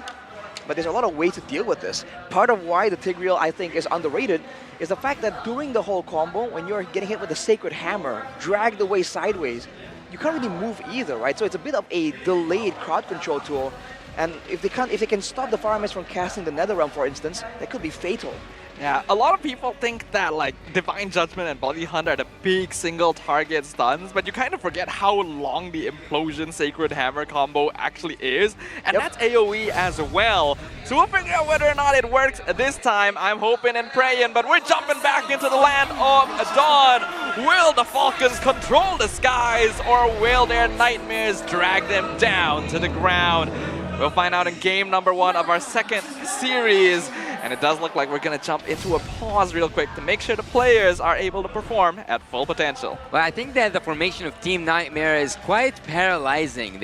There's a lot, tons of crowd control there. You have the Tigreal, you have also the Fredrin, you can consider his crowd control tons, and you have the Arlet. What else is there? Is there like any crowd control? Yeah, there's the Horrifying from the Valentina, the second. It's like, it's an... it's full of, it has tons of crowd control. And that's, I think, the idea, right? I thought they were just going to go full crowd control and duke it out against a Faramis Mathilda. But with a Valentina, that just changes things. And I think that now the big focus becomes the Faramis, right? In the hands of Goodnight. If he can just hide away and ensure that the Netherrealm does not get stolen right here, that could immediately tip the balance in favor of Falcons. But otherwise, there's just way too much crowd control here to really be able to fight comfortably for the side of Falcon. Because not to mention, there's only one Purify in the hands of the carry, so everyone else, I believe including the Faramis, no Purify, which means he can get comboed and locked down. That might be a mistake, dude. I think what's going to be the most interesting about this match is that, like you mentioned, Nightmare has a lot of hard CC, and on the opposite side, Falcons have a good amount of utility with that Faramis Matilda. So it's a little bit of a battle between that crowd control, as well as how well Falcons are able to use their tools to be able to play around their opponents. But it's true that's very difficult here. Nightmare Esports, in terms of micro mechanics, certainly didn't seem to quite match up to Falcons based on their performance yesterday. But when you have a good hero lineup, a lot of that can be made up for. Well, the sustainability that Team Falcons have is quite, like, it is remarkable. You have that Matilda, you have also the Faramis. You can extend the team fights for a very long time. But what I also kind of notice is that they have reached to the backline with also the Yuzong. They have really good damage output when you reach the late game with the carry. So at a certain point, I think that also Team Falcons have a really good draft in their own way. So yeah, Team Nightmare have that tremendous amount of crowd control on their side, but drafting-wise, I would actually lean toward Team Falcon. I think I have the exact opposite opinion, man. I think everyone who knows me knows that I do stay tactical, but I also like crowd control. I always say that crowd control is the key. The team with the crowd control dictates how the fights happen, right? Where it happens and when it happens. So I feel like in that sense, it's going to be a lot easier for Nightmare to, let's say, set up for an objective and then punish when Falcons are out of position. Whereas the exact opposite isn't exactly true. The only real way they can engage is with a Black Dragon form, a Petrify Furious Dive combo maybe, or with the Circling Eagle. But if they do that, they also remove a lot of ways for them to counter the players of Nightmare. So that's where I stand on the drafts. I also have a bias towards crowd control. CC is biased towards the Tigreal. We know it, dude. You lion. But I also predicted Falcons. So I don't know why these teams keep doing this to me, this sort of situation. I feel like there's a vendetta against me on the desk right now. Hopefully that's not the case. The conspiracy theory. But it's true. While it's true that there's a lot of crowd control on the Nightmare side, there's also a certain degree of difficulty to the execution, especially like Tigreal really depends on that flicker to set up the implosion combo. And if Falcons can out-micro them, like you can pull people out of stuns with the Guiding Winds, the Netherrealm, the Black Dragon form just comes into the backline and suddenly the CC has to go in a different direction. So there's a lot of stuff to consider. That's where you forgot, dude. They have an Arlet. If they final slash everyone in position, they can immediately go with a Sacred Hammer and then Implosion combo. With an Arlet and a Fredrin, they can both stay in the front and take some damage in that back and forth situation. So you're actually saying that Team Falcon will be paralyzed? I think so. I mean, it's hard to imagine that none of these crowd control tools are gonna land, especially with only one Purify. We have an M-Series fact right here though, a decline in the Appraiser's worth. Fredrin, the most picked hero of M4, has finally been picked after 13 games on the wildcard stage. It feels kind of unbelievable. You would think that Fredrin had showed up at some point, but the fact that this is his first appearance, the entire wildcard is insane. The hero really has dropped off a little bit in terms of his overall value during the drafting phase.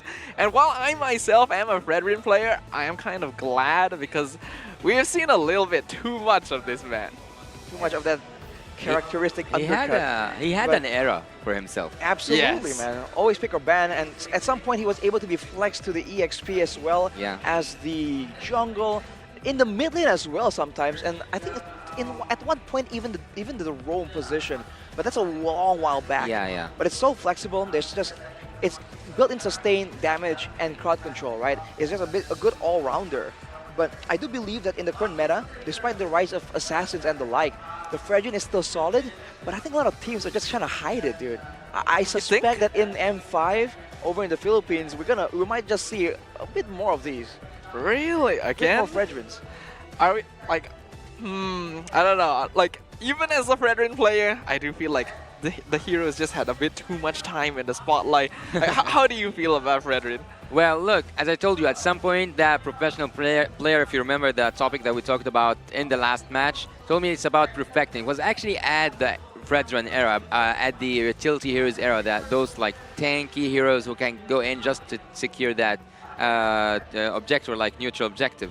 So, Fredrin getting picked again, it will need that era to come back, the utility heroes era. But right now we have the assassins, we have the even like marksmen, we have Yusen Shin today.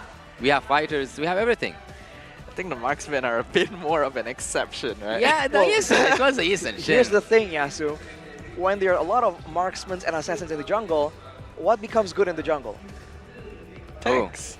Tanks. Fighters. That's part of why I think it's going to make a comeback, man. With so many slippery heroes like the Nolan, there's going to be so many like flexible teams that they can pick, they can let the Nolan go through in the banning phase, and then they can punish it using heroes like the Fredrin. I would actually hate that to happen. I hated the tanky junglers meta. Same, I'm gonna be honest. It's just, like, yes, it's effective, but it's also not the most fun to watch, We wanna be entertained when we're in the land of Dawn, especially watching these tournaments, and just seeing this big beefy guy walk around killing creatures in the jungle, maybe coming out of his cave once in a while to do something. It's not the most riveting experience. I mean, earlier we saw a bunch of Boxias come in. Of course, as an exception, we did see the Yisun Shin as well, but generally there's still a lot of fighters left in the jungle right now. Yeah, Leomord, Roger. Leomord, yeah. I forgot about that. That's true. Do we want to remember that? Alpha just came. What else? Is there any other interesting jungle heroes that we've yet to see? Interesting jungle heroes we've yet to see? Yeah, yet to see. Paquito? Ooh. Paquito in the jungle. We haven't yet, right? Not in recent times. We saw Paquito in the EXP lane earlier. Yeah. But it used to be able to be flexed in the same way like the Fredrin, right? EXP, jungle, mid, and roam. Just like unreal. In fact, even further back, the Paquito was able to be used in the gold lane as well. Yeah, that was a thing. A long time ago. That was a fun time, though. Actually, this is a bad memory for me because it was used against Mina. Not the best time, especially if you have to play against it. But hey, it does add to the experience, makes things a little more interesting to watch. For now, though, it does look like we're gonna take a moment to make sure that everything on the stage is going properly. We gotta make sure that competitive integrity is maintained, that if the players are having any issues with their devices or their connection or so on, that we are going to fix it. No worries, the marshals are already on it. For now, though, let's open up the conversation a little bit. We are now nearly halfway through the Wildcard group stage. Are the teams you predicted going to M5 in the beginning still the same now? Wow, that's a good question. I'll be real with you, I don't quite remember. I might need a break. You don't remember? Okay, then just to give you a little bit more time to gather your thoughts, we're gonna go on a short break, of course, to make sure that the players are in a good state as well. Make sure you guys don't go anywhere, but if you want to grab a snack, go to the bathroom, this is the time to do it. When we come back, Nightmare Esports will face off against Team Falcons in the Land of Dawn. We will see you guys there.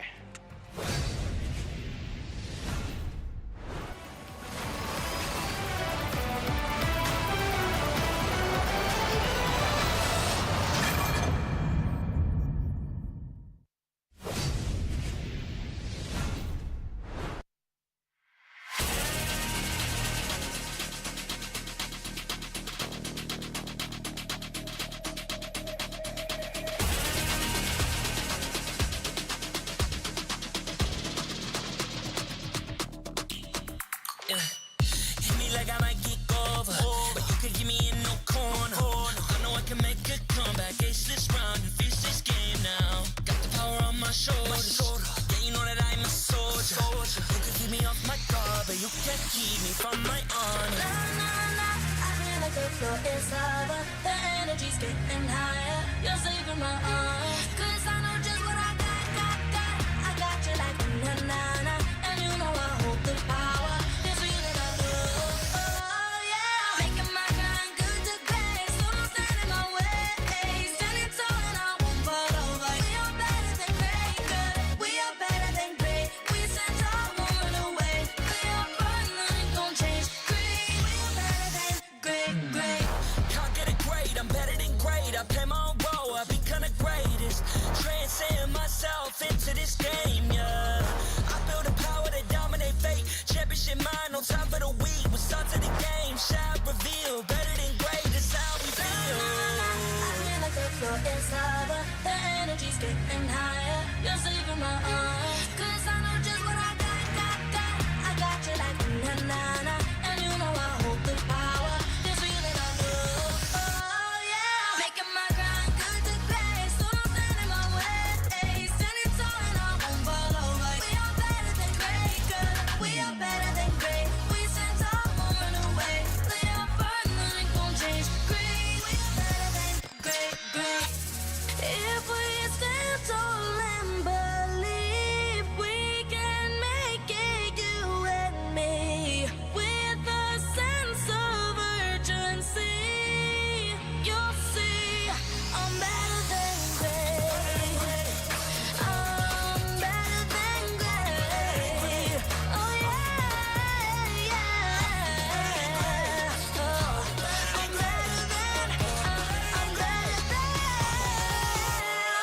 Making my grind good to great. So don't stand in my way. Standing tall and I won't fall over. We are better than great, good. We are better than great. We stand tall, won't run away. We are fun, nothing gon' change. Great, we are better than great.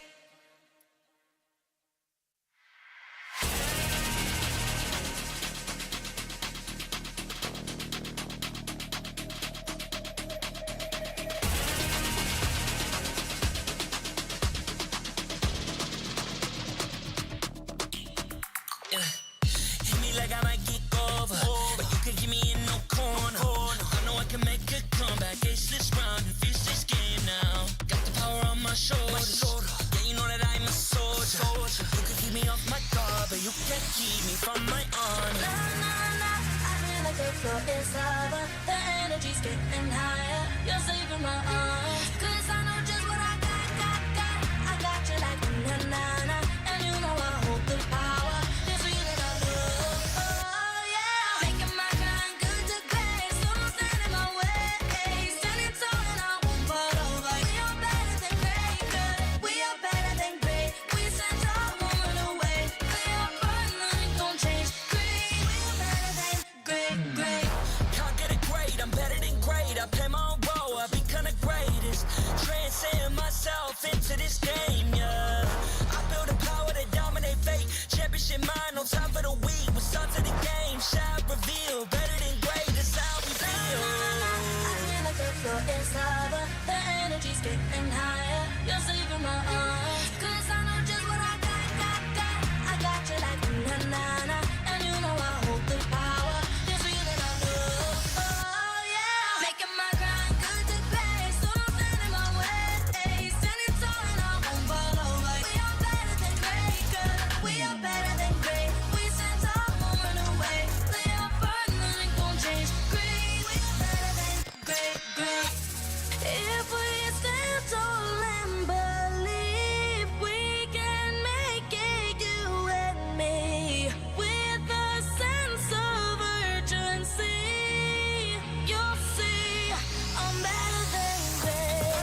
I might get over, but you could give me in no corner. I know I can make a comeback, ace this round and finish this game now. Got the power on my shoulders. Yeah, you know that I'm a soldier. You could keep me off my guard, but you can't keep me from my honor. Nah, nah, nah, I feel like the floor is lava. The energy's getting higher. You're saving my arms. 'Cause I know just what I got.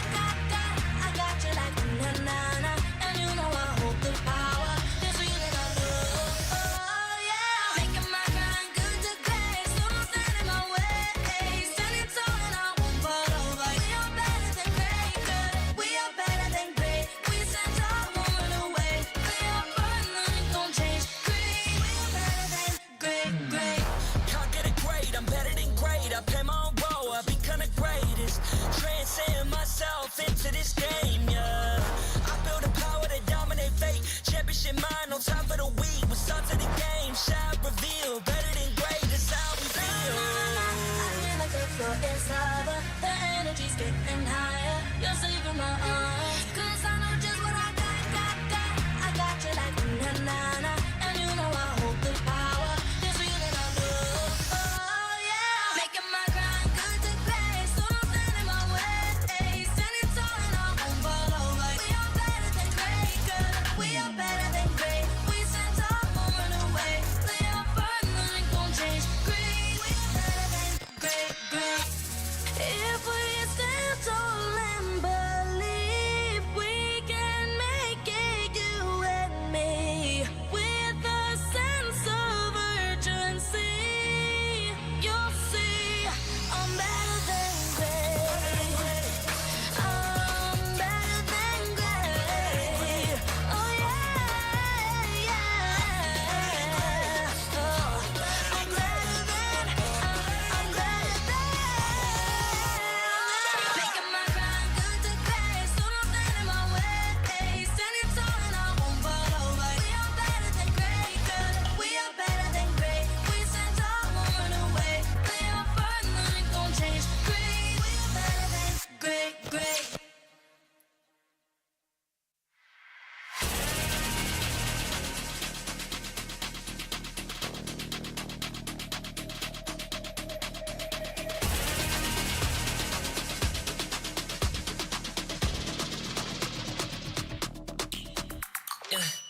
Hit me like I might get over, but you could give me in no corner. I know I can make a comeback, ace this round and finish this game now. Got the power on my shoulders. Yeah, you know that I'm a soldier. You could keep me off my guard, but you can't keep me from my honor. Nah, nah, nah, I feel like the floor is lava. The energy's getting higher. You're saving my arms. 'Cause I know just what I got. I got you like na-na-na. And you know I hold the power. This feeling I love. Oh, yeah. Making my grind good to great. So don't stand in my way. Standing tall and I won't fall over. We are better than great, good. We are better than great. We stand tall, won't run away. We are fun, nothing gon' change. Great. We are better than great. Can't get it great, I'm better than great. I play my own role, I become the greatest. Transcend myself into this game, yeah. I build a power to dominate fate. Championship mind, no time for the weak. We start to the game, shout, reveal. Better than great, that's how we feel. I feel like the floor is lava. The energy's getting higher. You're saving my arms. 'Cause I know just what I got. I got you like na-na-na. And you know I hold the power. This feeling I love. Oh, yeah. Making my grind.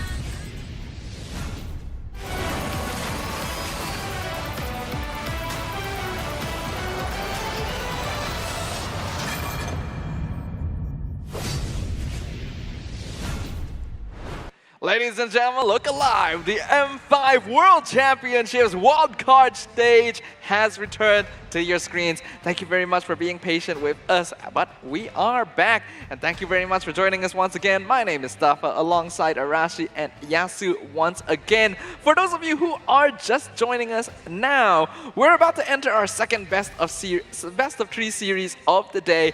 It is going to be Team Falcons versus Nightmare Esports. Now, we already talked a lot of stuff. I hope you guys still remember the draft, because I'm about to quiz you now. Who are you predicting is going to win game 1, starting with Arashi? Yo, man, card control is the key. Every single time I'll keep saying that again and again. I think the exception would be when there's a lot of movement, right? We can just move around and maneuver, maybe go for a bit of a split push.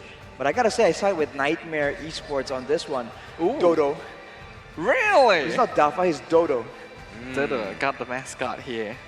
Yeah. Yeah, he's here. He's on the wildcard stage. You guys thought he wouldn't be here, but he's here. He made it. Is he always on broadcast? Yeah, he is. He's just sitting there. Shall I just leave him Dang. like this so that his head pops out? Yeah. Like a stalker. You guys know he's stalking the camera. But Maybe because he's with you today, maybe you'll get your predictions right. ooh, that's true. I already got the first one right. Yeah. Maybe it's because, but he was here yesterday too. No one saw him yesterday. You could have just let It's it true. go. He didn't you know? appear on camera. Yeah. Maybe it's because he has to be on camera, you know? Maybe this That's is your true, lucky huh? charm. Lucky Charms. Oh, you're right. This is the lucky charm. It's all about the Lucky Charms, man. Even in the previous match, the Lucky Charms is losing in the first game. We'll see if a repeat kind of Honestly, I happens. should have right brought now. him out yesterday. You lost in the first day. That's true. But I feel like I should have brought him out yesterday because Should've. all of us were dressed in like purple and black yesterday, and Yeah, you mean Gideon. Yeah, I missed, Shout out Gideon Q. I missed out on an opportunity. Yeah. But Well, either way, so Nightmare. Yeah, yes. Yeah. Yeah, you're the only one here. Do you agree? Do I agree with the crowd control? Yeah, I know that it's so annoying. I know that it's really good to have crowd control. But Look, I want to say something that also looks really good. Look at this close-up shot. Again. Come close. Whoa. You'll see that. he's yeah, you'll see demanding that. closeness You'll from see the my camera. frame. You'll see my frame having that Yuzong skin here. It like looks so really good. But let's go back to the topic. Move the figure. Move. Yeah, actually, There you go. I don't want to. I don't want to mess with it. So the crowd control is really annoying. The crowd control is really good. But Falcons team, if they execute it, yeah. See, it looks like the close It's like shot you're a looks figure really salesman, good. dude. You're like, look at this right here. Yeah. This is quality. Yes, But you can is actually quality. get this with the M5 pass in game. Ooh, the transition though. Yeah. See? Like when you lit better than great slide into your sentence. It's the same feeling. Into your DMs. Yeah, it's like Nice. here you can get also the M5 pass. You can have a chance of this. Yeah. Sure I can. like what you can do. There. Anyways, back to the game. Back to the game. Take it to the away, game. Dodo man. So, wait, which team did you predict? Did you answer Falcon. that? I said You did Falcon. Falcon 2-1. Biased. No, 2-1. Just kidding. Maybe I kept some information from yesterday. Maybe. Get some insider information. Maybe. Can we get some of that insider information later? I hope so. But for now, we're gonna be jumping into the land of Dawn. Thank you very much for being patient with us, ladies and gentlemen. We've got Nightmare Esports on the blue side. We got Team Falcons on the red side, and it already begins. Hulk taking some abuse here. Yeah, he needed to go back, and I think Joviana is wanting to commit to that. Well, that's a lot of damage. The Social now taking the aggression. The Terrifier is going to be enough. But that's a T-Wheel, man. Level 1 and 2. It's actually quite underrated how much crowd control and how long it actually lasts. For now, though, with a Mathilda in the picture, it will be unlikely for him to get anything too meaningful. In the mid lane, I feel like Goodnight now has a bit more control to play with here with Super. Jasmine. Yeah, it's not gonna work. No. You see, he's stealing you. No. Yep. No. We thought it might happen. He might get the Sacred Hammer, but it was Goodnight who actually pulled him back instead. As of right now, a good amount of skirmishing happening on both sides. Lexi actually being able to red trigger that gold crab away as well from Leo. But neither team looking to totally commit. They're probably waiting for that turtle timing. They might be waiting for the level 4 as well, but look at this trap. Oh, maybe we should not wait until the turtle time. But at the bot lane, Hulk is still surviving. But first blood drawn by Joviana. That was close. For a moment, it looked like he might get out, but we didn't. It's a 1-to-1 trade, but it was almost there. A clean kill for Super. But now with Mathilda, it's going to be a jungle fight. And too easy for Lexi. In this situation, has a bit more to work with. Well, Tiger is not yet level 4, but he does have that bush. With the second skill, he can keep Leo away, and also Jovian can make that work and make that happen. Leo goes back. Goodnight's forced to use his ultimate, and the turtle goes to the favor of Team Nightmare. In terms of long-term investment, Falcons did win by getting the kill onto Cammy, but in short term, they needed the Matilda for that turtle. Wow. Oh, slashing him apart. Slashing him apart. Like, Arashi, is it like normal for an Arlot to win against a Yuzong in the lane? It's a Yuzong, it depends on how long the trade goes. If the Yuzong can get those stacks up, the Char energy stacks, it's going to be a bit more difficult because he gets more damage and he gets more sustain. But initially, especially when at level 1, and Juviana on this Arlot just going all in aggressive. And so far, for Team Falcons, they're just not matching the fighter damage potential because fighters' strong suit is the early to mid game. And Cammy, even though he gets taken out, he did get a kill, so it's a bit of a win-lose kind of. Yeah, that does even out overall a little bit. In the bottom, Leo securing the gold crab once again. We can see in terms of the emblems, once again, a good amount of movement going to be prioritized on both teams here. Actually, there's going to be quite a lot of quantum charges as well. They want a movement speed, they want a bit of extra sustain as well. The two members with the... Oh, hang on. Oh, Good Night was almost there. Very close. Good Night was almost like close to say Good Night himself. Yeah, but with the point, the ones with the quantum charge also have the Festival of Blood, so it's a bit more of a sustain tool, more so than a utility tool, I think. But for now, it's still going to be a waiting game, and I feel like in this situation, it's going to be a Nightmare that wants to try and get something done. They are just like, you know, like fighting behind that turret, and he is able to do so, because so far, Arlot is dominating his lane. Well, we can see a too easy for Lexi going in. Oh, he is trying to commit to it. He will get that kill. Low trick into deep trick or anything. No, he is still alive. He is alive with a miracle. Jasmine is out. He is out by the hands of Good Night. Too easy for Lexi. Is it too easy for Lexi? Let's see together. Will Cammy commit? No, he will not commit. Good Night goes back, and Team Falcons gets a kill. But I think that they potentially lost that turret. That right there is the dictionary definition of greed. Jasmine thought the kill was secured for sure, so he held on to that implosion and then used it too late. And by that time, Super had already pulled his gold laner out of danger.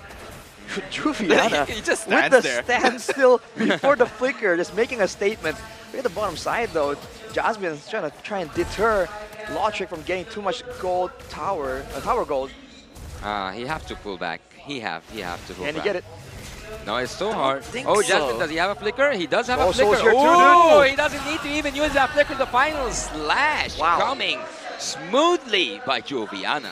That's a bit of overkill, man. Even the Netherrealm popped out there. That is crazy. Yeah, That's crazy. Kind of unnecessary. Yes, Jasmine wouldn't have been able to catch that himself, so we did see Juviana there, but the Netherrealm especially was not needed there. I'm pretty sure they would have survived that dive, but I don't think they're going to be doing too much in the next few seconds anyway, so I guess it's a pretty good trade there for Nightmare Esports. I feel like Nightmare now, having a bit of a lead in the gold lane, sort of, they should really try and look for the jungler right here. They have what it takes to really shut down Leo in the jungle, and if they can do that, then there's no real early game power pick for Team Falcons to play around with.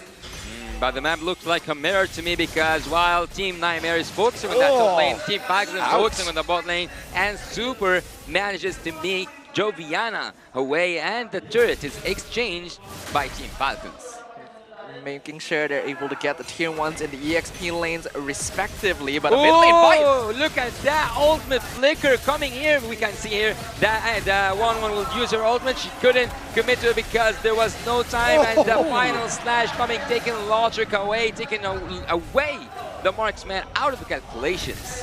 Man, even with the fact that Oasis there are still a massive fight, and now it's still not over. Oh yeah, it's not over because slash after slash after slash, it needs a final slash, but that final slash is beating here by Leo, getting that kill on too easy for Lexi.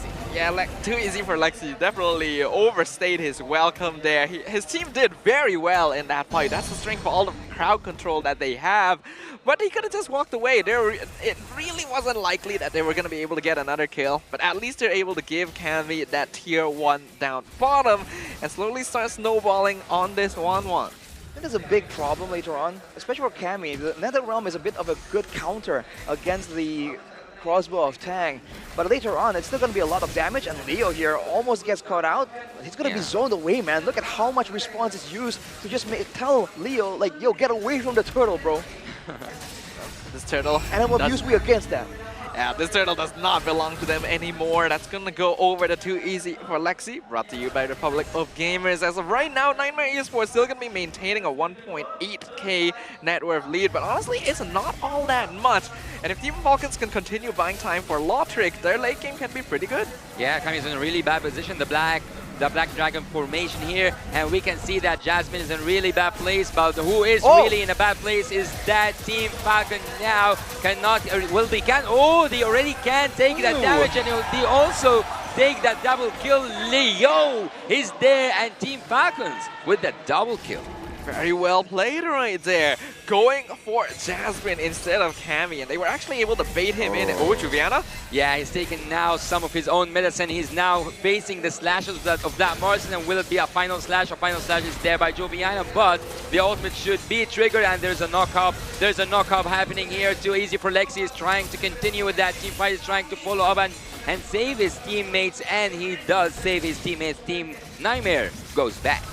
Now it's a bit of an opposite situation right there. Earlier there was a fight that led to a target getting taken, and just like that, Nightmare Esports give Team Falcons the same exact situation. You can see the C hover rush for Cammy right here, so that's a lot of reduction right in the healing, but it's also a lot of max HP damage that can be used to deal with Leo and Hulk. And for now, man, I think Nightmare Esports need to just not go for anything too crazy. The earlier play, man, 2v3 was not required at all. They need to try and get into the jungles right here and go for a 5v5. They have the superior team fight setup. Yeah, they've already lost a lot of the network superiority they had before. We can see in terms of gold, basically pretty even, these teams, and the most important players, Lotric as well as Cammy, are pretty close in terms of item builds. So no real advantage being built up for the late game on either side right now, and that could be concerning here for Nightmare Esports. Yeah, in terms of the kills, it is equal. In terms of the gold, it is almost there, but there was almost there. What was that? What was that? What a really nice engagement from you. Oh, Leo is out, double kill, but there's a shutdown. Hulk is trying to get Suso, and he does. Rubiana's in danger, and Team Nightmare might face a whiteout. They might face a whiteout, but Too Easy for Lexi escapes. Team Falcons are soaring beyond their limits. Now that was a turnaround right there. We thought Nightmare got the best engage they could, but that Nether Realm changed things instantly. I think it's not exactly just the Nether Realm. The fact is, the Sacred Hammer actually pushed people out of the Nether Realm range. The problem is that the main damage dealer, Cammy on the 1-1, was the first to fall in that engagement. How does it happen, man? Does he not play the 1-1? Is he just overextending too much? They can't keep doing this. Let's take a look at the instant replay brought to you by Kadea. If you look at this, it was looking so good, but without the 1-1 available right here, what can they do, man? They have fighters available, but fighters don't do well against the carry. They're just shredding everybody down right here. They should have all just pulled back the moment the 1-1 gets taken out.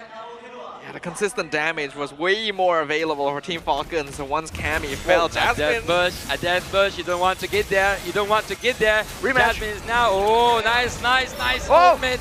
Nice ultimate, nice escape, but there is a really good damage. Lotric is still up to it. Lotric gets the kill even though he's miles away. And who's also miles away is you, Juviana. Juviana also pulls down Leo. Team Falcons got 2 of Team Nightmares, and also they also have the Lord. The crowd going wild right now for Team Falcons, actually. Every time Nightmare Esports looks for an engage, the Falcons are right there waiting for them. And even though there was so much commit onto Lotric to try and pick off the carry, he is online. I'm pretty sure he's got his Trinity by now. The Lord taking a lot of structures. They should be aware of that crossbow tank. It might turn things around. You gotta be careful here still, of course. But for Nightmare Esports, they're just playing this weird. Like even there in that fight, Juviana went in absolutely alone. What was the idea here? It seems like they're just fighting spontaneously, and they have no idea what to do when someone runs into contact, right? They have no idea if they should back away or if they should try and commit to the fight. Just like right now, Jasmine taking damage for no reason. Yeah, he is taking damage for no reason. I don't know actually why or like what is he aiming for at this moment. He's just trying to get information. He doesn't really need the brawl with Leo, but it's still okay since Tigreal as a hero is pretty hard to take down. The problem for Nightmare Esports though, they don't really have good split push presence, right? Arlet isn't really the type of hero you send to shove down a lane. And right now their team fighting isn't actually working out for them either, even with all the crowd control. So Team Falcons are in a really good spot to secure this game. I feel like this composition could have worked without the 1-1 still. I wonder if the idea is to take it away from Lautrec instead.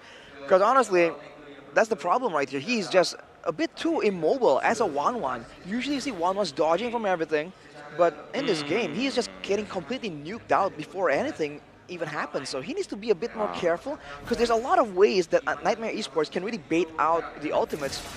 Look at his death wish though. Wow, it's a really calculated positioning by Team Falcons, and here we see that the Black Dragon formation has been triggered by Hulk. Super is also flying, as a wise man said, Kaka! How he do it is really magnificent. How Team Falcons got that team fight, the take away the rumor before the time for a Lord. The Shadow Stampede pulls this game have been immaculate. Good Knight still living up to his potential as one of the standout players yesterday in the mid lane. Right now, Team Falcons in full control of the game and the map. The Lord is easy for them, no problem at all. Nightmare Esports, what do they have to do?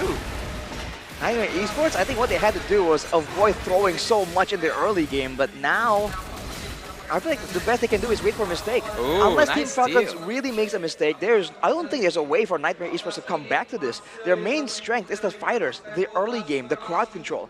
But now with no real way to bait out the Netherrealm, no real way to split apart the Pharaohs from the carry, what are they supposed to do? They have to just sit there and take the damage coming in from the carry, and that's percentage HP damage, dude. And they don't even have blade armors. What is going on here?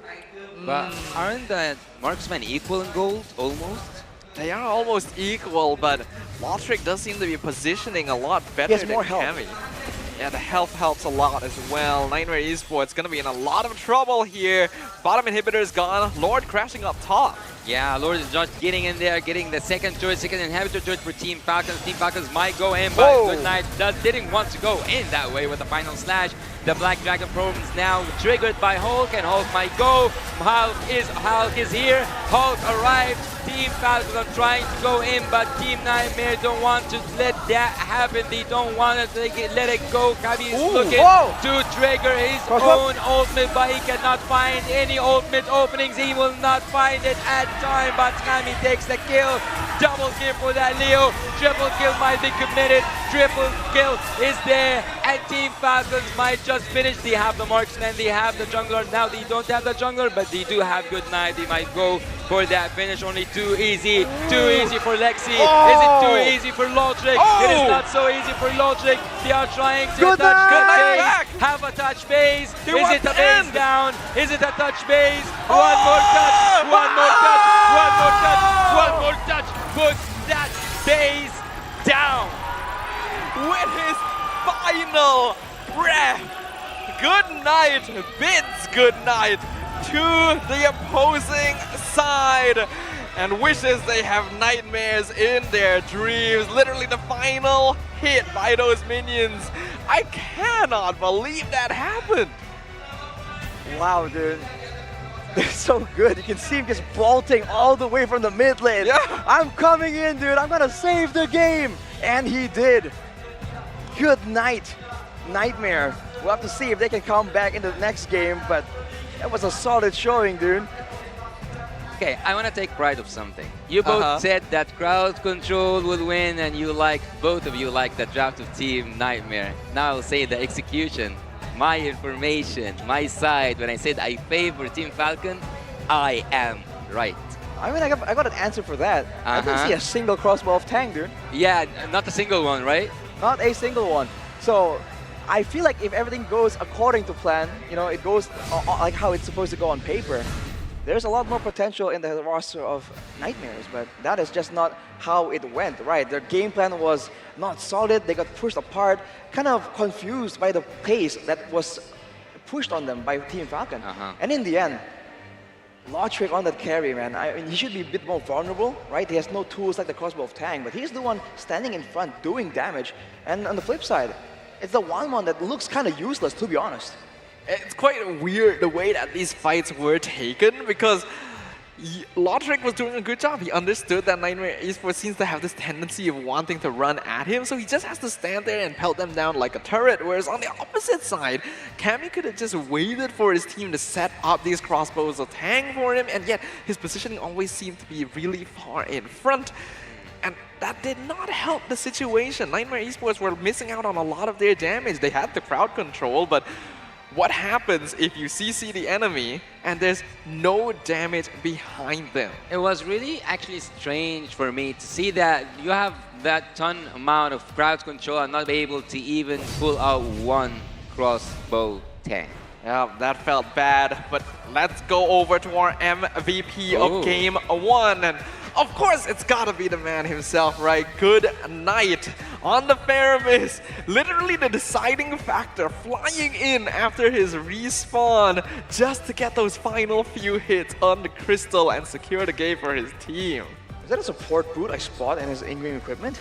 Well, he's going for a lot of agilities, the Widow's Blessing. He's trying to be all around the map as much as possible. And the fact that he doesn't have to back down because his team has a better quote-unquote all-in team fight means that he can use the Stampede a lot more aggressively. Usually we see it used by Faramis to actually escape from a fight. But when you don't have to escape, then you're using it to pull back all the short-range fighters that Nightmare Esports have in their, in their composition. So, which begs the question, why did it go so south, man? Because initially, everything was going fine for Nightmare, but then they split apart. I don't know if they felt like they were too strong, right? They couldn't fail, too big to fail almost. But Falcons immediately capitalized, getting pickups on multiple members, and afterwards just making use of that carry to immediately get all the shred damage on the tankier members of Nightmare Esports. I think I can kind of somewhat explain what happened with Nightmare Esports here, because this is kind of a weakness of their team overall.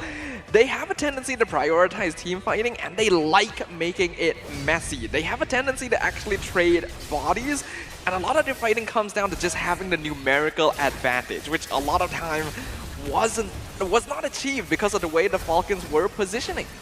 I think numerical advantage is one thing, but on the other side, I mean, they keep going for fights like this, where Lotric is even here, in the fight that goes well for them, Logic isn't exactly prioritized, And in a lot of these fights, you can see that for the most part, no real... Oh, there's a crossbow of Tang. There was one. But it wasn't high impact at all. And here is a big engage did by Jasmine, but where's Cammy? He gets one shot immediately. This is no team that's winning, that's ahead in gold. How the heck did the gold laner with so much mobility just get nuked down?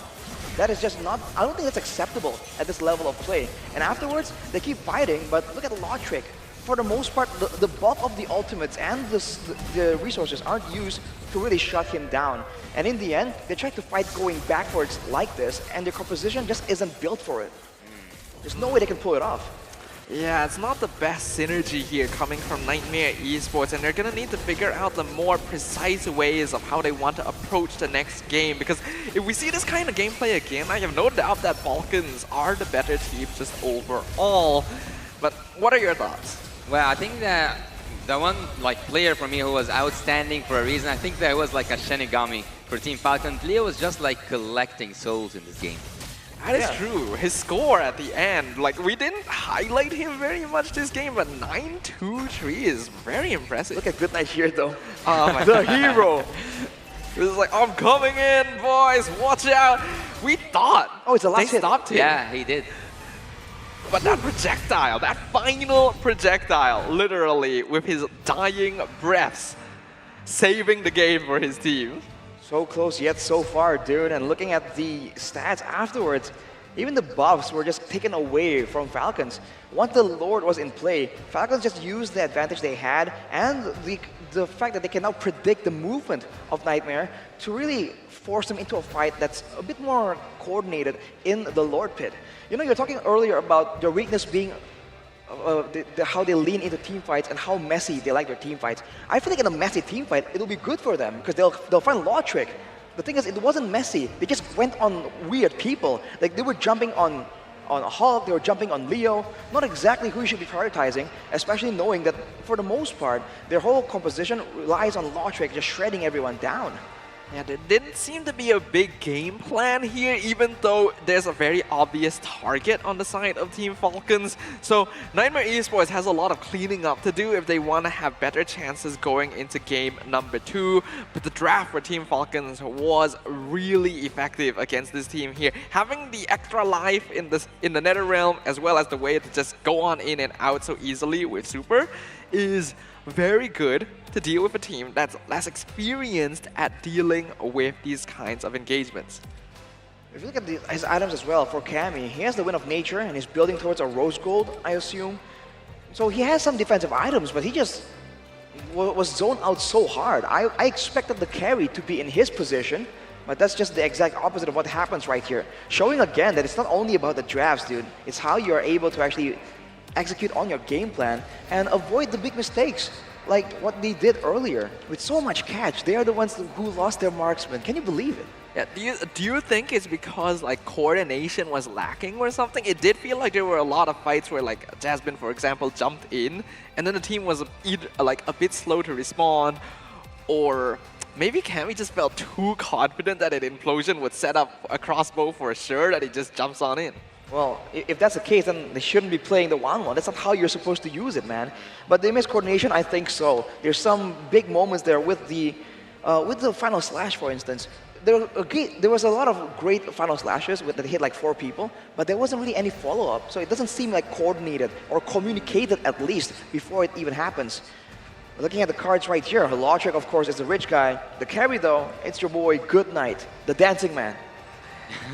You definitely don't give enough props to Faramis as a hero for the amount of DPS that he's able to output. We did see his itemization. Goodnight went for full DPS on that hero, but it's still quite insane when you compare it to like Lotric, who is just getting the free hit against Nightmare Esports. It was like it's like offering candy for a kid. You're just like letting Lotric farm wherever he wants, however he wants, whenever he wants. So Lotric at this moment was like inevitable for him to deal such amount of damage. And I would like actually to say that Team Falcons at this moment, if things went south for them, because in the early game, if you remember Joviana, he was winning. He was winning his lane. He was winning all the trades. At a certain point, if it weren't for that finish, last like hit finish, Team Falcons for me would have fell down. I don't quite think so, because again, I think the real advantage is the early game, right? Even the Valentina, you know, against the Faramis, you just don't have the same kind of flexibility, same kind of mobility as well. So I feel like the longer the game goes, the more Lotric just sits there, right? Especially if you can't really set up the crossbow of Tang on your own. If you need one big ultimate, a teamfight ultimate to set up for your crossbow of Tang, I don't think he can do it, man. Look at his damage output right here. This was a winning game, at least initially. So compared to his team, yes, he's doing more damage, but only 3K. Do you think that the problem was there was actually too much setup here? Like having Tigreal, Fredrin, and Arlet may be lacking in terms of like burst damage, especially combined with like later game heroes like the 1-1 and Valentina? I think they really could have rationed it better. If you want to go for a pick-off or an exchange or initiate, you can use like 2, right? 2 ultimates and save 1, but they were just using all of it up. And then at some point, Lotric shows up and he's like, yo, what's up? That's what I'm saying. Look at his turret damage. He was like taking everything he wanted. The fact that Lotric has 100% teamfight participation and is the only one in the game to have 100% teamfight participation on a hero that typically wants to wait is very strange, well, and definitely contributed. It's 15 minutes, right? It is the late game, by all means. You know, in Mobile Legends, the games go quick, but at 15 minutes, that's the late game. That is where the carry becomes relevant. So it's on curve. You know, the issue is like, why wasn't he kept down even longer, considering how ahead Nightmare was? They had all the pressure in the early game. They did not invade the jungle. They didn't go for proper dives, right? They didn't force the ultimates out and zone Falcon away from their resources. So I just don't understand. I think Nightmare went into the game with a good idea of focusing onto the EXP lane, because if they're able to win that out instantly and unlock Juviana, it sets up a lot of team fight potential for the rest of the squad. Unfortunately, they weren't quite able to put down Hulk enough. They did get 1 kill, but that was after a lot of effort. And after that, I feel like they tunnel visioned a little bit. Like they couldn't quite figure out how to translate into the next step because the first step already didn't go the way they planned. So if that's the case, a lot of adjustment has to be made going into the next game. It almost felt like they were trying to actually farm up a bit and let the 1-1 farm. And that's not a big deal at all, but after, in the mid game, where the 1-1 who wins the lane due to all the ganks, right? Or at least can have more backup to actually win that lane, I feel like you have to go a bit more aggressive with the 1-1. That's where the power spike really hits, right? In the mid game, especially with a good laning phase if you're not completely shut down. So, I feel like their decision making, right? When to go for what could be amended, right? Even when they were going for the engages, who they go in on and who goes in together could also benefit from a bit more communication, I feel like.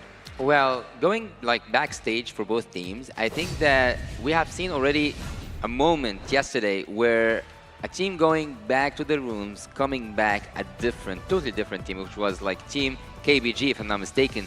So Nightmare had that opportunity now to discuss whatever was wrong in the formation, whatever was wrong in the macro skills. If there was someone underperforming, they have had the chance to discuss. So this is the time to show the result of that discussion.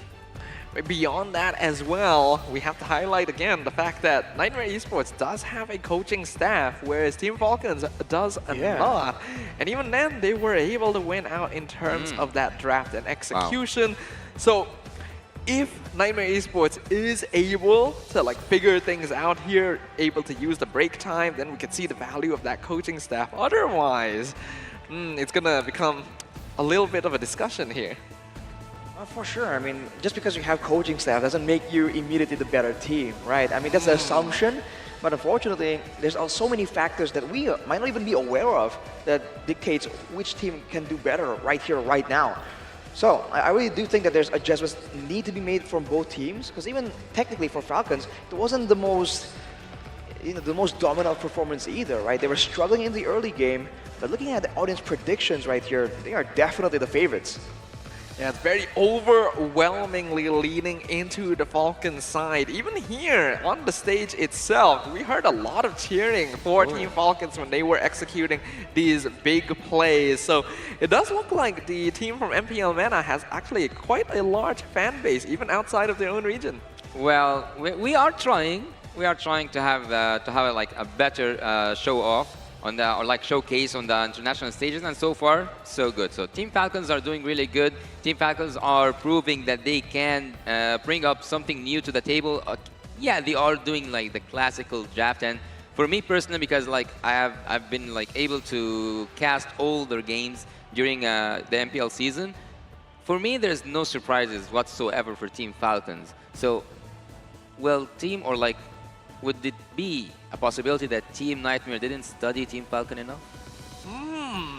Because for me, there's nothing special. So basically, the performance of Team Falcons here in the wild card is still pretty much the same as how they performed in MPL MENA. With the same picks. Wow, really? That's quite a statement, because if that is the case, then like teams, this is one of the teams that like opposing sides would have a lot of information on, because they have a whole MPL season for them to research and watch. So it does lead to a pretty big question, and we'll find out whether or not Nightmare Esports has the answers necessary as we go on into the drafting phase for game number 2. Adaptations going to be at the forefront of everyone's mind. We'll see what happens. All right, so the order at least is going to be a bit similar, but I do feel like it's a bit weird here. I think if you can't really use the tools available, like the 1-1 for instance, there's no real need to force yourself into that role, because I feel like that is a bit counterproductive. We'll see if they pick it again and prove me wrong this time, right? The Caster Curse is very much alive right now. But for now, it's going to be the Matilda ban, the Valentina ban as well. Seems like they're going to be trying to like take that Faramis away. And for Falcon, they're still going with the Khalid. Still so far, pretty standard. Yeah, the Khalid is still the same for now. The Pyramis was a big problem. It was MVP previously with the Valentina gone. It definitely does send the message that Nightmare Esports may want to contest it for themselves.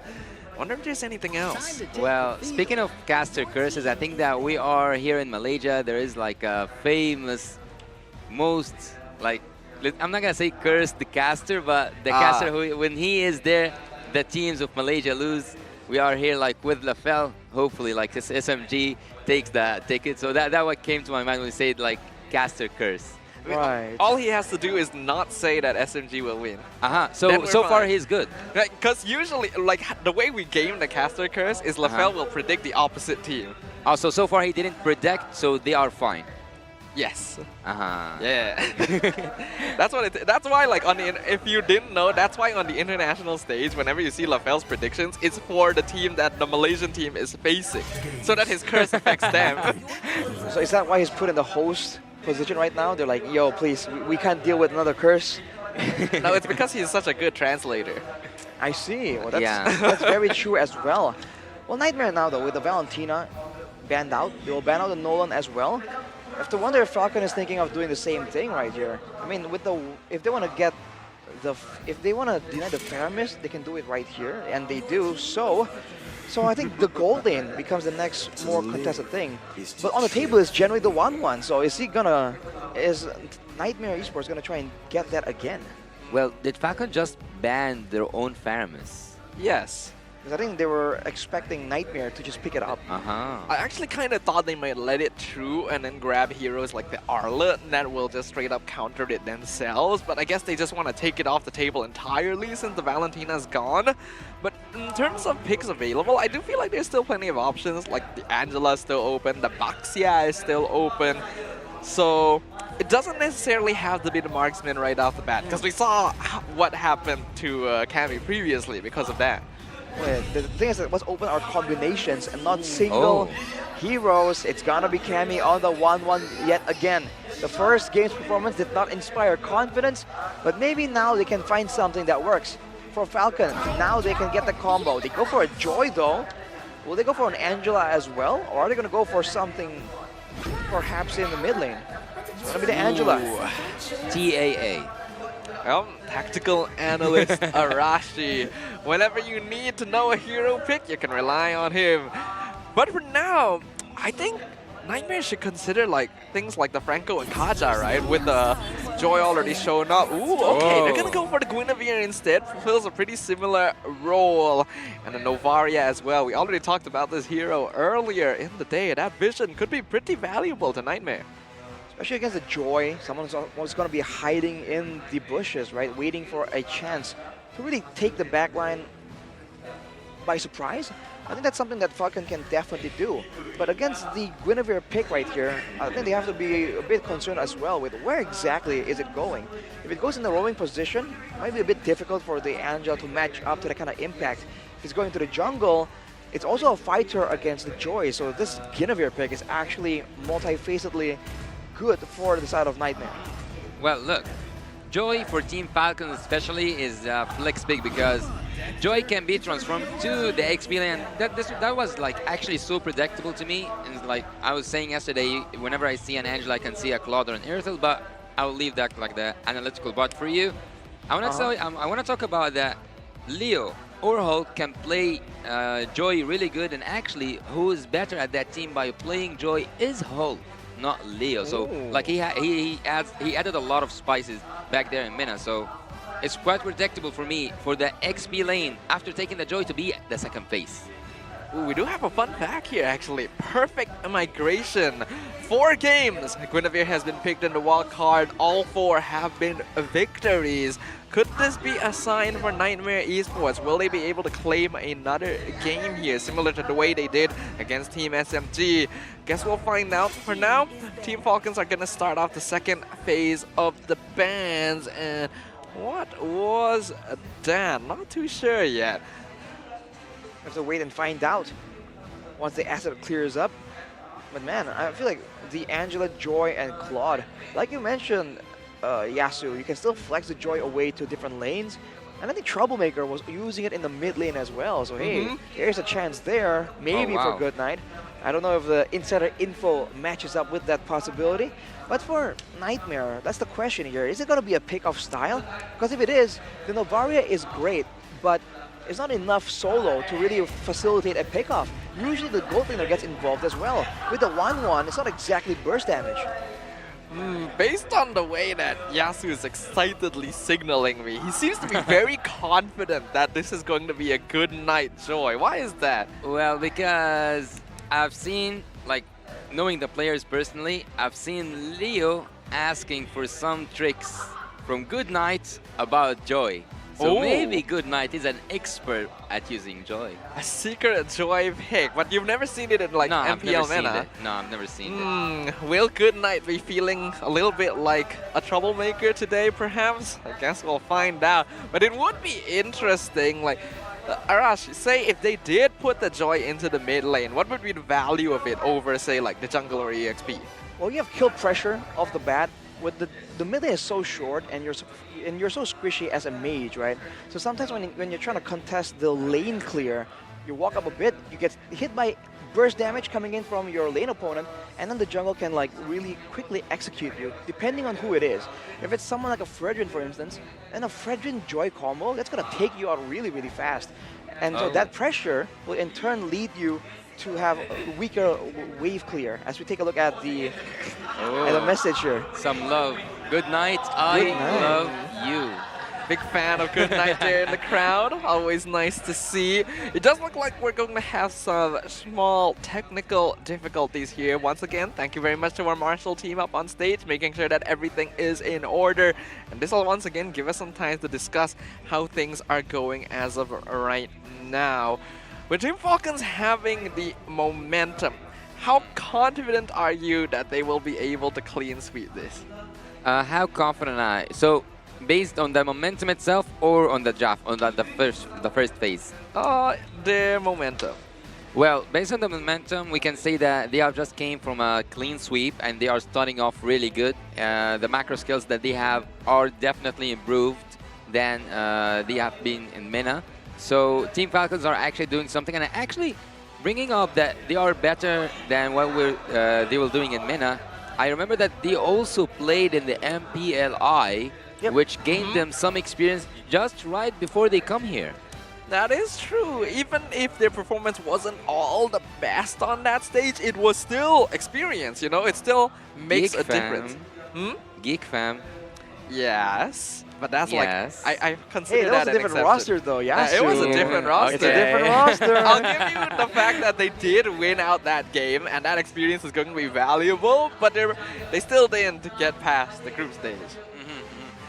Exactly. I mean, they were playing in the Indonesian region for a while, so I guess that experience playing against an Asian region really lends itself, especially in a matchup like this against an Asian team. And also, I want to add something up. Being there is not only about the group stage itself or like the teams within the tournament. Being there means that there was scrims, there was training, there was trying out some new metas. So that's experience. True. That is a lot of experience that you're able to gain just from playing games against some of the best teams in the world, in fact.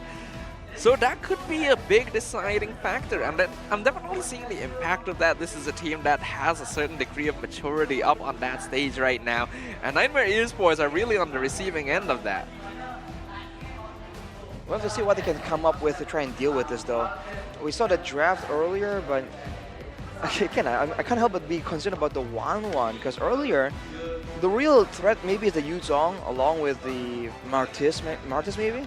But in this game, no, there'll be a Joy, right? There'll be a Claude as well. It's not exactly the easiest matchup, or the easiest situation to be in, especially in the later stages of the team fight. So I think they're gonna find some kind of help for the 1-1, because otherwise, I don't see this playing out differently, man. But Angela with Joy and Angela with Claude, that's a combo. And Joy has been already executed by Leo yesterday, so I think that they are in their comfort zone.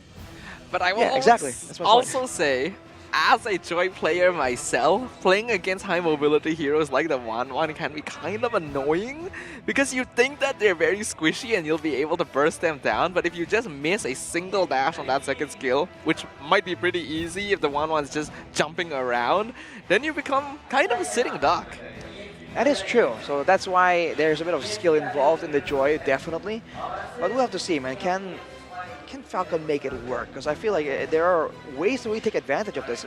It's not just the 1-1, the Novaria as well. It is very vulnerable in the back there.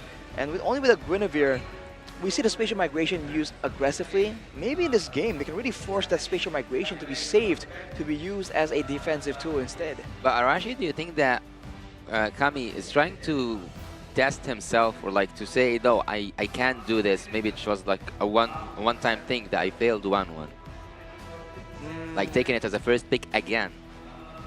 Trying it again?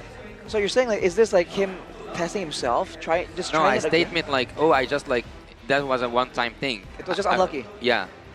I mean, you have to be very, very unlucky if you're gonna lose in game 1 with that draft, dude. I feel like, unless you're telling me literally everything, right? Literally the luck and the horoscopes and the stars all aligned to make him lose that game. It's really hard not to point at that as a big problem. Wow. So we'll see, right? As we said earlier, he might prove us wrong.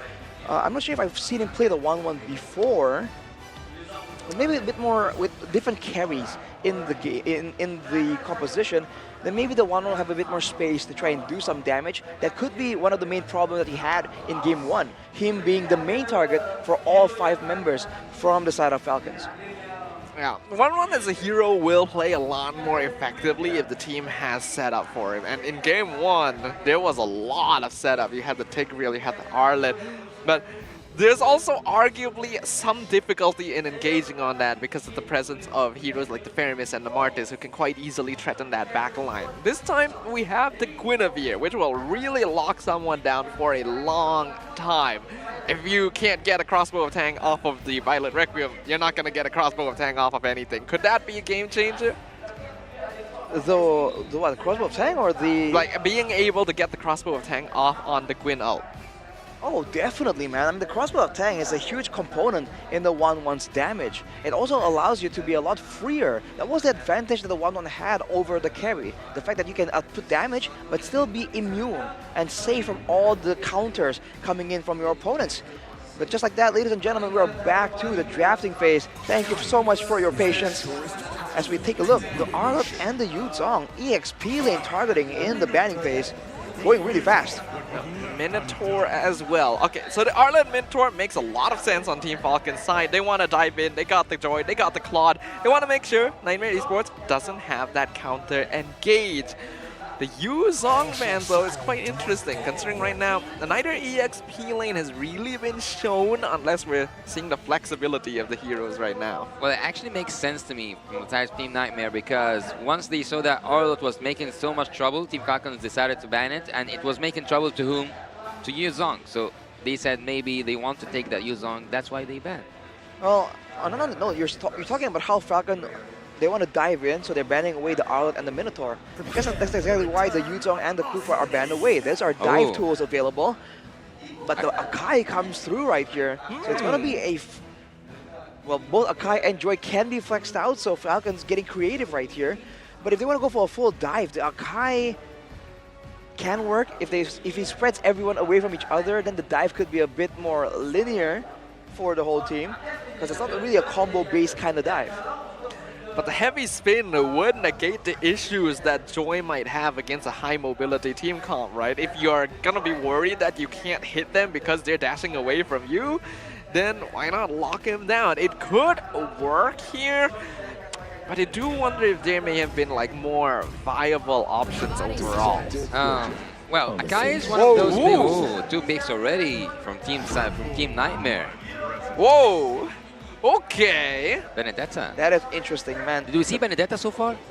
No. I think have we not seen it once?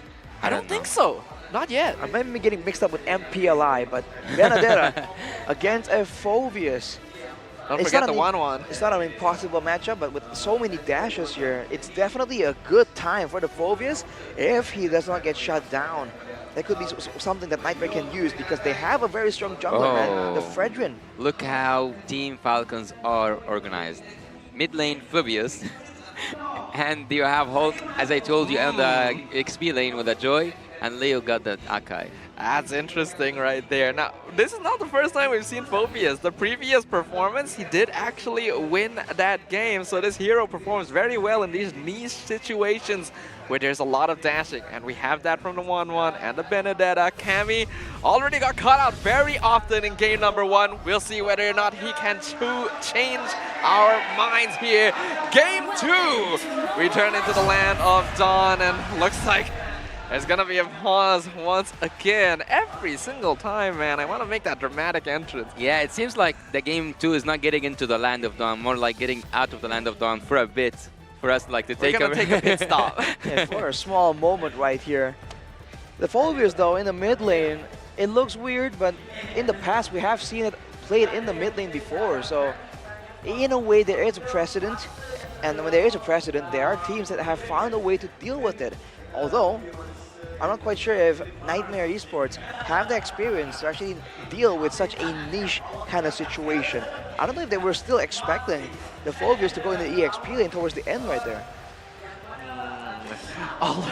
The ultra long games combo at your service. You guys are from Mars and other Sif. regions. You don't know about this.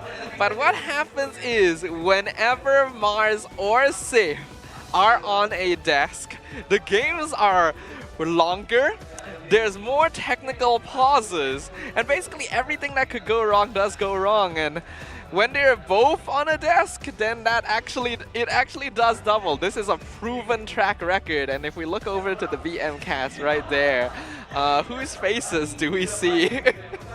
Well, we're looking at the best of the best. You're waving at us too, dude. Hello, what's up? They know what they've done.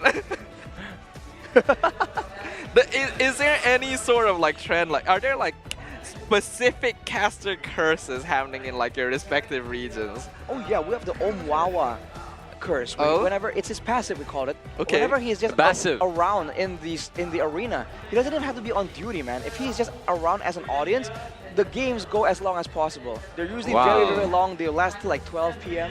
or 12 a.m. actually, 12 at night, and it's happening quite consistently. Along with that, there's the Mirko and OG curse and bless, because they respectively have their own moments to go for a full bless or a full curse situation.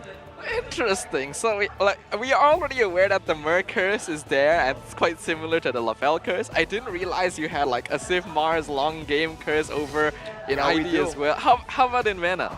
Well, so far we didn't get the chance to have a cursed caster yet, or like a cursed talent. So far, Soon. That's good. Yeah, nothing. Soon, bro. Maybe I'll bring something back to Mena. You bring a curse, man. Is that the kind of thing you want to bring back to Mena? I don't think I want to keep that. I got a question for you, man.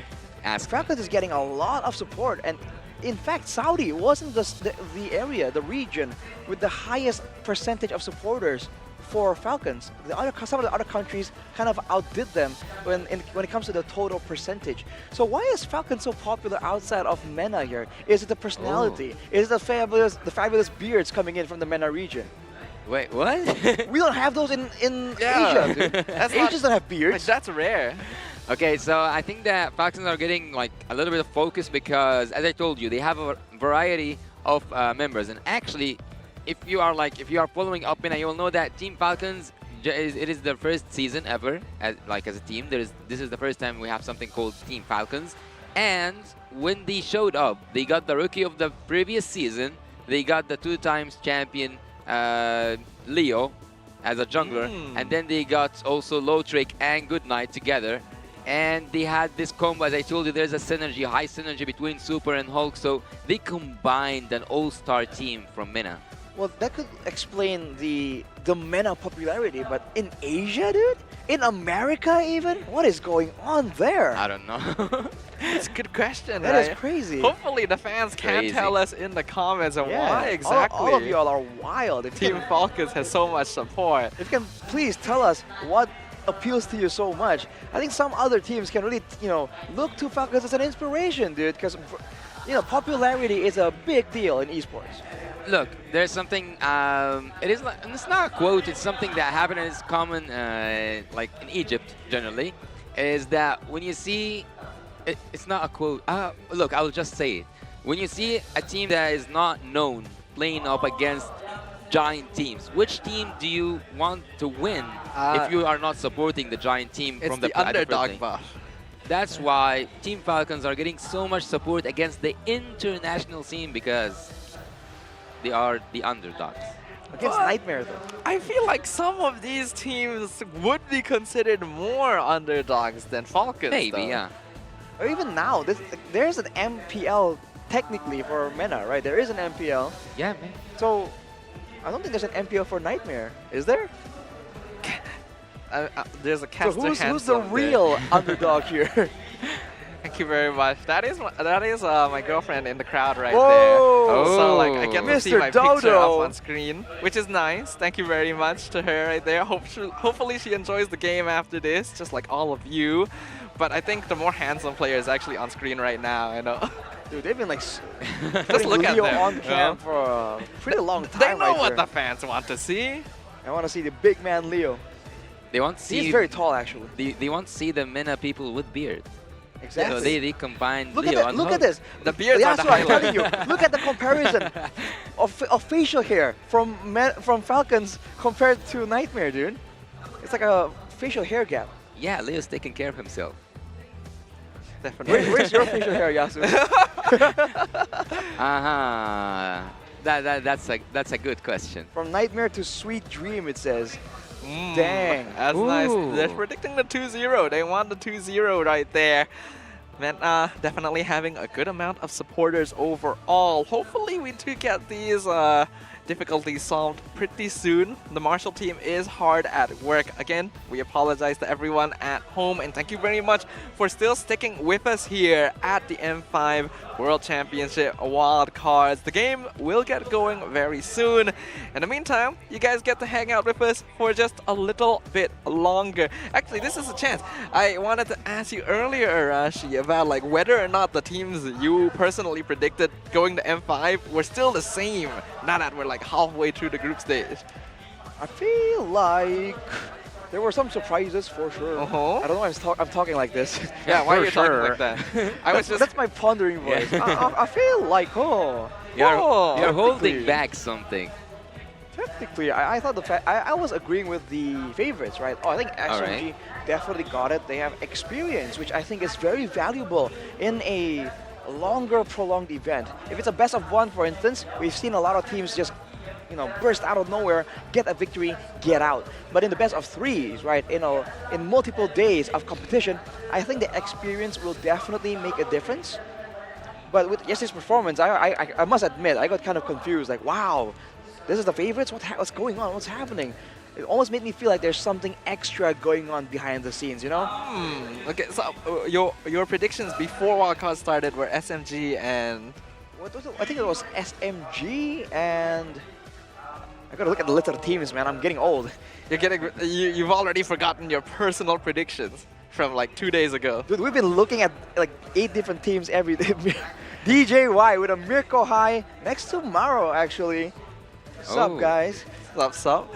Okay. But yes, we've been looking at teams the whole time, dude. I'm kind of like blanking out on the rest of the teams. I'll leave you be for now. How about yes, let me up the hook, dude. Same question. Who did you like? You predicted which teams did you predict again? Going to M5 before the wildcard? Look, you mean at the round table or like right now? What do I have before? No, like before M5. Before M5. So, I've actually said Falcons? SMG. And Falcons? And Falcons, because I believe that they can make something special. Is it still the same now? Well, they are going in the right direction so far. So basically, yes. Yeah, basically yes. So SMG can beat Falcon, you think? Hey, so you take yourself out of the hook and you just like. Yeah, it's like the bait and switch, dude. I gotta like put someone in my spot. He's the only person here with no stakes in that matchup. Oh yeah. Technically, you're right. Yeah. I think to me, I just appreciate a good match of Mobile Legends, man. Right, I mean, we all do. Winning is just a bonus, right? We're just here for the sportsmanship. Just kidding, bro. No way. I'm here to win, man. Whenever I boot up MLBB, I'm here to win. You know? So Malaysian of you. Yeah, it's very competitive, aggressive. Dodo. Yes. That's the epitome of a Malaysian player, right? Well, But let's, if you're talking about the other teams, I'll actually give you that. I will answer your question. Oh. Ooh. SMG is in their like best performance, right? Like in both teams' best cases, right? SMG will win currently. Ooh. Yeah, I think a name that pops up was Lil Gun, actually. I was quite impressed at how they played. Oh yeah. Although I can't help but feel a bit discouraged, because there are some moments there where they made just some really risky, borderline questionable plays there. Hey, actually here we have a player comment from Jasmine. He says, I hope Laos will have MPL, a league, more players, and more teams. Starting from wildcard, we can make a name for Nightmare at Laos and become more famous so that Laos can have its own professional league. I think a lot of teams here want to have the same sort of thing, right? A lot of them want to show what they're capable of on the international stage so that they can create hype, create more attention, and create a league for themselves, a scene, an environment where these players can grow and thrive. Well, there are some teams in the tournament that we have right now, the wild card, who share the same dream or like the same goal that Nightmare wants an MPL for their own region. And I would actually say, after seeing what I've witnessed yesterday, there are some teams, there are some regions, let's like for instance speak about KBG. I would actually give these guys a season or two, and I believe that they will have a spot in the M5 itself. One season might be enough, dude, because they just require a bit more experience, especially after a wake-up call, right?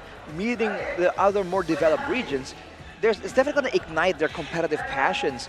And I think it's also a great way for Mobile Legends to spread, you know? Getting your, someone from the small region into the M5 series, right? Makes anyone in that region go like, whoa, our guys on an international stage, and in turn, it will rouse the popularity and interest in the game as well. So I think it's a step in the right direction if we, are going to try and fulfill our dream of an international, truly international Mobile Legends tournament.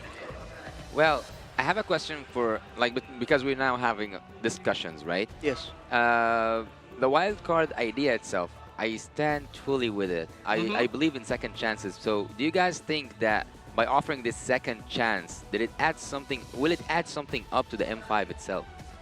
Oh yes, definitely. I think it's really incredible that these teams are getting second chances, that developing regions are getting an opportunity in the first place, and the fact that this is a melting pot where these teams are able to interact with one another, learn about strategies they didn't know previously existed, understand and respect the different regions is huge, and there will definitely be an impact on M5 itself, because these teams will be going into the main stage, the ones that qualify, as the underdogs for sure. So what happens if they're able to create upsets, That's just so dramatic. That's like such a good storyline. Exactly, the storyline possibilities, man. Climbing out of the wildcard series and then making it to, not even, let's say they don't win, right? Making it to the semifinals. That's already such a great story that we can highlight. Not just from the lower bracket, like from the lower bracket. Yeah, from the lower squared bracket. Right. the wildcard series right here. And I'm enjoying the fact that in some way, right, now that the stakes aren't immediately as high, and some teams might be underestimating the other teams because it's the lower bracket. But that's why we're seeing a lot of experimentation going on. And I think that's valuable, man. We're seeing real good potential coming in from a lot of these heroes that haven't been picked in a long time, like years even. Yeah, it's a big plus point. And honestly, if the M5 teams watch the wildcard and realize, this hero could be quite effective in this situation, and we get to see more unique picks on the main stage, that's all already more than enough. Well, I really love, look, I'm now having a quick look at the stage itself. I'm having a quick look at everything that's happening. I'm looking also at the casters at the BM desk, and they are just on a couch, not on their chairs anymore. They are having fun looking at the stage, and right now they're just chit-chatting and doing the same thing as we guys are doing. And also I would like to address the viewers right now, is that the technical problem, it did take a little bit of time, but that's to assure that both teams have the best experience possible, and also to make sure that the experience of the game itself for you as a viewer, for you as a fan, for you as, let's say, lover for the Mobile Legend Bang Bang scene to be fair and to be exciting and to be equal between both teams. And so far, our marshals are doing their best, and so far, the players will also promise you that they will do their best. You know, that's the other real big thing about the wildcard series, man. It gives us as casters, you know, another feel to try and do something, right? To try and make experiment, try and get you back at home like That's the best true. experience, and we get to meet each other, dude. Because you have no idea as a caster, the international events working live, right, with your international co-workers. That is such a beneficial and fun experience, and I think it's so good. Well, here I am, halfway around the world with Exactly. you. That's your first time as well, right? Like, how often have you been like out of your country? I've just been to Emirates and Saudi Arabia for both, like MPL MENA and both MPL MENA. So this is my first time ever speaking, like even being in a country that's not in MENA. Wait, hang on. Whoa. So your whole international experience out of Egypt is all based. It's all MENA from Mobile Legends. Yes. That is Whoa. crazy, dude. That's actually insane. That's a dub from Mobile Legends, man. What a story. They should make like a video, like a podcast highlighting you, dude. Maybe. There's value in that storyline. Yasu, the documentary. The hope of MENA. The man from MENA. The man. The man from The man bracket A. man. Because otherwise it would just be mana. How's your experience so far, man? How do you feel that? How different is our, this experience compared to MPL MENA? Are you seeing a lot of differences? Do you feel like it's a more polished format, for instance? Well, look, at first I want to point out that it is a terrifying experiment. Oh, absolutely. I can relate, dude. Because this is my first time dealing fully in English on daily basis, and also and casting professionally, because right here we are on an international stage, and also I'm representing the MENA. And it's like a lot of first times to do a lot of things. It's my first time meeting you guys, my first time casting in English in a tri-cast, my first time seeing a lot of new stuff. But to be honest, I'm not just saying that because now we are on the stream, or like because I have you guys. You have been so supportive since day one. You have been so friendly since day one, and everything just went smooth. All thanks from me goes to you, actually.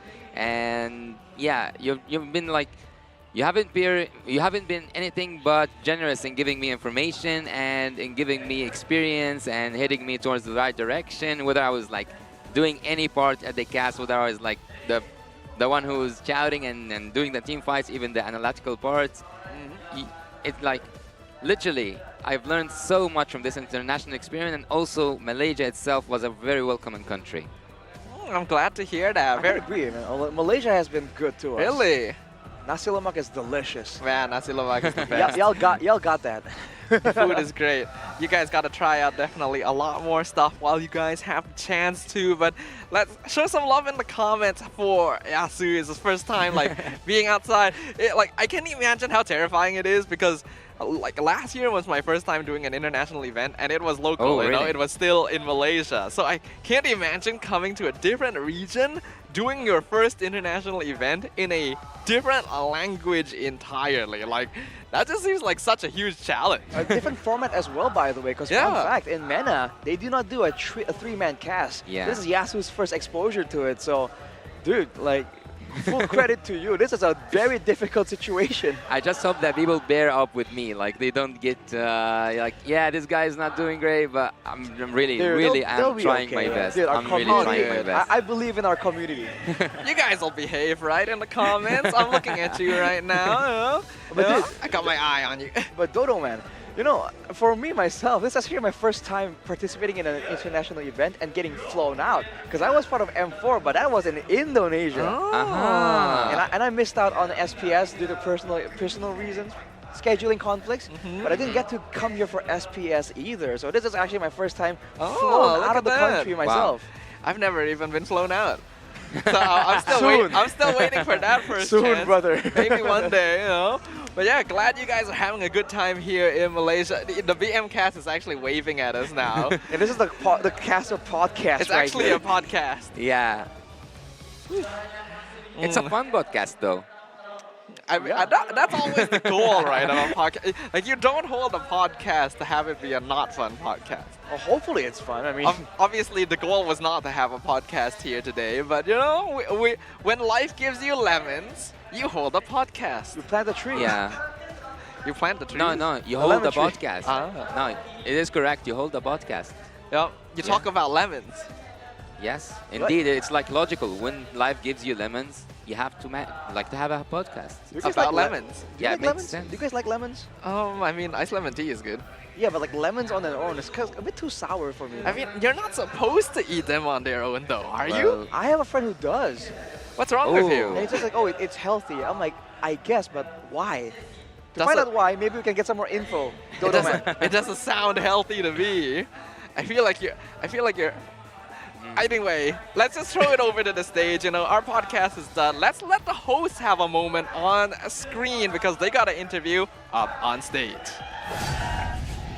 Energy here in Geospace is electric. Right now, it's 1-0 Nightmare Esports versus the Falcons. And you know, while the players are getting ready, how about let's talk to some of the fans?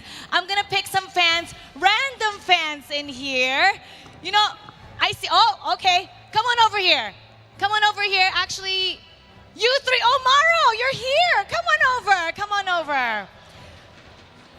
While the players are getting ready to play the game, how about let's talk to these people and maybe we'll play a little bit of a game as well. Hi guys, hello. Okay, you guys, you stay there. How are you doing? You're here every day.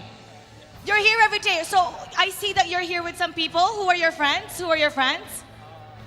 This is DJY. DJY? Yeah, content creator. I've heard about you. Tell us what you make content about. I make content about MPLs and including M5 Wildcard as well. Including M5 Wildcard. What kind of content about M5 Wildcard? Some clips and also some RL content interview in the future. Okay, how about let's give us a sample for the people in the other regions who haven't seen your content. Introduce yourselves and pretend that I'm watching your channel right now. All right? Okay? DGY in 3, 2, 1, go. Introduce yourself. For the international fans, so basically I clip actually a lot of MPL videos like MPL Indonesia, MPL Malaysia, MPL Philippines, and outside a lot of regions as well. So Sample. Oh, see, you have fans in here. Okay, give us a sample of what you're doing. Okay, like example for MPLPH, right? There's a lot of strong teams like AP Brand and Blacklist International. So basically, I clip a lot of their gameplays and make a lot of their highlights to, you know, get more exposure for the tournaments and stuff. And yeah. Is there a chance that you'd want to be a caster? Maybe. Maybe. Okay, we're gonna pretend that you're a caster and then we're gonna pass it over to him, okay? So the crowd will know him. All right, DJY, go. Okay, so I ask him questions. All Pretend right. this is a game right now and then you pass it over to him. Okay, now we can see that Blacklist International is locking onto the base. And looks like Echo is trying his best to defend the base, but it's not happening. Except it's the Falcons and it's Nightmare Esports. Go ahead. What is your name? My name is Howek. It's HOWECT. Now we know how to find you on the internet. Yeah. Okay, what is it that you do? I know you make some content as well. You guys are friends, right? Well, we just only met yesterday. You met yesterday. Well, I'm not a content creator. I'm just a random Mobile Legends player. You're just a player. Okay, Yeah. what role do you play? I usually play gold lane. You usually play gold lane. What role do you play again? Rome. Rome, gold, Rome. What are you? Jungler. Jungler. Okay, I'm a roamer, Rafa. Okay, so we just need one more. Now, okay, how about who do you think? Okay, you're a content creator, so you know everything about MLBB, and you play really well. What rank? What rank? Yeah, what rank? Well, right now I'm in Legend, but my highest rank is in just low mythic. Okay, legend. All right, let's see which of you knows your hero really well. Maro, the reason why I pulled you, I just thought about this game literally this second. You're gonna be the judge to say if they're saying it right, okay? Now, we're gonna go through the heroes A to Z, A, B, C, D, all the way to Z. Once you say A, he has to say a hero that starts with B, and so on and so forth, okay? You can only have a 5-second pause. Otherwise, you will lose. And everybody in the comment section, you can play along. Put down the heroes in case they miss it. All right, we're gonna start off with the letter A. And I feel that you should go first. Okay, a hero that starts with letter A. Judge, be attentive. Hero that starts with letter A. Arlet. Alice. Bauman. Bauman. Help. No, help her. 5, 4, 3, 2, 1. Oh, okay. He just made it right on time. Chang'e. 5. Help me, guys. Help me, guys. D. 5. Dairoth. E. 4, 3, 2, 1. Time's up. Okay, I'm sorry. Time is up. How about let's have another contender. We'll give a chance to a contender. Do you want to say a message to anybody that's watching right now? Yeah. Hey, international fans. I mean, not really. I didn't really come up in, but for all of you watching, I just hope that you guys will be doing so well for MLBB. Yeah. You did so well. Let's give him a round of applause. Thank you so much. You know, it's not easy to have a mic and to talk on camera. You did so well. Thank you so much. Thank you so much. You're welcome. Okay, now you can go back to your seat. We need a contender. We need a contender who thinks, okay, come on over here. Come on over. Where are you from? Egypt. You're from Egypt. Yes. Oh, so you're Yasu's friend. Yeah. You're Yasu's friend. Okay. What is your name? Rames. Rames. I'm actually the sub player for Falcons Esports. Oh, shoot. He's the sub player. Okay. Now, you gotta do good on this one, all right? We're gonna start off again. So you know how the game goes. We're gonna do heroes, okay? Yeah. We're gonna start off again, okay? With A this time, we'll start with you. How confident do you feel right now?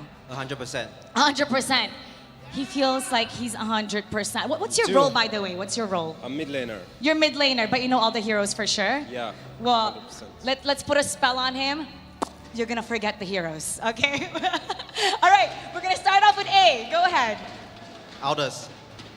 Balmond. Bauman. Camilla. Dairoth. Esmeralda.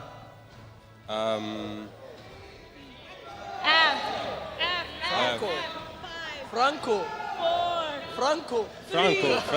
Okay, wait, don't. Oh my God. Don't tell him. Don't tell him the answer. Franco.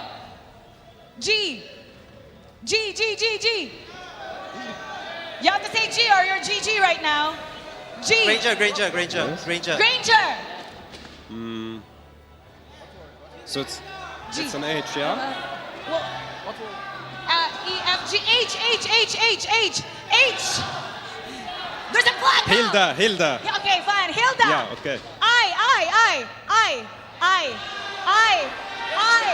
Ixa.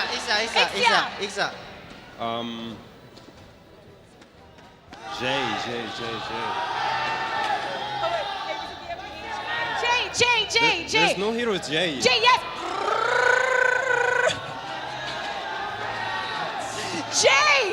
J, vroom. J, vroom. Johnson. Yeah, right. K. K. Kadita. Yeah. L. Leomord. M. Oh, Mates. Don't coach. You're the judge. Maro, you're the judge. M. Nathan. Nathan. N. O. Is there an O? Oh, yeah. The dance of the swan is so graceful and charming. Odette. N. O. P. Yeah. Paquito. Paquito! I'm gonna be Q. You think of the next letter, okay? Q. Q. Q. Is there a Q? I don't think there's a Q, Is guys. there a Q? Is there a Q? There's no Q. There's no Q. Okay, you're the judge. You help me. Q. There's no Q. Q. R. Roger. Roger. Okay, R. S. Silvana. Silvana. Now, okay, S. T. Tigro. Tigro. U. Uranus. Yeah. V. The flying head. Oh, Walia. Oh, okay. U, V, W. W. You say the next letter. W. W. Okay, 1-1. 1-1. My Yeah. darts fight. U, W, X. Expo. Y. Yuzong. Yuzong. Yeah. Z. Zilong. I don't know how I'm gonna determine the winner. Thank you so much. By the way, Maro, you are supposed to be the judge, not the coach. No, I mean, You want him to win. yeah. Okay. Okay. Do you guys know each other? Yeah, for sure. Oh yeah. Yes, from the same region. Okay. Now your team right now is up there. Everybody from Egypt is watching, the Manor region. What would you like to say to everybody online, especially those who are looking forward to seeing your teams? Thank you for supporting us, and please continue. I hope we put out a honorable performance, and keep supporting us. We really appreciate it. Thank you. Thank you. Final message to everybody. Thank you everyone for coming here to the M5 Wildcard, and then keep supporting your favorite teams, and also shout out to Mirko in the stream. Whoa! Shout out to Mirko. And Maro, thank you so much. We have lots of fun games happening here at Geospace Live, so be sure to always tune in and always remember to dare to be great and be better than great. See you guys in a bit.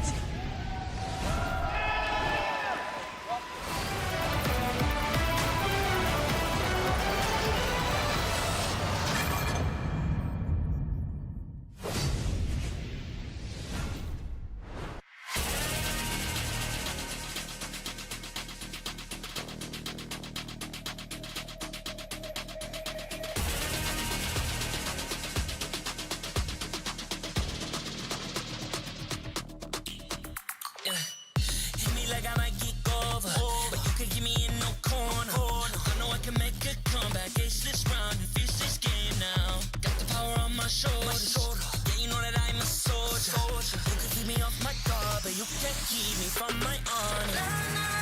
I feel like the floor is lava. The energy's getting higher. You're saving my arms. 'Cause I know just what I got. I got you like na-na-na. And you know I hold the power. This feeling I do. Oh yeah. Making my grind good to great. So don't stand in my way. Standing tall and I won't fall over. We are better than great. We are better than great. We stand tall, won't run away. We are fun, nothing gon' change. Great. We are better than great. Can't get it great, I'm better than great. I play my own role, I become the greatest. Train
floor is lava. The energy's getting higher. You're saving my arms. 'Cause I know just what I got.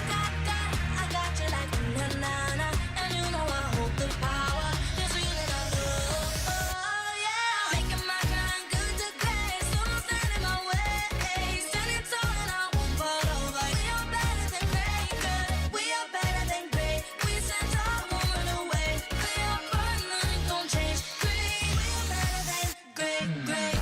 Can't get it great, I'm better than great. I play my own role, I become the greatest. Transcend myself into this game, yeah. I feel the power to dominate fate. Championship mind, no time for the weak. We're start to the game, shout, reveal. Better than great, that's how we feel. I feel like the floor is lava. The energy's getting higher. You're saving my arms. 'Cause I know just what I got. I got you like na-na-na. And you know I hold the power. This feeling I love. Oh yeah. Making my grind good to great. So don't stand in my way. Standing tall and I won't fall over. We are better than great. Good. We are better than great. We stand tall, won't run away. We are fun, nothing gon' change. Great. We are better than great. If we stand tall and believe we can make it, you and me, with a sense of urgency, you'll see I'm better than great. I'm better than great. Oh yeah. Oh, I'm better than.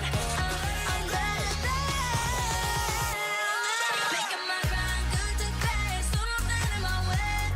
Standing tall and I won't fall over. We are better than great. Good. We are better than great. We stand tall, won't run away. We are fun, nothing gon' change. Great. We are better than great.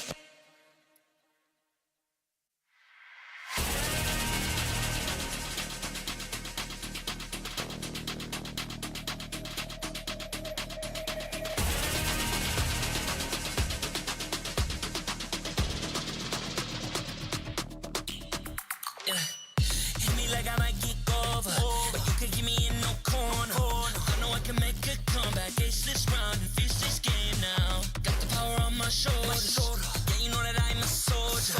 You can keep me off my guard, but you can't keep me from my honor. I feel like the floor is lava. The energy's getting higher. You're saving my arms. 'Cause I know just what I got. I got you like na-na-na. And you know I hold the power. This feeling I love. Oh yeah. Making my grind good to great. So don't stand in my way. Standing tall and I won't fall over. We are better than great. Good. We are better than great. We stand tall, won't run away. We are fun, nothing gon' change. Great. We are better than great. Can't get it great, I'm better than great. I play my own role, I become the greatest. Transcend myself into this game, yeah. I feel the power to dominate fate. Championship mind, no time for the weak. We start to the game, shout, reveal. Better than great, that's how we feel.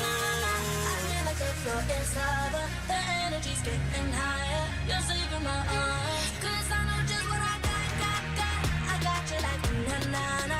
And you know I hold the power. This feeling I love. Oh yeah. Making my grind good to great. So don't stand in my way.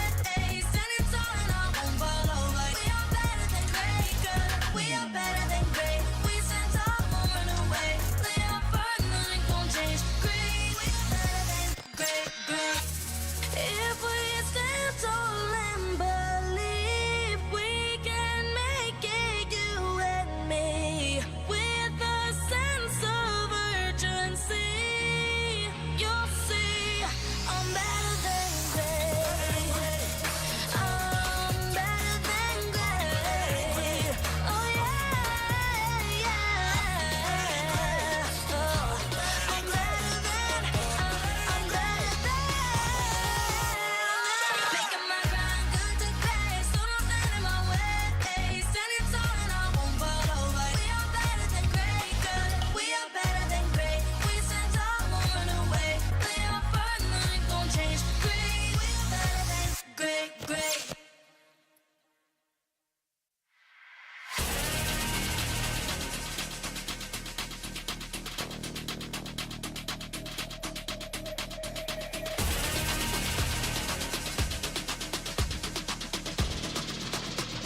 ageless round and finish this game now. Got the power on my shoulders. Yeah, you know that I'm a soldier. You can keep me off my guard, but you can't keep me from my honor. I feel like the floor is lava. The energy's getting higher. You're saving my arms. 'Cause I know just what I got. I got you like na-na-na. And you know I hold the power. This feeling I love. Oh yeah. Making my grind good to great. So don't stand in my way. Standing tall and I won't fall over. We are better than great, good. We are better than great. We stand tall, won't run away.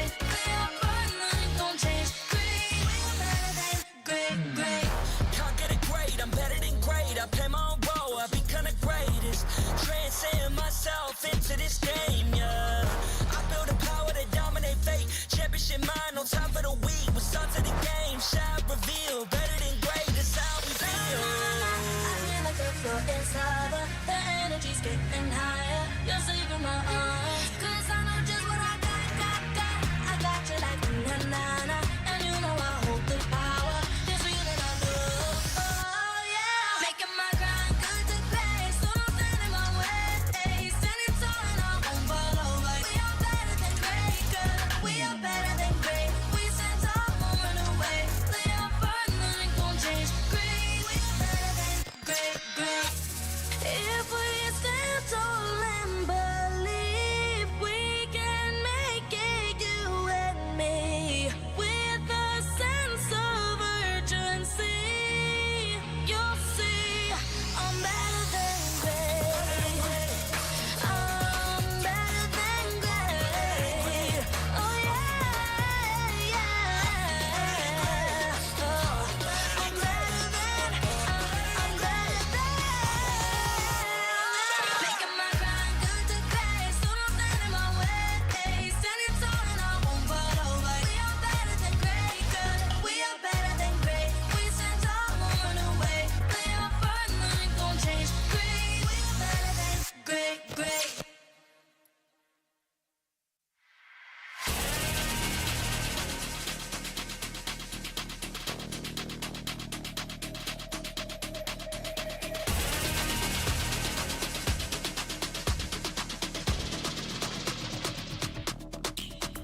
Yeah.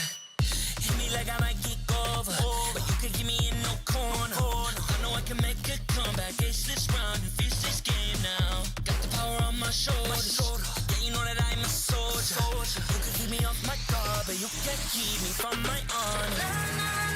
I feel like the floor is lava. The energy's getting higher. You're saving my arms. 'Cause I know just what I got. I got you like na-na-na. And you know I hold the power. This feeling I love. Oh yeah. Making my grind good to great. So don't stand in my way. Standing tall and I won't fall over. We are better than great, good. We are better than great. We stand tall, won't run away. Play our part, nothing gon' change. Great. We are better than great. Can't get it great, I'm better than great. I play my own role, I become the greatest. Transcend myself into this game, yeah. I build a power to dominate fate. Championship mind, no time for the weak. We start to the game, shall reveal. Better than great, that's how we feel. I feel like the floor is lava. The energy's getting higher. You're saving my arms. 'Cause I know just what I got. I got you like na-na-na. And you know I hold the power. This feeling I love. Oh yeah. Making my grind good to great. So don't stand in my way. Standing tall and I won't fall over. We are better than great, good. We are better than great. We stand tall, won't run away. Play our part, nothing gon' change. Great. We are better than great. If we stand tall and believe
shoulders.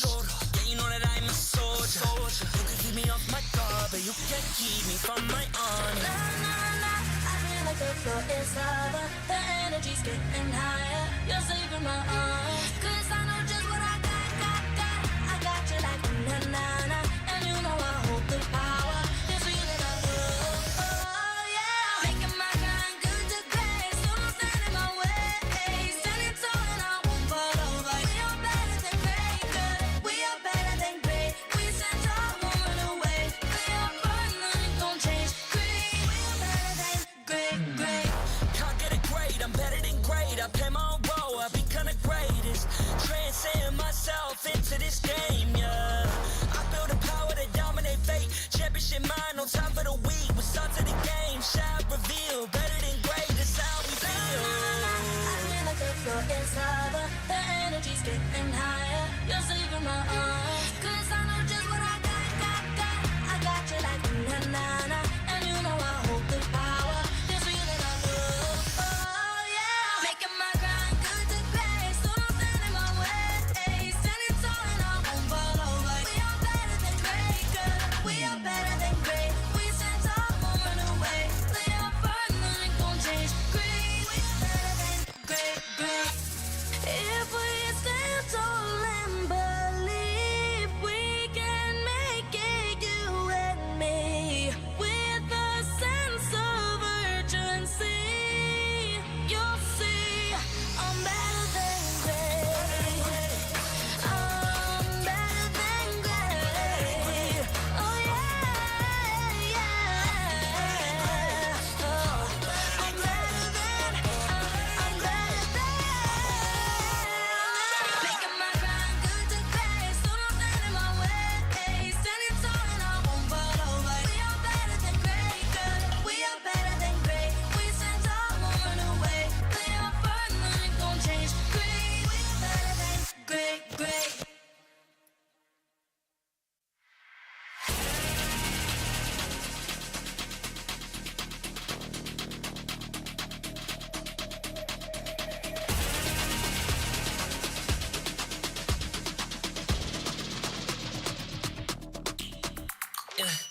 Hit me like I might get over, but you can give me in no corner. I know I can make a comeback, ace this round and finish this game now. Got the power on my shoulders. Yeah, you know that I'm a soldier.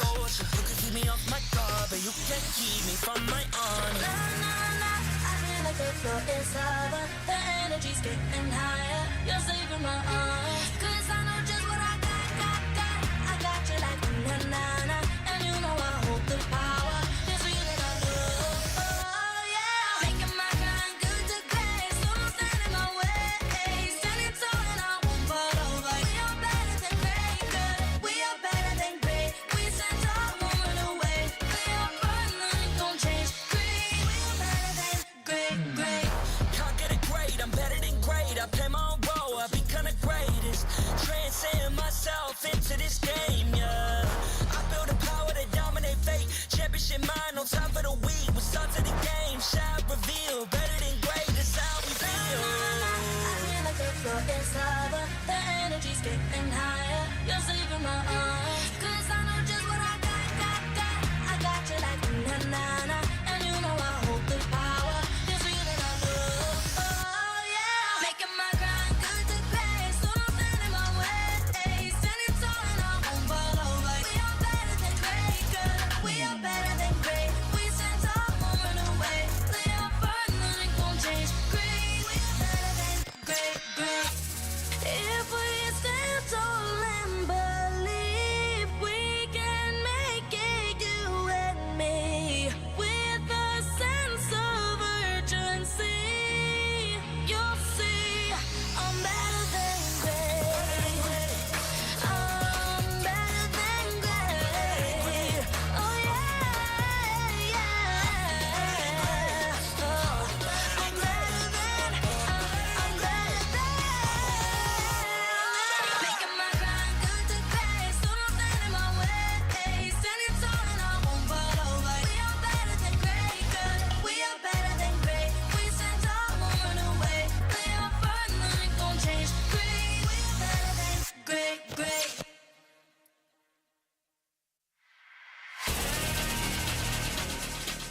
keep me from my honor. I feel like the floor is lava. The energy's getting higher. You're saving my arms. 'Cause I know just what I got. I got you like na-na-na. And you know I hold the power. It's real and I know. Oh yeah. Making my grind good to great. So don't stand in my way. Standing tall and I won't fall over. We are better than great, good. We are better than great. We stand tall, won't run away. We are fun, nothing gon' change. Great, we are better than great. Can't get it great, I'm better than great. I play my own role, I become the greatest. Transcend myself into this game, yeah. I build a power to dominate fate. Championship mind, no time for the weak. What's up to the game? Shall reveal. Better than great, that's how we feel. I feel like the floor is lava. The energy's getting higher. You're saving my arms. 'Cause I know just what I got. I got you like na-na-na. And you know I hold the power. It's real and I know. Oh yeah. Making my grind good to great. So don't stand in my way. Standing tall and I won't fall over. We are better than great, good. We are better than great. We stand tall, won't run away. Play our part, nothing gon' change. Great, we are better than great. If we stand tall and believe we can make it, you and me, with a sense of urgency, you'll see I'm better than great. I'm better than great. Oh yeah. Oh, I'm better than. Making my grind good to great. So don't stand in my way. Standing tall and I won't fall over. We are better than great, good. We are better than great. We stand tall, won't run away. Play our part, nothing gon' change. Great, we are better than great.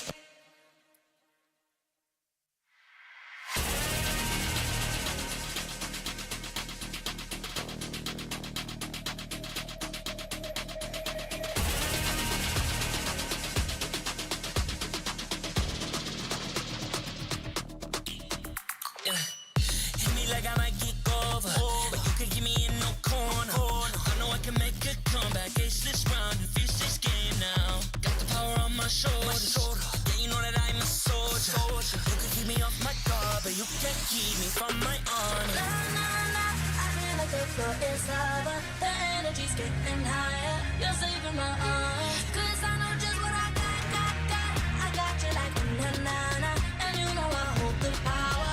It's real and I know. Oh yeah. Making my grind good to great. So don't stand in my way. Standing tall and I won't fall over. We are better than great, good. We are better than great. We stand tall, won't run away. Play our part, nothing gon' change. Great, we are better than great. Can't get it great, I'm better than great. I play my own role, I become the greatest. Transcend myself into this game, yeah.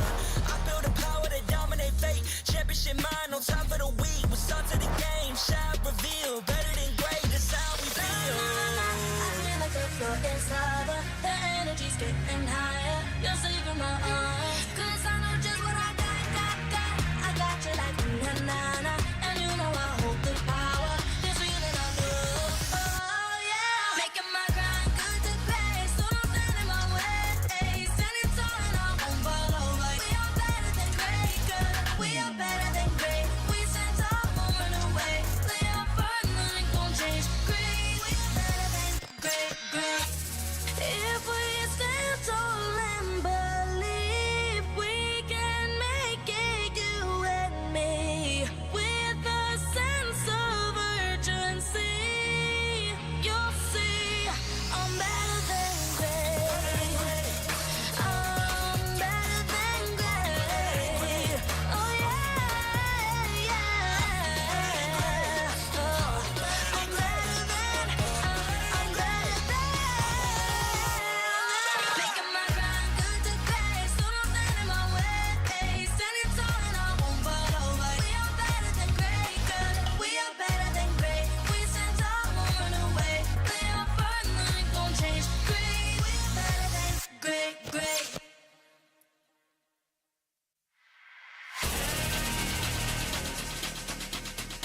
like I might get over, but you could give me in no corner. I know I can make a comeback, ace this round and finish this game now. Got the power on my shoulders. Yeah, you know that I'm a soldier. You could keep me off my guard, but you can't keep me from my honor. I feel like the floor is lava. The energy's getting higher. You're saving my arms. 'Cause I know just what I got. I got you like na-na-na. And you know I hold the power. This feeling I love. Oh yeah. Making my grind good to great. So don't stand in my way. Standing tall and I won't fall over. We are better than great, good. We are better than great. We stand tall, won't run away. We are fun, nothing gon' change. Great. We are better than great. Can't get it great, I'm better than great. I play my own role, I become the greatest. Transcend myself into this game, yeah. I build a power to dominate fate. Championship mind on top of the week. What's up to the game? Shall reveal. Better than great, that's how we feel. I feel like the floor is lava. The energy's getting higher. You're saving my arms. 'Cause I know just what I got. I got you like na-na-na. And you know I hold the power. This feeling I love. Oh yeah. Making my grind good to great. So don't stand in my way. Standing tall and I won't fall over. We are better than great, good. We are better than great. We stand tall, won't run away. Lay up firm, nothing gon' change. Great. We are better than great. If we stand tall and believe we can make it, you and me, with a sense of urgency, you'll see I'm better than great. I'm better than great. Oh yeah. Oh, I'm better than. Making my grind good to great. So don't stand in my way.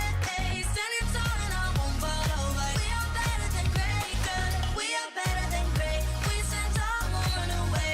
Lay up firm, nothing gon' change. Great. We are better than great.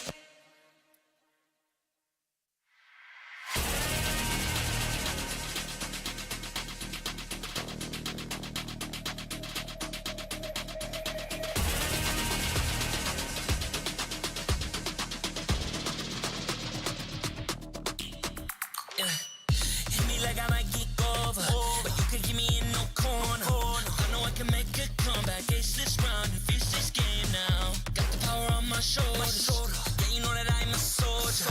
You could keep me off my guard, but you can't keep me from my honor. I feel like the floor is lava. The energy's getting higher. You're saving my arms. 'Cause I know just what I got.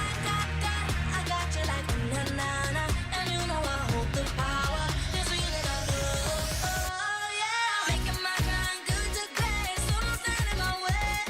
Standing tall and I won't fall over. We are better than great, good. We are better than great. We stand tall, won't run away. We are fun, nothing gon' change. Great. We are better than great. Can't get it great, I'm better than great. I play my own role, I become the greatest. Transcend myself into this game, yeah.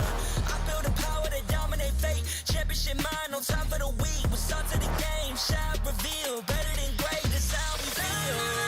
I feel like the floor is lava. The energy's getting higher. You're saving my arms. 'Cause I know just what I got. I got you like na-na-na. And you know I hold the power. This feeling I love. Oh yeah. Making my grind good to great. So don't stand in my way. Standing tall and I won't fall over. We are better than great, good. We are better than great. We stand tall.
comeback, ace this round and finish this game now. Got the power on my shoulders. Yeah, you know that I'm a soldier. You can keep me off my guard, but you can't keep me from my honor. Nah, nah, nah, I feel like the floor is lava. The energy's getting higher. You're saving my arms. 'Cause I know just what I got. I got you like na-na-na. And you know I hold the power. This feeling I love. Oh, yeah. Making my grind good to great. So don't stand in my way. Standing tall and I won't fall over. We are better than great, good. We are better than great. We stand tall, won't run away. We are fun, nothing gon' change. Great, we are better than great. Can't get it great, I'm better than great. I play my own role, I become the greatest. Transcend myself into this game, yeah. I build a power to dominate fate. Championship mind, no time for the weak. We start to the game, shout, reveal. Better than great, that's how we feel. I feel like the floor is lava. The energy's getting higher. You're saving my arms. 'Cause I know just what I got. I got you like na-na-na. And you know I hold the power. This feeling I love. Oh, yeah. Making my grind good to great. So don't stand in my way. Standing tall and I won't fall over. We are better than great, good. We are better than great. We stand tall, won't run away. We are fun, nothing gon' change. Great, we are better than great. If we stand tall and believe we can make it, you and me, with a sense of urgency, you'll see I'm better than great. I'm better than great. Oh yeah, yeah. Oh, I'm better than. Making my grind good to great. So don't stand in my way. Standing tall and I won't fall over. We are better than great, good. We are better than great. We stand tall, won't run away.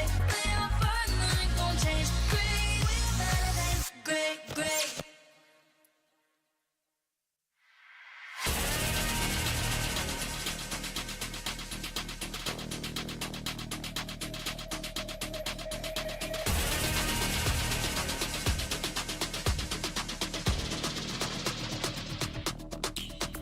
Yeah. Hit me like I might get over, but you can give me in no corner. I know I can make a comeback, ace this round and finish this game now. Got the power on my shoulders. Yeah, you know that I'm a soldier. You can keep me off my guard, but you can't keep me from my honor. Nah, nah, nah, I feel like the floor is lava. The energy's getting higher. You're saving my arms. 'Cause I know just what I got. I got you like na-na-na. And you know I hold the power. This feeling I love. Oh, yeah. Making my grind good to great. So don't stand in my way.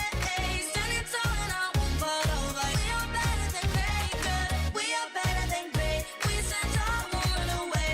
We are fun, nothing gon' change. Great, we are better than great. Can't get it great, I'm better than great. I play my own role, I become the greatest. Transcend myself into this game, yeah. I build a power to dominate fate. Championship mind, no time for the weak. We start to the game, shout, reveal. Better than great, that's how we feel. I feel like the floor is lava. The energy's getting higher. You're saving my arms. 'Cause I know just what I got. I got you like na-na-na. And you know I hold the power. This feeling I love. Oh, yeah. Making my grind good to great. So don't stand in my way. Standing tall and I won't fall over. We are better than great, good. We are better than great. We stand tall, won't run away.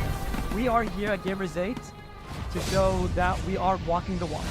We have had amazing reactions, major idea owners, and a lot of potential partners and stakeholders coming in here and taking a peek. The DS Cube over here has been the nexus of this zone. What I saw it from the outside is very mysterious. You want to know what's happening inside. Felt like, this is an MMORPG, but R is not role-playing, it's real world.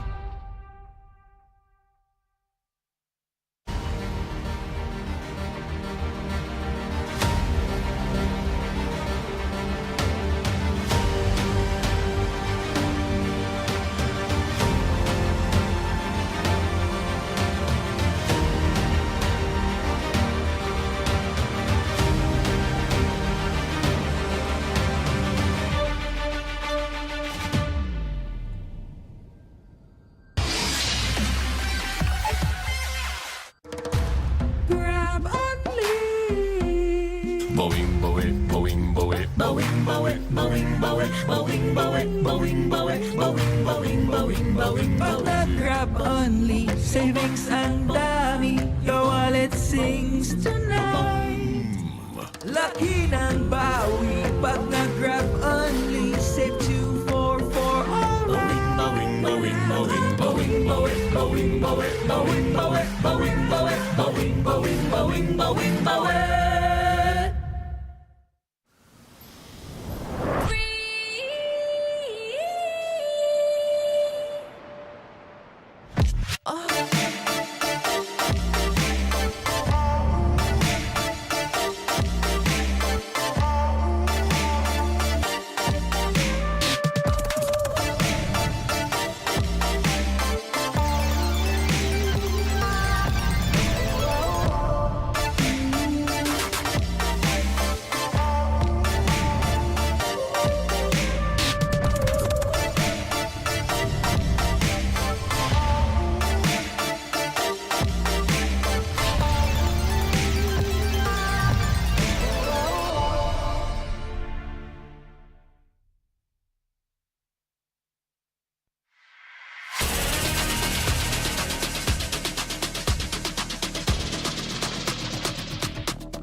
#1 seed, the champion of the arena. The fans adore me because I've never lost.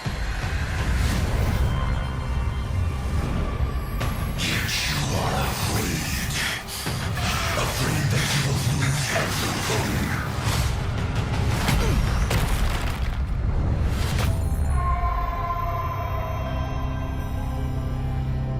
Ever get scared of losing, Kimmy?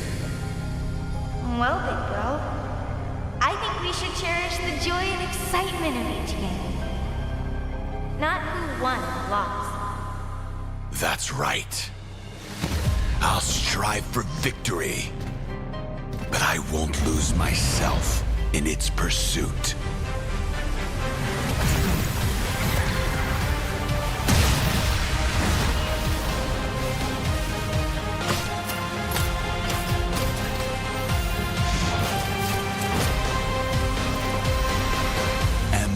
Championship. I'm back.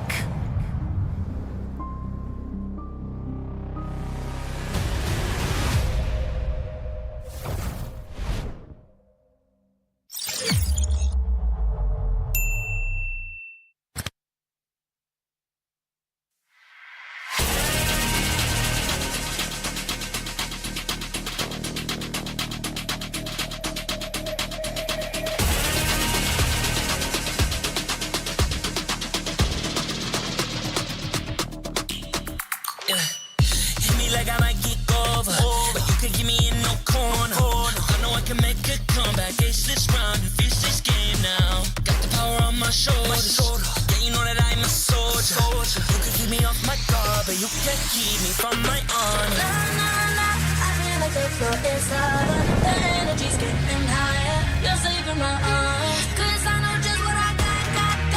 I got you like na-na-na.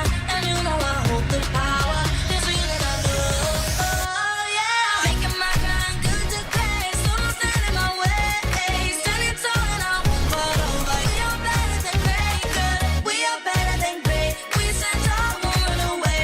We are burn, nothing gon' change. Great. We are better than great. Can't get it great, I'm better than great. I play my own role, I become the greatest. Transcend myself into this game, yeah. I build a power to dominate fate. Championship mind, no time for the weak. We start to the game, shine, reveal. Better than great, that's how we feel. I feel like the floor is lava. The energy's getting higher. You're saving my arms. 'Cause I know just what I got. I got you like na-na-na. And you know I hold the power. This feeling I love. Oh, yeah. Making my grind good to great. So don't stand in my way. Standing tall and I won't fall over. We are better than great, good. We are better than great. We stand tall, won't run away. We are burn, nothing gon' change. Great. We are better than great. If we stand tall and believe we can make it, you and me, with a sense of urgency, you'll see I'm better than great. I'm better than great. Oh yeah, yeah. Oh, I'm better than. Making my grind good to great. So don't stand in my way. Standing tall and I won't fall over. We are better than great, good. We are better than great. We stand tall, won't run away. We are burn, nothing gon' change. Great. We are better than great.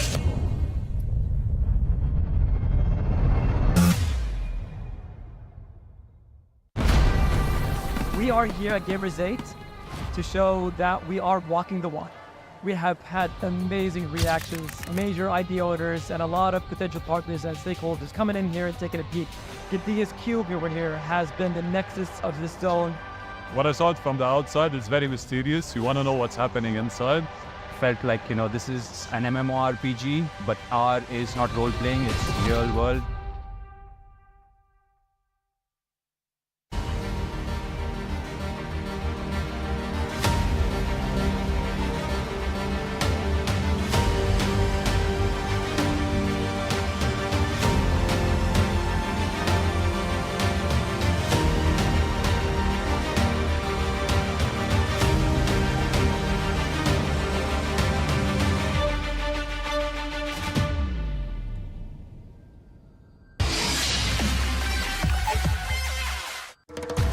Grab only.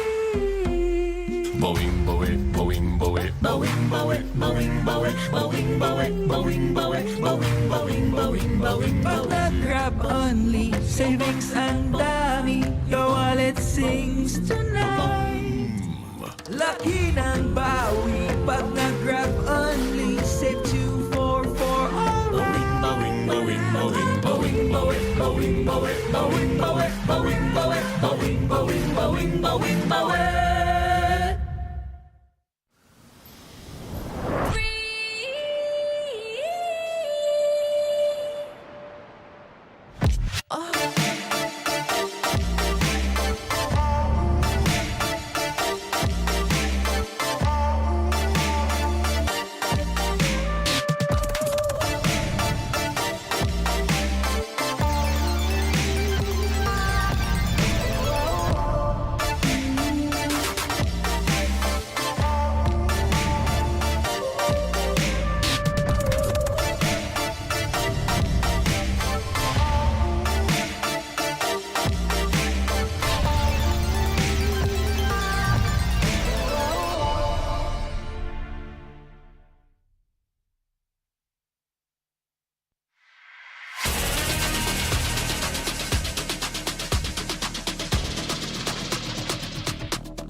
the #1 seed, the champion of the arena.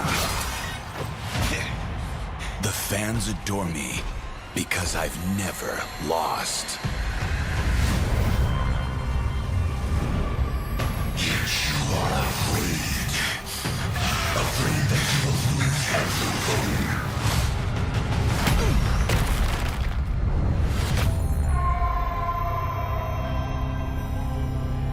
Do you ever get scared of losing, Kimmy? Well, big bro, I think we should cherish the joy and excitement of each game. Not who won or lost. That's right. I'll strive for victory, but I won't lose myself in its pursuit.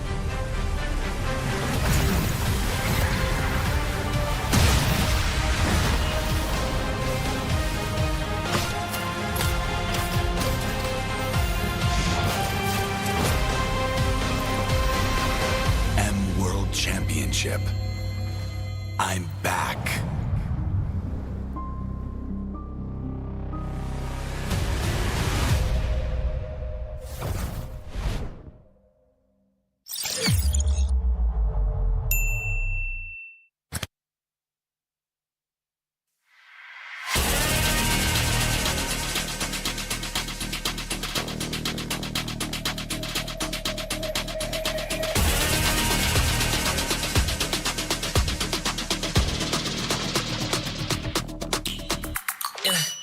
Hit me like I might get over, but you can give me in no corner. I know I can make a comeback, ace this round and finish this game now. Got the power on my shoulders, yeah, you know that I'm a soldier.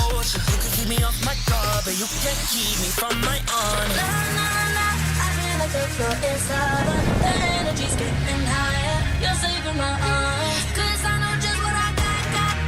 I got you like na-na-na, and you know I hold the power. This feeling I love, oh yeah. Making my grind good to grace, so don't stand in my way.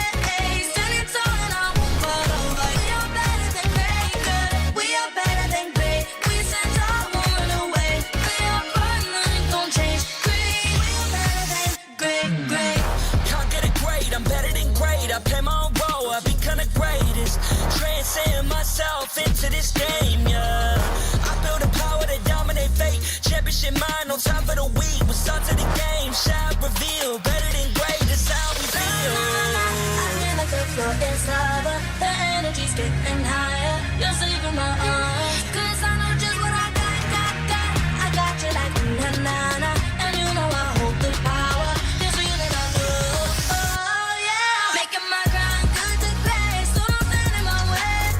Standing tall and I won't fall over. We are better than great, good. We are better than great. We stand tall, won't run away.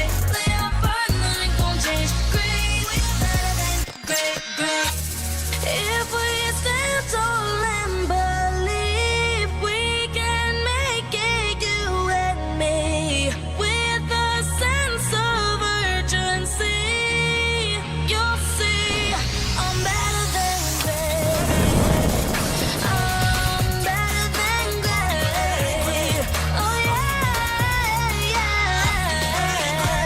Oh, I'm better than. Making my grind good to grace, so don't stand in my way. Standing tall and I won't fall over. We are better than great, good. We are better than great. We stand tall, won't run away. We are fun, nothing gon' change. Great, we are better than great.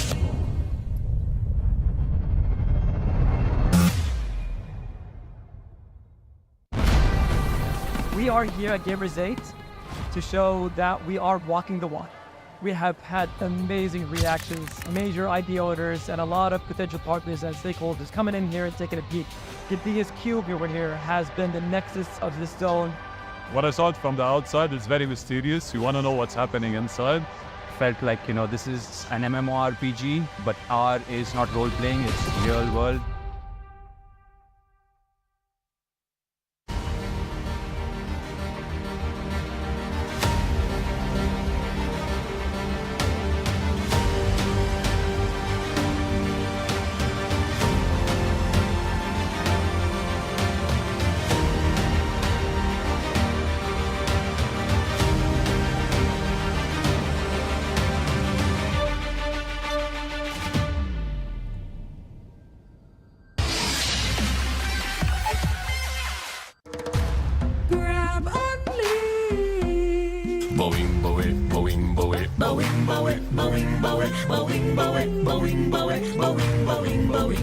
Pag nag-grab only, savings ang dami, your wallet sings tonight. Laki ng bawi, pag nag-grab only, save 2 for alright.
the #1 seed, the champion of the arena.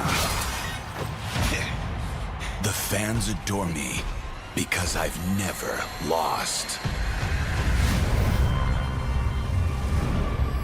Yet you are afraid.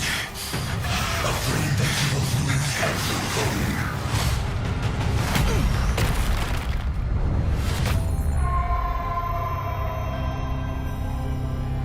Do you ever get scared of losing, Kimmy? Well, big bro, I think we should cherish the joy and excitement of each game. Not who won or lost. That's right. I'll strive for victory, but I won't lose myself in its pursuit.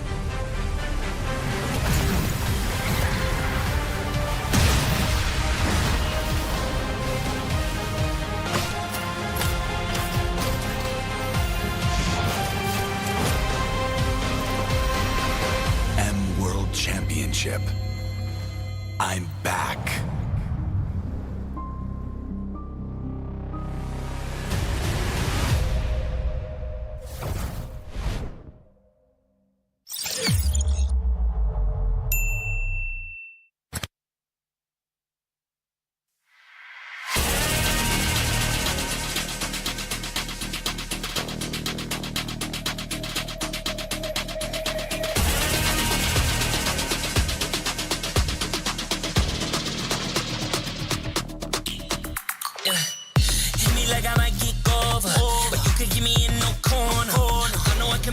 comeback, ace this round and finish this game now. Got the power on my shoulders.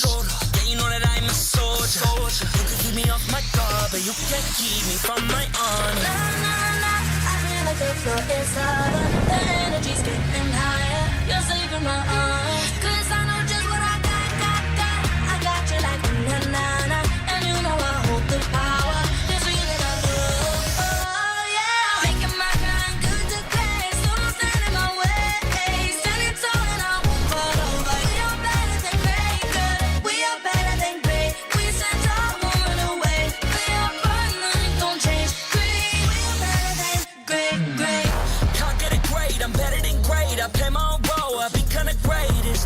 Transcend myself into this game, yeah. I build a power to dominate fate. Championship mind, no time for the weak. We start to the game, shout, reveal. Better than great, that's how we feel.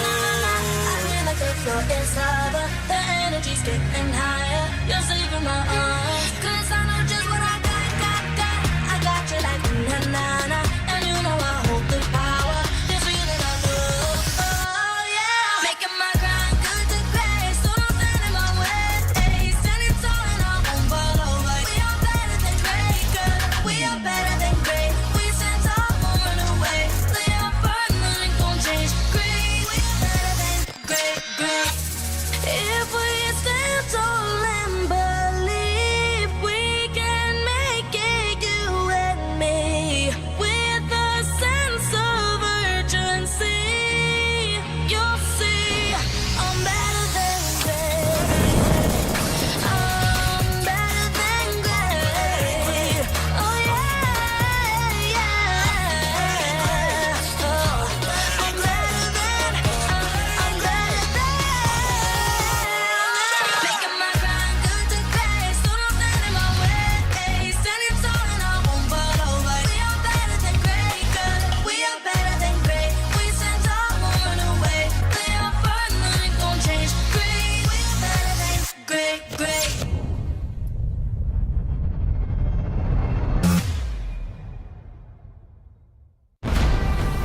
We are here at Gamers 8 to show that we are walking the walk. We have had amazing reactions, major idea owners, and a lot of potential partners and stakeholders coming in here and taking a peek. The biggest cube over here has been the nexus of this zone. What I saw it from the outside is very mysterious. You want to know what's happening inside. Felt like, this is an MMORPG, but R is not role-playing, it's real world.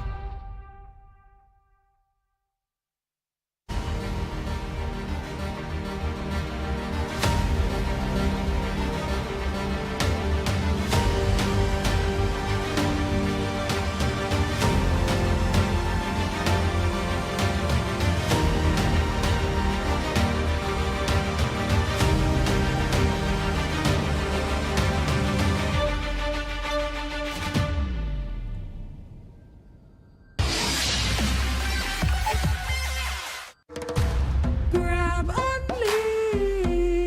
Boing, boing, boing, boing, boing, boing, boing, boing, boing, boing, boing, boing, boing, boing, boing, boing, Pag nag-grab only, savings ang dami. Your wallet sings tonight. Laki ng bawi. Pag nag-grab only, save 244 alright. boing, boing, boing, boing, boing, boing, boing, boing, boing, boing, boing, boing, boing, boing, boing, boing.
one seed, the champion of the arena. The fans adore me because I've never lost. You are afraid that you will lose everything.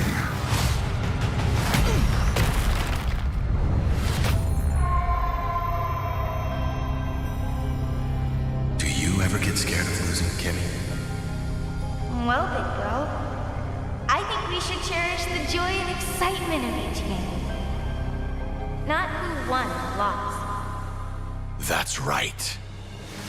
I'll strive for victory, but I won't lose myself in its pursuit.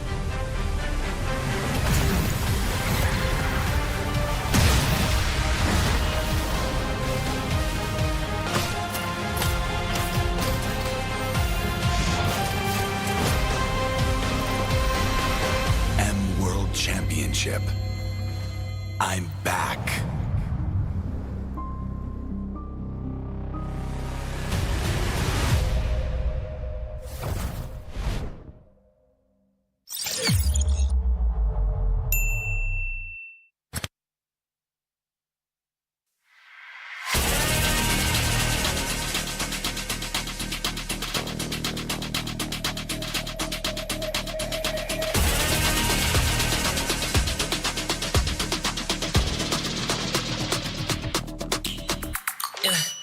Hit me like I might get over, but you can give me in no corner. I know I can make a comeback, ace this round and finish this game now. Got the power on my shoulders. Yeah, you know that I'm a soldier.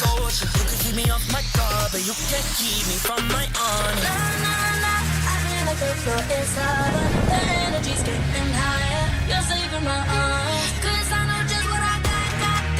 I got you like na-na-na. And you know I hold the power. This feeling I love. Oh, yeah. Making my grind good to great. So don't stand in my way. Standing tall and I won't fall over. We are better than great, good. We are better than great. We stand tall, won't run away. We are fun, nothing gon' change. Great, we are better than great. Can't get it great, I'm better than great. I play my own role, I become the greatest. Transcend myself into this game, yeah. I build a power to dominate fate. Championship mind on top of the week. We start to the game, shine, reveal. Better than great, that's how we feel. I feel like the floor is lava. The energy's getting higher. You're saving my arms. 'Cause I know just what I got. I got you like na-na-na.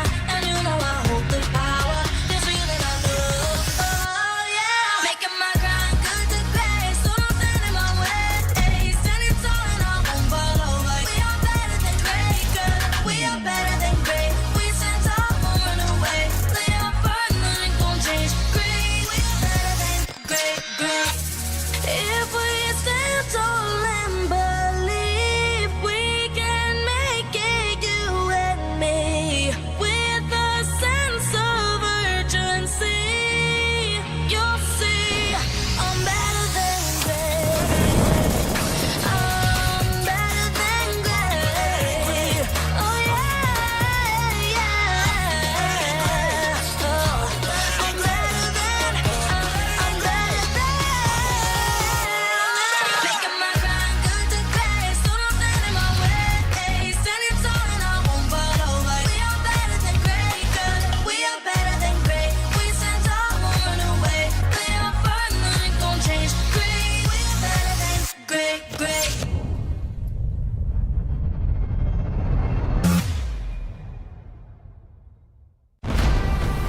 We are here at Gamers 8 to show that we are walking the walk.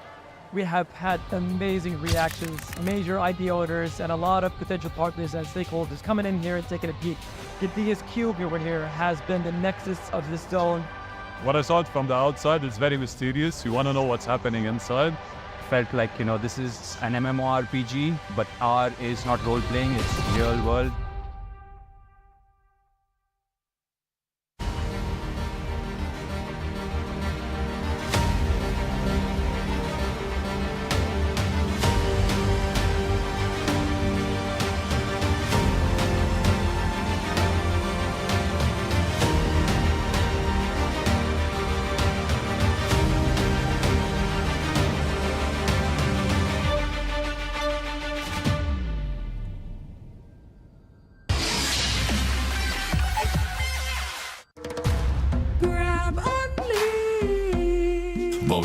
Boing, boing, boing, boing, boing, boing, boing, boing, boing, boing, boing, boing, boing, boing, Pag nag-grab only, savings ang dami, your wallet sings tonight. Laki ng bawi, pag nag-grab only, save 244 alright. boing, boing, boing, boing, boing, boing, boing, boing, boing, boing, boing, boing, boing, boing, boing, boing.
the number 1 seed, the champion of the arena. The fans adore me because I've never lost. Yet you are afraid. Afraid that you will lose everything.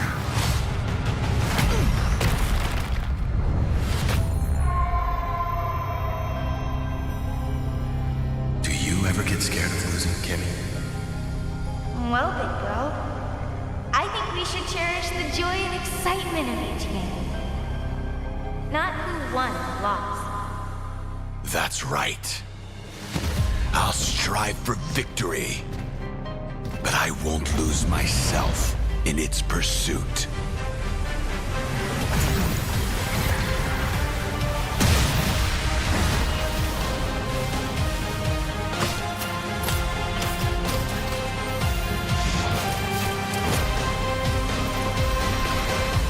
World Championship.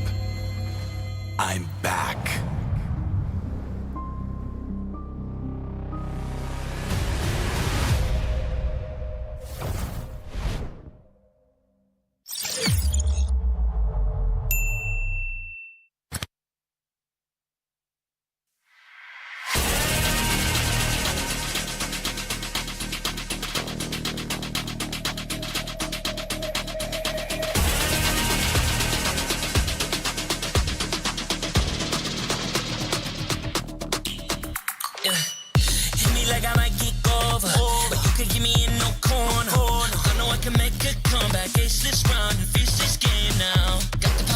my shoulders. Yeah, you know that I'm a soldier. You can keep me off my guard, but you can't keep me from my honor. I feel like the floor is lava. The energy's getting higher. You're saving my arms. 'Cause I know just what I got. I got you like na-na-na. And you know I hold the power. This feeling I love. Oh yeah. Making my grind good to great. So don't stand in my way. Standing tall and I won't fall over. We are better than great, good. We are better than great. We stand tall, won't run away. We are fun, nothing gon' change. Great, we are better than great. Can't get it great, I'm better than great. I play my own role, I become the greatest. Transcend myself into this game, yeah. I build a power to dominate fate. Championship mind on top of the week. What's up to the game? Shall reveal. Better than great, that's how we feel.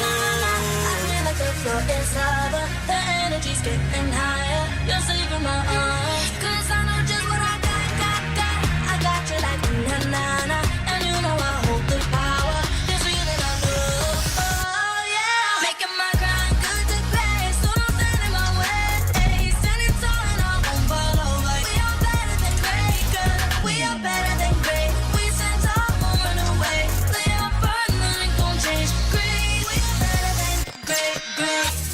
If we stand tall and believe we can make it, you and me, with a sense of urgency, you'll see I'm better than great.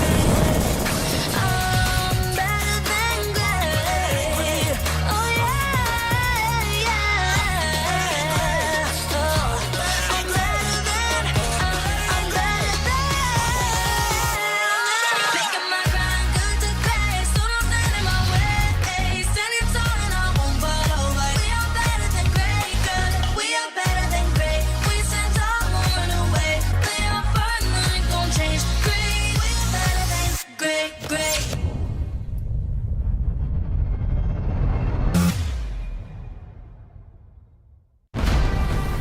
We are here at Gamers 8 to show that we are walking the walk.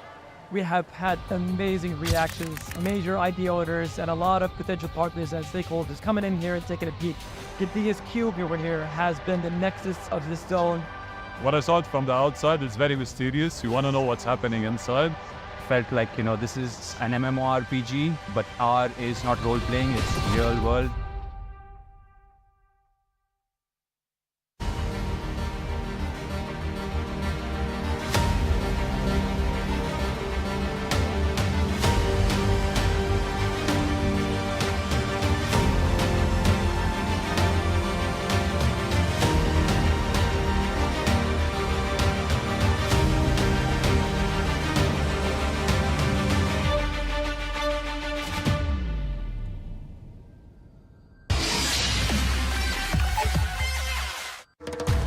Grab only.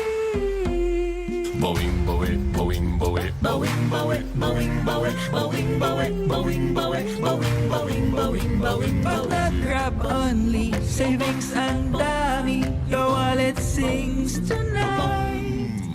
Laki ng bawi. Pag nag-grab only, save 244 alright. boing, boing, boing, boing, boing, boing, boing, boing, boing, boing, boing, boing, boing, boing, boing, boing.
am the #1 seed, the champion of the arena.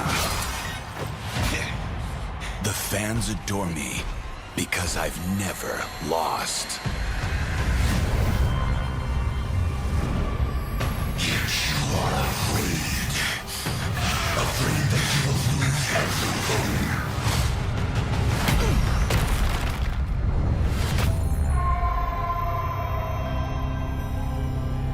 Do you ever get scared of losing, Kimmy? Well, big bro, I think we should cherish the joy and excitement of each game. Not who won or lost. That's right. I'll strive for victory, but I won't lose myself in its pursuit.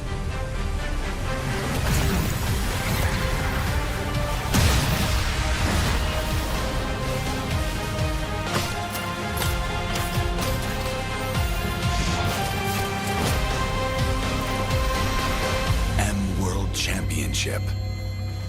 I'm back.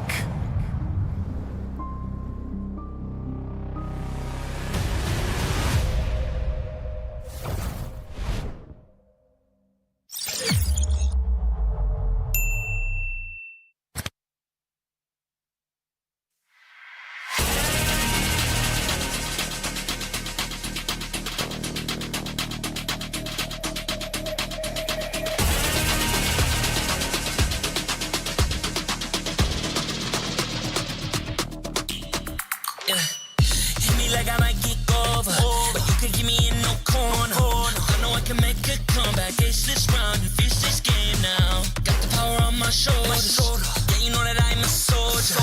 You can keep me off my guard, but you can't keep me from my honor. I feel like the floor is lava. The energy's getting higher. You're saving my arms. 'Cause I know just what I got. I got you like na-na-na. And you know I hold the power. This feeling I love. Oh yeah. Making my grind good to great. So don't stand in my way.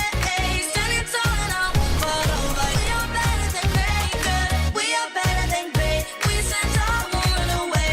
We are fun, nothing gon' change. Great. We are better than great. Can't get it great, I'm better than great. I play my own role, I become the greatest. Transcend myself into this game, yeah. I build a power to dominate fate. Championship mind on top of the week. What's up to the game? Shall reveal. Better than great, that's how we feel. I feel like the floor is lava. The energy's getting higher. You're saving my arms. 'Cause I know just what I got. I got you like na-na-na. And you know I hold the power. This feeling I love. Oh yeah. Making my grind good to great. So don't stand in my way. Standing tall and I won't fall over. We are better than great, good. We are better than great. We stand tall, won't run away. Play our part, nothing gon' change. Great. We are better than great. If we stand tall and believe we can make it, you and me, with a sense of urgency, you'll see I'm better than great. I'm better than great. Oh yeah.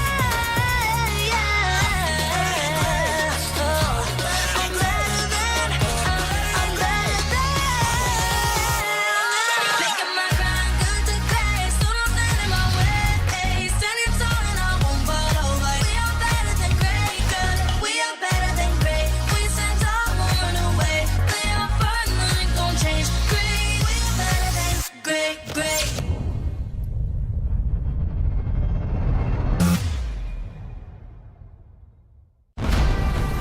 We are here at Gamers 8 to show that we are walking the walk. We have had amazing reactions, major idea owners, and a lot of potential partners and stakeholders coming in here and taking a peek. The biggest cube over here has been the nexus of this zone. What I saw it from the outside, it's very mysterious. You want to know what's happening inside. Felt like, this is an MMORPG, but R is not role-playing, it's real world.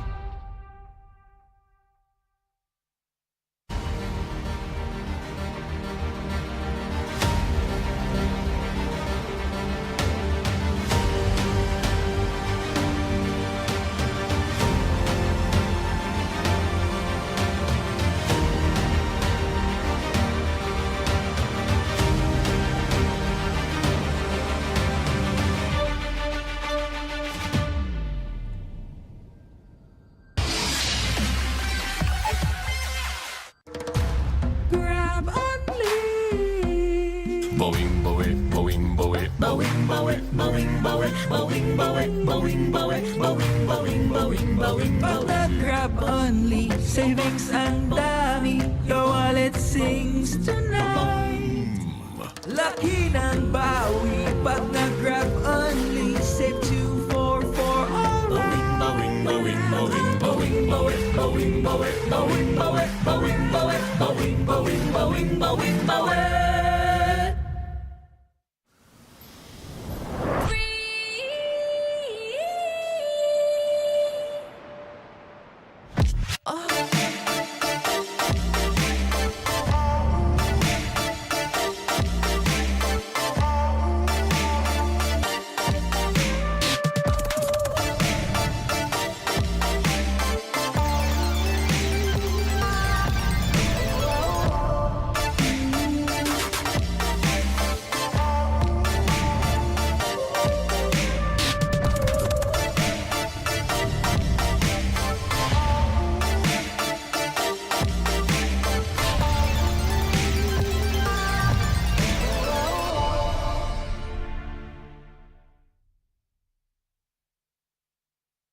the #1 seed, the champion of the arena.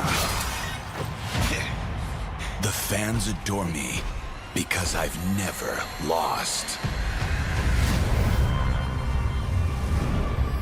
Yet you are afraid. Afraid that you will lose everything.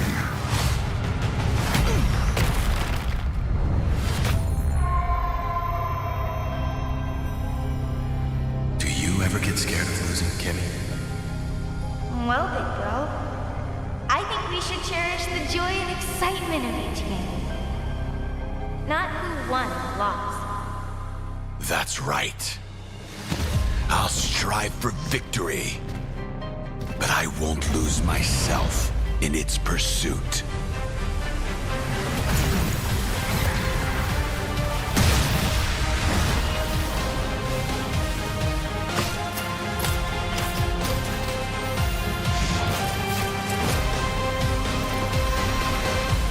World Championship.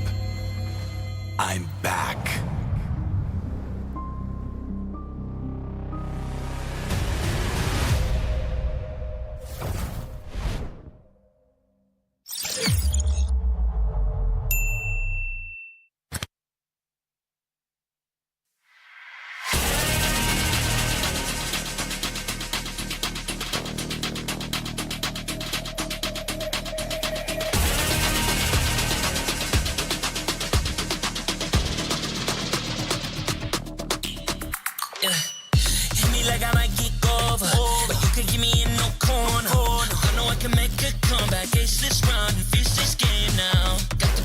my shoulders. Yeah, you know that I'm a soldier.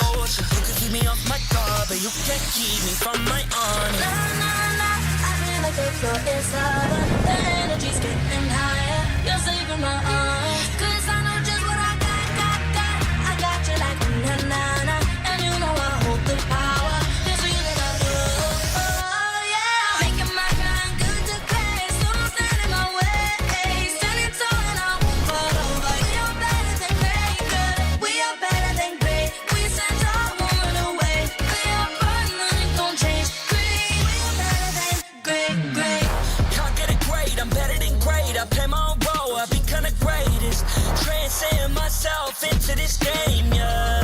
I build a power to dominate fate. Championship mind, no time for the weak. We start to the game, shout, reveal. Better than great, that's how we feel. I feel like the floor is lava. The energy's getting higher. You're saving my arms. 'Cause I know just what I got. I got you like na-na-na. And you know I hold the power. It's real that I do. Oh, yeah. Making my grind good to grace. So don't stand in my way. Standing tall and I won't fall over. We are better than great, good. We are better than great. We stand tall, won't run away. We are burning, nothing gon' change. Great. We are better than great. If we stand tall and believe we can make it, you and me, with a sense of urgency, you'll see I'm better than great. I'm better than great. Oh yeah. Oh, I'm better than. Making my grind good to grace. So don't stand in my way. Standing tall and I won't fall over. We are better than great, good. We are better than great. We stand tall, won't run away. We are burning, nothing gon' change. Great. We are better than great.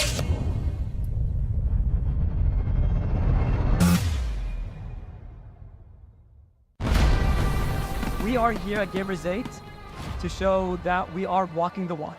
We have had amazing reactions, major idea owners, and a lot of potential partners and stakeholders coming in here and taking a peek. The DS Cube over here has been the nexus of this zone.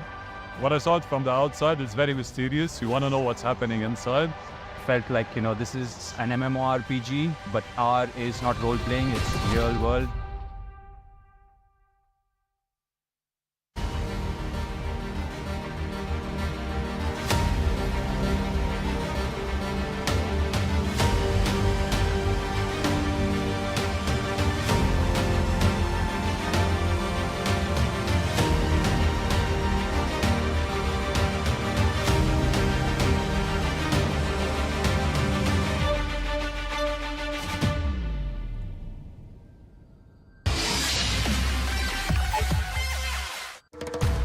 Grab only. Boing, boing, boing, boing, boing, boing, boing, boing, boing, boing, boing, boing, boing, boing, boing, boing, Pag nag-grab only, savings ang dami. Your wallet sings tonight. Laki ng bawi. Pag nag-grab only, save 2 4 4 alright. boing, boing, boing, boing, boing, boing, boing, boing, boing, boing, boing, boing, boing, boing, boing, boing.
I am the #1 seed, the champion of the arena.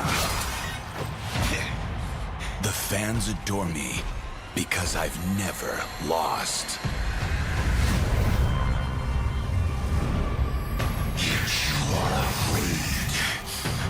Afraid that you will lose everything.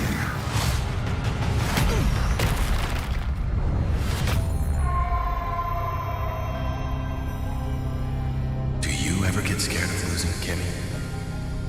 Well, big bro, I think we should cherish the joy and excitement of each game. Not who won or lost. That's right. I'll strive for victory, but I won't lose myself in its pursuit.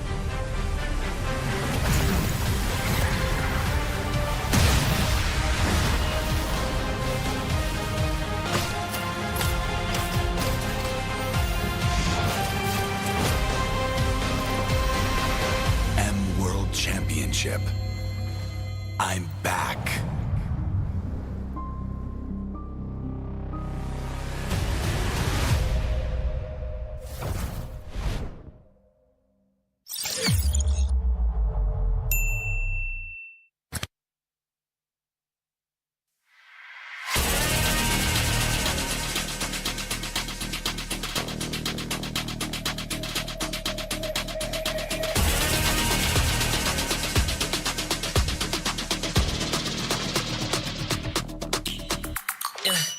Hit me like I might get over, but you could give me in no corner.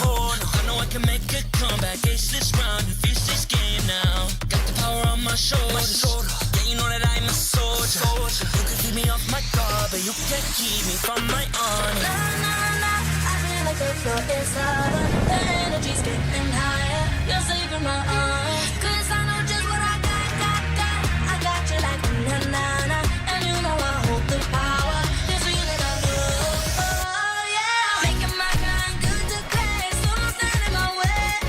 Standing tall and I won't fall over. We are better than great, good. We are better than great. We stand tall, won't run away. We are fun, nothing gon' change. Great, we are better than great.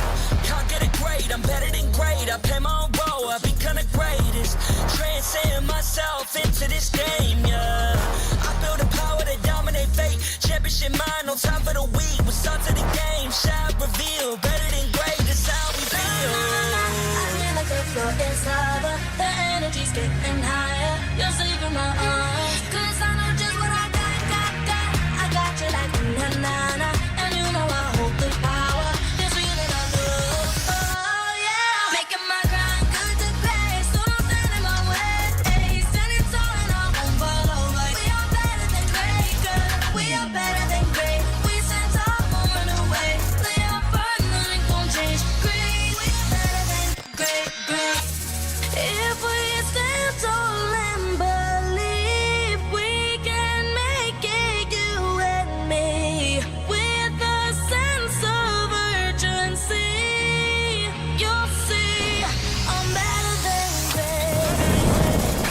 I'm better than great.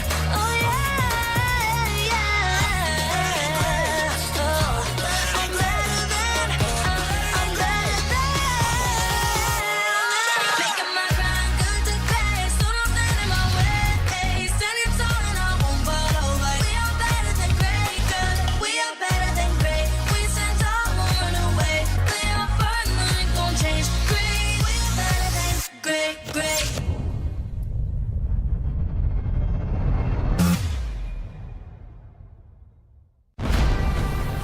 are here at Gamers 8 to show that we are walking the walk.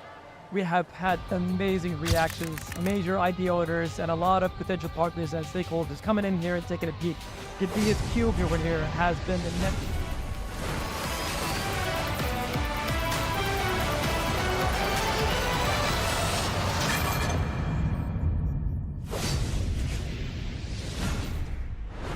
Ladies and gentlemen, welcome back to the M5 World Championship wildcard stage.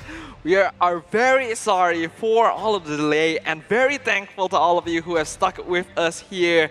We had some technical difficulties that we had to resolve, but it is all fixed now. We're going to be able to jump into the game very soon. Due to these difficulties, we will be remaking the draft from the beginning for game number 2 as well. So just to give you guys a little bit of a heads up of what is going on. And again, we're very sorry. We will make sure that we do our best that this will not happen again. And again, thank you very much for coming back and joining us. Welcome to the M5 wildcard stage. My name is Stafa, along with Arashi as well as Yasu. It's been a long day, guys. Yasu, I think this is the first time this sort of thing has happened. You feeling all right? Yeah, I'm actually like, I'm excited for the next game, even though we will see a completely new draft. I don't know what to actually expect, so I want to see how will the minds of the coaches and the players in a certain case, because Falcons, as we said, they don't have like currently the coach with them. So I'm excited to see what is the completely new draft. It's a rare situation to have to remake a draft like this, and there's definitely going to be some implications in terms of strategies, but these teams are, of course, battle ready. They have returned to the stage. They've had some time to think about things, and I imagine that the approach towards the next game is going to be a little bit different than what we saw before the break here for those technical difficulties. Arashi, what do you think? There's going to be changes for sure, but I think for Nightmare, earlier they went with a very dash-heavy approach. I think their idea is to really outmaneuver Falcons as much as possible, but it was countered by a Phoveus pick early on at least. So I think that was, in a way, it was still a balanced situation because, the Phoveus is a great addition against a dash heroes, but against a 1-1, against a Benedetta as well, there are ways that you can use the dashes instead to ban in the Phoveus and punish him afterwards instead. So it was looking pretty balanced earlier on, but now that there's going to be a change, I kind of feel there's going to be a bit of similarities. At least for Team Nightmare, I do believe it's still going to be the same high mobility style, because otherwise they've tried the whole 5v5 collision team fight style before, and at least in game number 1 it did not really work out in their favor. Well, without further ado here, I do believe we'll be ready to jump into the drafting phase very, very soon. And for the last time, ladies and gentlemen, thank you very much for bearing with us. Let us jump back into the drafting phase. Game number 2 between Team Falcons and Nightmare Esports. They will be retaining the same sides in the draft, and the bans are already commencing. Well, Team Nightmare this time are banning that Joy, so it wouldn't be in the hands for neither Leo or Hulk, so that took it out of the equation. Do you think that something will change for Team Falcons, Arashi? Well, they banned Mathilda and the Joy, no, Mathilda and the Nolan still. The Joy is a difference compared to the banning phase before the technical difficulty. You can read a bit into that by seeing that they're going to be a bit more assassin focused. On the other side though, for Falcons, Khalid is still banned away, and so is the Bruno. So for the most part, we're going to see if the final ban here is any different, because earlier it was the Faramis, and that's something that they don't really want to give in to Nightmare, considering it's something they use very efficiently in game 1, but they actually banned away the 1-1 instead, so the Faramis is wide open. So a difference in response here. They see the Joy banned out, so they get rid of the 1-1 for themselves. Nightmare Esports going to be locking in that Guinevere. Pretty safe choice for a first hero pick. What's going to come up next? Well, I've predicted that we will not see Guinevere that much, so it is worthy of being a first pick, and it's also worthy in being first, like in the first banning phase. But so far, I don't think that there is a lot of there's not like quite much surprises, because as Arashi said, some of the bans are already as they are, or like we have used to see them from these teams. Falcons on the other side, I think that taking 1-1 out, I don't know, was it effective last game so that it's banned out at a first phase? Funny enough, it didn't seem like Cammy was that comfortable on the 1-1. Wasn't able to use it to its maximum potential, using the crossbow of tanks as well. So now for Falcon, it's just looking more like the draft they had in game number 1. It's going to be a Faramis with the Martis. And if you're going with game 1 as a basis here, they had the Mathilda, they had the Yu Zhong as well as the carry. I think that's not the kind of gold they want to have. But for Nightmare, it's going to be the Tarizla as well. So already a very engage-heavy situation here against a Faramis. Yeah, some changes here overall. The Angela actually getting led through the first phase for now here. Previously, Falcons had picked it up alongside the Joy, so it looks like without the combination, they're no longer prioritizing it quite as much. With Tarizla and Guinevere, like you mentioned, it's going to be a very strong engage-heavy lineup, but the Martis is still a pretty good solution since he would be immune to crowd control a lot of the time. And also we have seen Leo play with Morris at game 1 actually, and he was doing really decent. As I called him the Shinigami, he was collecting souls, but Team Nightmare seems to go for that magical damage. So far they haven't got the gold lane. So do you expect to see that the gold lane will be picked by Team Falcons and then focus at the ban, especially because we have a 1-1 already in the ban list? Well, I feel like now, I mean, they might as well hide it. There's no real reason to show it right now, especially with so many aggressive engage tools already available. I think they can very easily hide it for later. Oh. They still go for the Yu Zhong first, so it's still a very dive-heavy style. There is the black shoes from the Lilia, so they can kite back away from this. But I think they're going to require a bit more crowd control and some damage to really push back Team Falcons here if they really want to try and make it a long engagement. Yeah, the Yu Zhong does make sense, but I also wonder if it'll really be as effective as you would like normally, because there's a lot of ways that Nightmare Esports can slow down the Black Dragon form engage to a certain extent. But we know that Hulk is quite comfortable with the hero overall, so don't think we would be too concerned, as now Team Falcon's gonna start banning out these counter-engage heroes. The Mentor is gone. Well, so far I think that Team Falcons, I'm not going to say it's the same first phase because I cannot actually recall, but aren't these the same picks we have seen in game 1? The picks are quite similar. Well, in the draft that didn't count, right?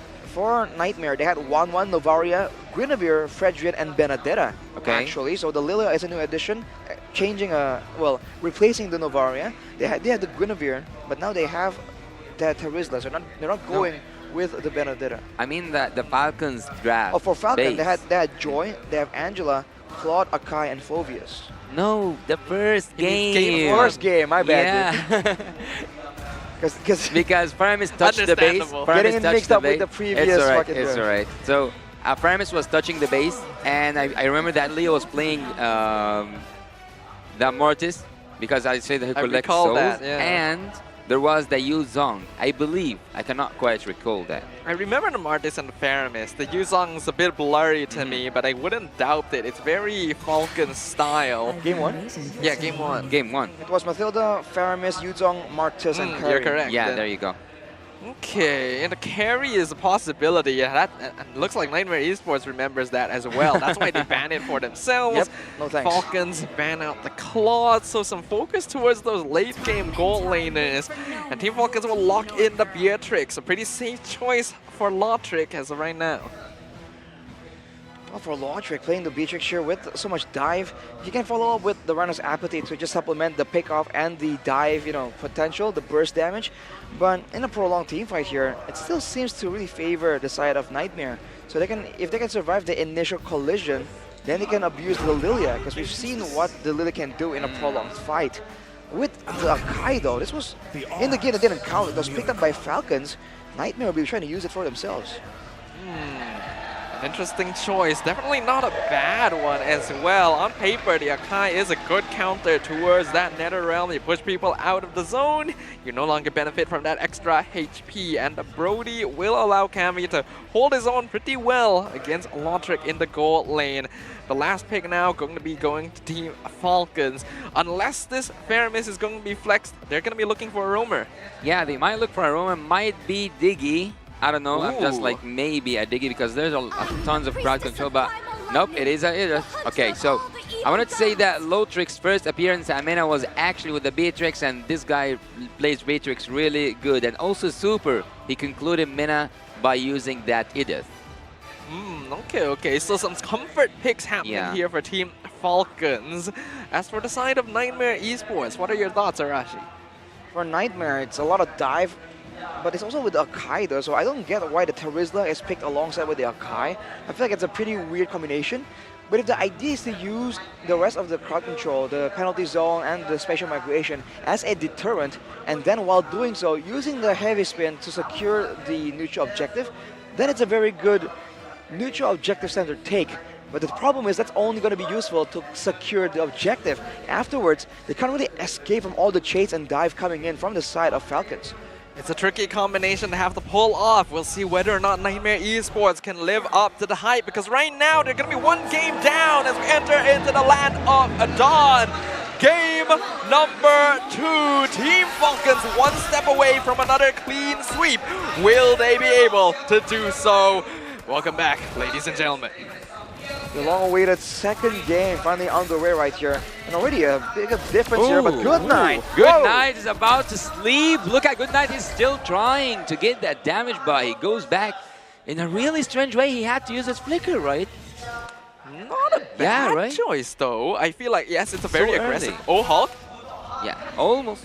Almost he's gone. fine. It's not like after a long break, everyone's just eager to get some action. Oh, And now, they do get some action. Hulk is out. Hulk is out. He just signs out. He knows that he's down.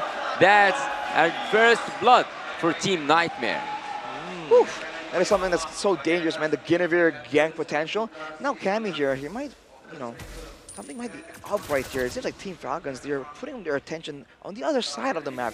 Usually we see him play around Hulk, but now, knowing, I guess, that Lotrix on his signature hero, you want to make sure that he gets a dominant, decisive laning phase. Yeah, it's an understandable concern here, especially considering the stakes. Right now, Team he's trying to jump in, but he jumps in the air in another way. Super saves Lotrix.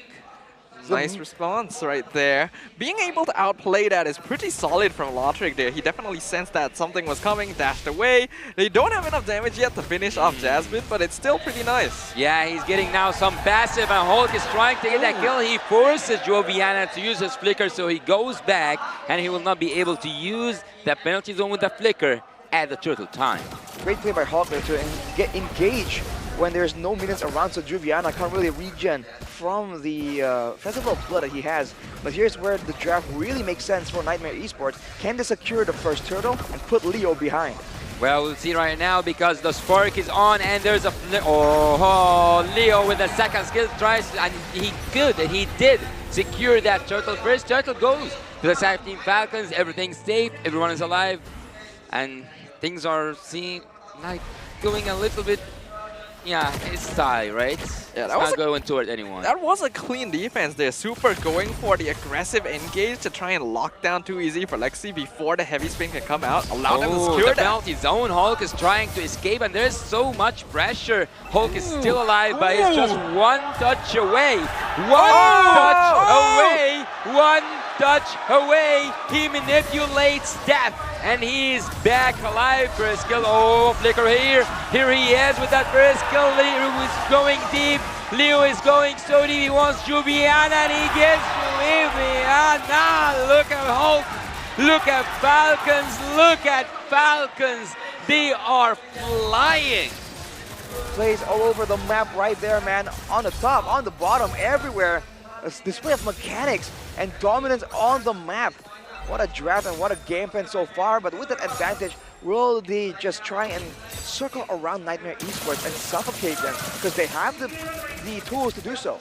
Yeah, they definitely do. They do still have to respect somewhat, because Jasmine and Juviana, if they're able to get a good engage right now, the net worth difference isn't enough. Oh, he's jumping in the air. He's jumping in the air, and he gets what he wants. Lotrix is down. Kami gets that kill. Oh, he just assists, but Team Nightmare seems to fight back.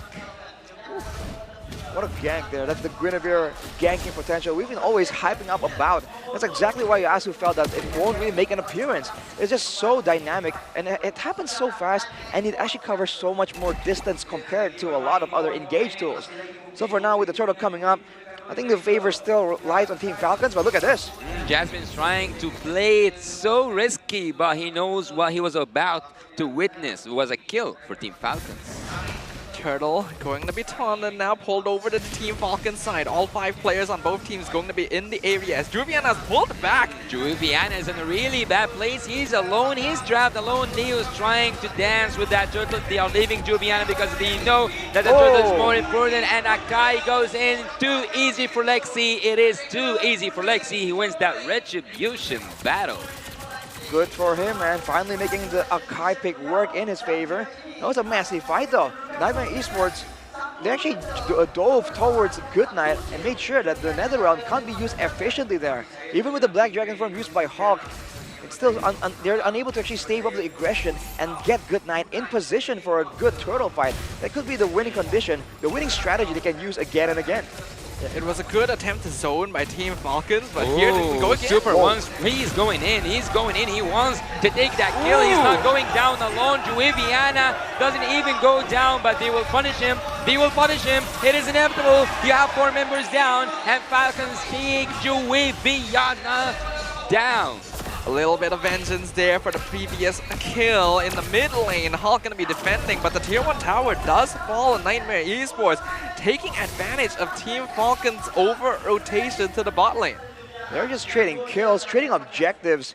They're just eager to really get some action going on in this game right here. Without a turtle around for another 40 seconds, both teams are just rotating around. But for the most part, if they want to go for this skirmish-heavy playstyle, I think Nightmare Esports can come out on top, man. Team Falcons, they want to be together in order for Leo to take advantage of the movement speed boost from the decimation. That is true, and if Team Falcons are playing too close together, Nightmare Esports, they're just gonna look for that opportunity. And speaking of, Lotric is going to a really bad place, but now he sees that Team Nightmare are coming and they want that bot lane turret. He manages to pull up a defense here. I thought they will take the turret easily. They're waiting for the wave right here, and once it does collide, Cammy can just one-tap this turret. But with 3 members defending, can Lexi find the pin? Oh, too easy for Lexi or what? Lotric now being alive, still held alive by Goodnight, but the Black Dragon is here into the land of Dawn. He will cause chaos. He is already causing mayhem, but Juviana in the back line holding that Goodnight, wishing him not wishing him a good night. Juviana is down, but Leo goes down along with him. It is incredible at the bot lane. I will say that this game, Nightmare Esports' rotations feel a lot cleaner than what we've seen of them previously. The time that they've taken to discuss and figure out how they want to outplay Team Falcons seems to have been quite valuable here. Because right now, even though Team Falcons are still playing the same old way and honestly are finding some good chances, the amount of tools that Nightmare Esports has is making it very difficult when combined with their newfound aggression. They just have to set up more properly, right? For Nightmare Esports, a lot of the heroes, like I said, are self-sufficient, right? There's a lot of like independent skills built in there. Sustain, for example, from the Guinevere and the Terizla, wave clear, crowd control. They have a lot of ways they can really go for like a 2v2. Whereas for Team Falcons, the whole idea of this comp, including the presence of the Faramis, is to work together as 5 in a big team fight. So when Nightmare Esports push the tempo and go for fights when Team Falcons aren't quite ready yet, that's where they can get an advantage. That's why they have to try and push the tempo even more. High speed is the name of the game right here for Team Nightmare. Yeah, up until now, Nightmare Esports hasn't really shown a capability to be able to out-tempo a team with the experience of Team Falcons, but they're really demonstrating it here. Looking at the itemization, the marksmen are still pretty even, so the late game for Falcons is still there. Look at the items from the side of Nightmare Esports, dude. They're stacking a lot of physical defense, knowing that the Faramis has damage, but that's later on, right? People think that Faramis maybe is, you need a slow amount of items to be relevant on the Faramis, but no, actually, if you want to do damage, you require a lot more items than you would imagine. So now with an Enchanted Talisman and maybe an NOD build up, or building towards an NOD, not enough damage right here to be a real threat, so they're stacking physical defense. They're going in. They are stacking defense, but they are also stacking Leo. They are trying to get that Leo pinned to the wall, and he is pinned to the wall. Hulk is going in. He wants to again cause some mayhem, but he goes back to penalty zone. Now they have to pay the penalty. Team Falcons are now in the sky, but not in the way they want to be. Look at Team Nightmare. They are now shredding everyone apart, shredding everything apart, taking all the turrets and taking all the kills. We were wondering if the combination of turrets... Oh my goodness, Goodnight nearly dying as well. We wondered if the combination of Terizla and Akai would really work well together, because on paper it feels like an anti-synergy, but Nightmare Esports are just layering their crowd control, constantly picking off the members of Team Falcons who are trying their best to reposition, but it's so difficult. The fact that Team Falcons are just flustered and just scrambling to get into these fights instead of going for a proper setup, I think it's partially why Nightmare Esports is having so much success. Now again, you can see that Nightmare Esports are in position and two members from Team Falcons are just now exiting the base. So for Team Falcons, they gotta slow the tempo down a bit. And if they have to give up a few objectives, I think they should. With a Pharamids and with a Beatrix, they can quite reliably clear the waves before Nightmare Esports can siege and take down turrets. Of course, there's the Brody that becomes a problem there. But it's so much better for them to slow the tempo down instead of just going in a more like a 50-50 style, because this really benefits Nightmare Esports, the more aggressive team with the more aggressive skirmish composition. Yeah, I have to agree with you there. Slowing it down would be quite beneficial for Falcons, but they don't have a lot of resources left to be able to trade comfortably against their opponents. And although the net worth difference isn't that big just yet, Nightmare Esports are really putting on the pressure. Oh, they are putting on pressure, and they are now getting Leo away from that Lord, and they already take that Lord, but look at the damage coming from the Juiviana. Goodnight is trying his best to make his team survive, but now they are pinned to the wall. They are pinned to the wall. Too easy for Lexi. It is too easy for Nightmare to take and ace that team fight. Goodnight comes back once again. And Low Trick, where is he going? Will actually finish that recall, able to get a tier 1 mid at the very least, but without his damage, Team Falcons really fell apart there to Nightmare. Because they weren't really planning on going for a fight. Nightmare Esports just found a chance to cut them off. This is just story right here. For Team Falcons, they should stop and make use of the Beatrix and the Pharamids to just clear the waves as much as possible. With the ultimate from a Beatrix, they can really defend for a prolonged amount of time. And if Nightmare dive carelessly, Falcons definitely can punish back. We've already seen it repeated many times in history before. This is going to be a very sensitive timing for Nightmare Esports, because a lot of teams are the most comfortable when they are able to play together within their own base. But 12 minutes in, the Lord is going to be crashing down bot tower pretty soon. Yeah, the bot lane, there was a flicker second skill coming from the Guinevere, but she couldn't land it on Low Trick. So I was about to say, we have old spells already, but Team Nightmare seems to lose that spell second skills there, and also second skill from the other side. Leo manages to escape, but the turret doesn't manage to escape the damage coming from that Brody, and Team Nightmare just gets one inhibitor turret with that Lord. Well, the shoe's on the other foot right now with an 8k gold lead. Nightmare Esports can do a lot right here. It can go for farm, you can go for pickups on Team Falcons, but it seems like Team Falcons, they're looking for an opportunity right here. I think they need some more levels on top of gold as well to ensure that their skills do level up and do a lot more for them in these fights. Cammy secures the Rose Gold Meteor here, so once Goodnight has some items, like we see right here, the Lightning Truncheon, Cammy already has a solution for it, so he's building preemptively, which is what you need to be doing against a team that really knows how to play around their power spikes. In fact, looking at the items, Cammy's only one item away from being full build already. So that's a big problem for Team Falcons here, especially when you consider that they don't have all that much defense, just in Teak and the double dominance on their side. It may not be enough here, not to mention only a single Radiant armor against a hero like the Guinevere and Lilia. Oh, I guess the Guinevere and Lilia, the Radiant armor will do okay, but you know, after I still want to protect you from the initial big burst. If they really layer down all their spells right there, maybe they can really consider going for a bit more magical defense.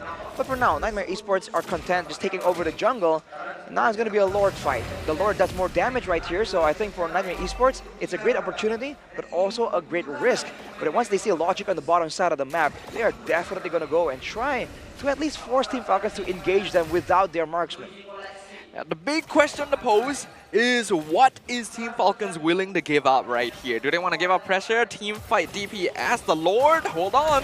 Oh, hold on indeed, because Leo is pushed away and he is getting melted down by that Lilia. He cannot escape. He cannot escape. He doesn't have that second skill. Lilia is still dealing so much damage. Chui Vigatna comes in and he manages with that penalty zone to take Leo out just before that Lord fight, just before that Lord engage. And good night, good night, good night to you, good night. You're out, but you are back in again. I don't know. Was it like a second until he kicked him back? Very much passive, very valuable in the situations, but there's no Netherrealm. How can Falcons defend? Oh, Falcons can defend using every weapon that the Beatrix have, but Viviana too easy for Lexi, lose too much HP than they can afford. Hulk right now is trying to zone Team Nightmare away, and I think that this will be a successful defense. But for how long, though? You can see how much of a problem. So, whoa! So lives. The black shoe is just in time. This Lilia is a massive problem to Team Falcons. Hasn't died yet this game. And the amount of damage coming out with only a single Radiant armor is really evident at this point, considering even Leo wasn't able to get away from him. Lord's coming in. The base is naked. Can Falcons survive again? The Lord is even untouched. He's going in with full HP. He's going in while Team Falcons are trying to survive that final push. Penalty zone by Viviana. Hole goes down and the base is exposed. The base is exposed. Team Nightmare have sent Team Falcons to sleep at this game, and they will have that Nightmare. Against all the odds, Nightmare Esports from Laos are able to overcome their dominators in game number 1 and even things out once again. Ladies and gentlemen, we have another game 3 on the menu. Wow, man. That's a redeem code right here. For those of you at home, move fast, because Nightmare just did, and they take out Team Falcons. It's gonna be, it's gonna be a very serious match, game after this, knowing that it's gonna be a back and forth endeavor. If it's gonna be a messy game just like that, I think Nightmare Esports definitely have a chance. Can we say that Team Nightmare has brought Team Falcons from the sky? Perhaps so. They thought they'd be able to play, and a lot of their heroes were within comfort. It seemed like a lineup that would be very Team Falcons, but Nightmare Esports seems to have figured something out right here. And now, all cards are actually on the table, which is very surprising. I went into this expecting Falcons to be the shoe-in victor, but goes to show that anything is possible on the wildcard stage as long as these teams are able to figure things out and adapt to the situation. Let us go ahead and award our MVP for game number 2, and it is, of course, going to be Soul coming in from Nightmare Esports. 0 deaths right here. Of course, the Purify plays a part in that, but 82% kill participation, nothing to sneeze at. And looking at his item builds, he was able to be chased down the Martis, who has that card control immunity with the Ice Queen's one slow. And even afterwards, going with the Brute Force Breastplate, understanding there's a limited amount of magical damage threat coming in from the side of Team Falcons here. That's a great item that allows him to move forwards aggressively a lot better, but also defensively when he's kiting back. So the fact that he is now a lot more mobile and still doing a lot more damage is just something that Team Falcon can't really deal with right now. Yeah, I think that the most annoying thing for Team Falcons was the slowdown effect, and also each time that Guinevere was jumping on Leo especially, I think the most problem that Team Falcons had was zoning out of the neutral objectives.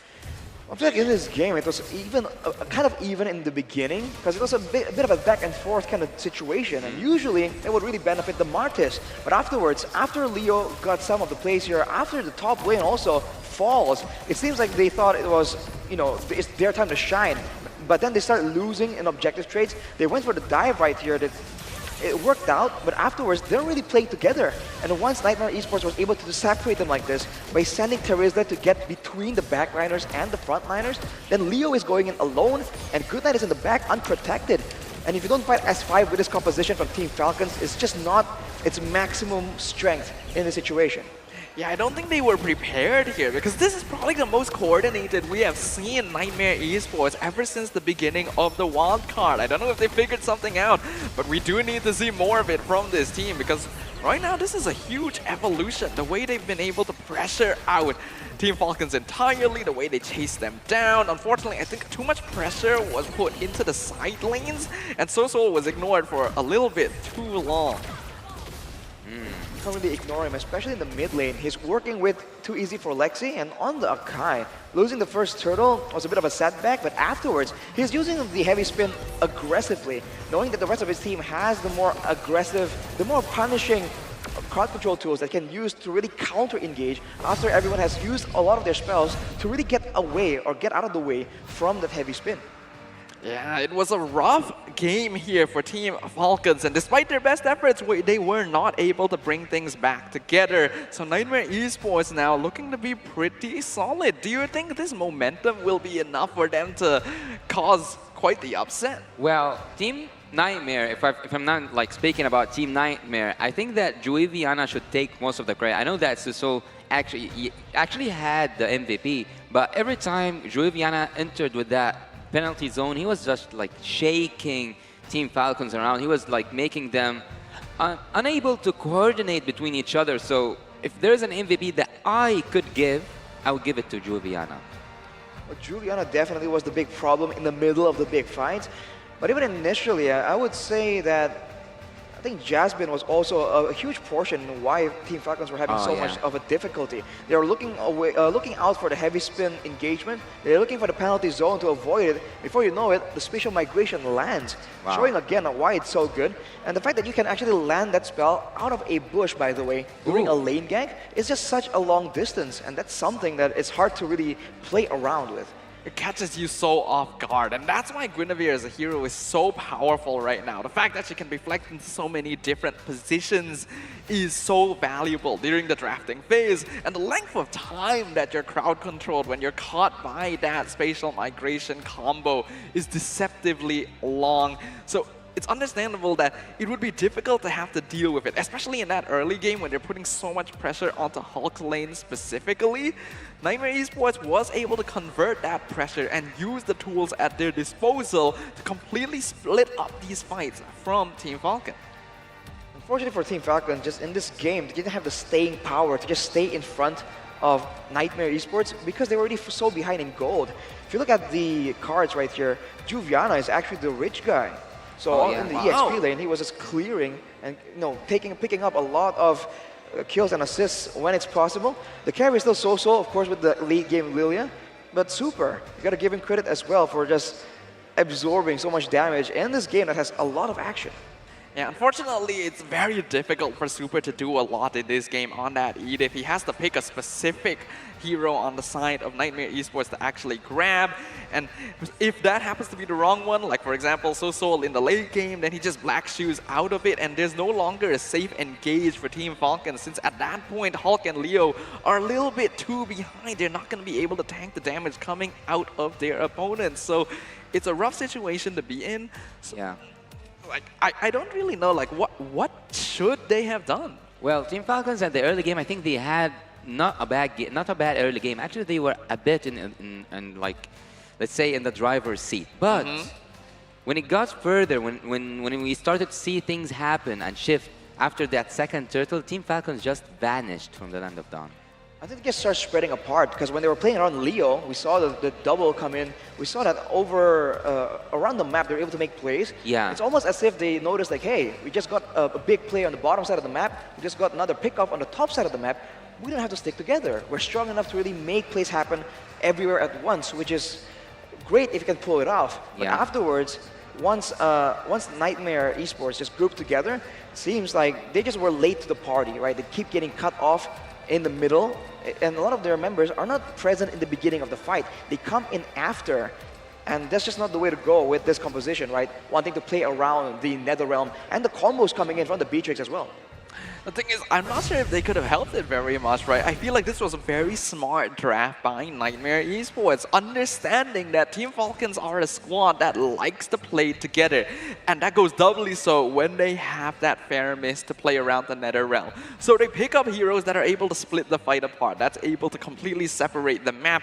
And they also know that Team Falcons aren't going to have the best split pushing potential, right? So there's no reason for them to pay too much attention to that regard in terms of their draft. Just go for the fight, go for the counter, engage, and they were able to pick all of the steps necessary for a recipe to success.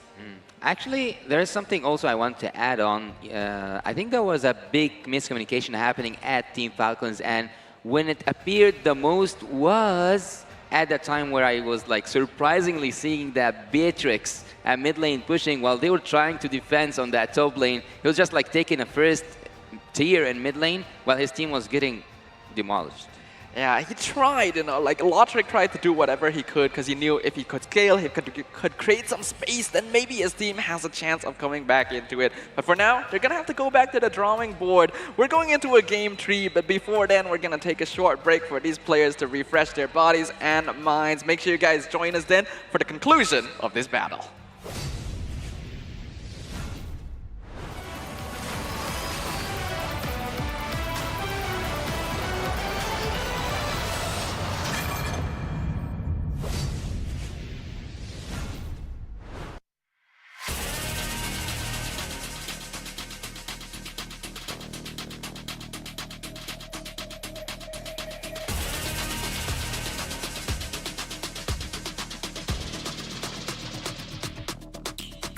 Hit me like I might get over, but you can give me in no corner. I know I can make a comeback, ace this round and finish this game now. Got the power on my shoulders, yeah, you know that I'm a soldier. You can keep me off my guard, but you can't keep me from my honor.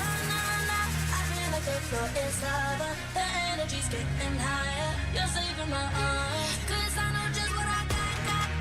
I got you like na-na-na, and you know I hold the power. This feeling I love, oh yeah. Making my grind good to great, so don't stand in my way. Standing tall and I won't fall over. We are better than great, good. We are better than great. We stand tall, won't run away. We are fun, nothing gon' change. Great, we are better than great. Can't get it great, I'm better than great. I play my own role, I become the greatest. Transcend myself into this game, yeah. I build a power to dominate fate. Championship mind, no time for the weak. We're start to the game, shout, reveal. Better than great, that's how we feel. I feel like the floor is lava, the energy's getting higher. You're saving my arms, 'cause I know just what I got. I got you like na-na-na, and you know I hold the power. This feeling I love, oh yeah. Making my grind good to great, so don't stand in my way. Standing tall and I won't fall over. We are better than great, good. We are better than great. We stand tall, won't run away. We are fun, nothing gon' change. Great, we are better than great. If we stand tall and believe we can make it, you and me, with a sense of urgency, you'll see I'm better than great. I'm better than great. Oh yeah. Oh, I'm better than. Making my grind good to great, so don't stand in my way. Standing tall and I won't fall over. We are better than great, good. We are better than great. We stand tall, won't run away. We are fun, nothing gon' change. Great, we are better than great.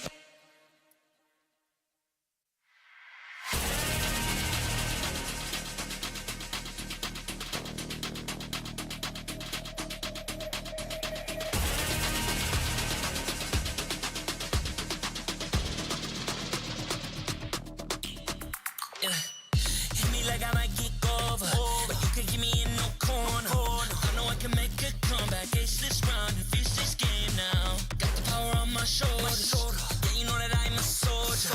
You can keep me off my guard, but you can't keep me from my honor. I feel like the floor is lava, the energy's getting higher. You're saving my arms. 'Cause I know just what I got. I got you like na-na-na. And you know I hold the power. This feeling I love. Oh yeah. Making my kind good to great. So don't stand in my way. Standing tall and I won't fall over. We are better than great, good. We are better than great. We stand tall, won't run away. We are fun, nothing gon' change. Great. We are better than great. Can't get it great, I'm better than great. I play my own role, I become the greatest. Transcend myself into this game, yeah. I build a power to dominate fate. Championship mind on top of the week. What's up to the game? Shall reveal. Better than great, that's how we feel.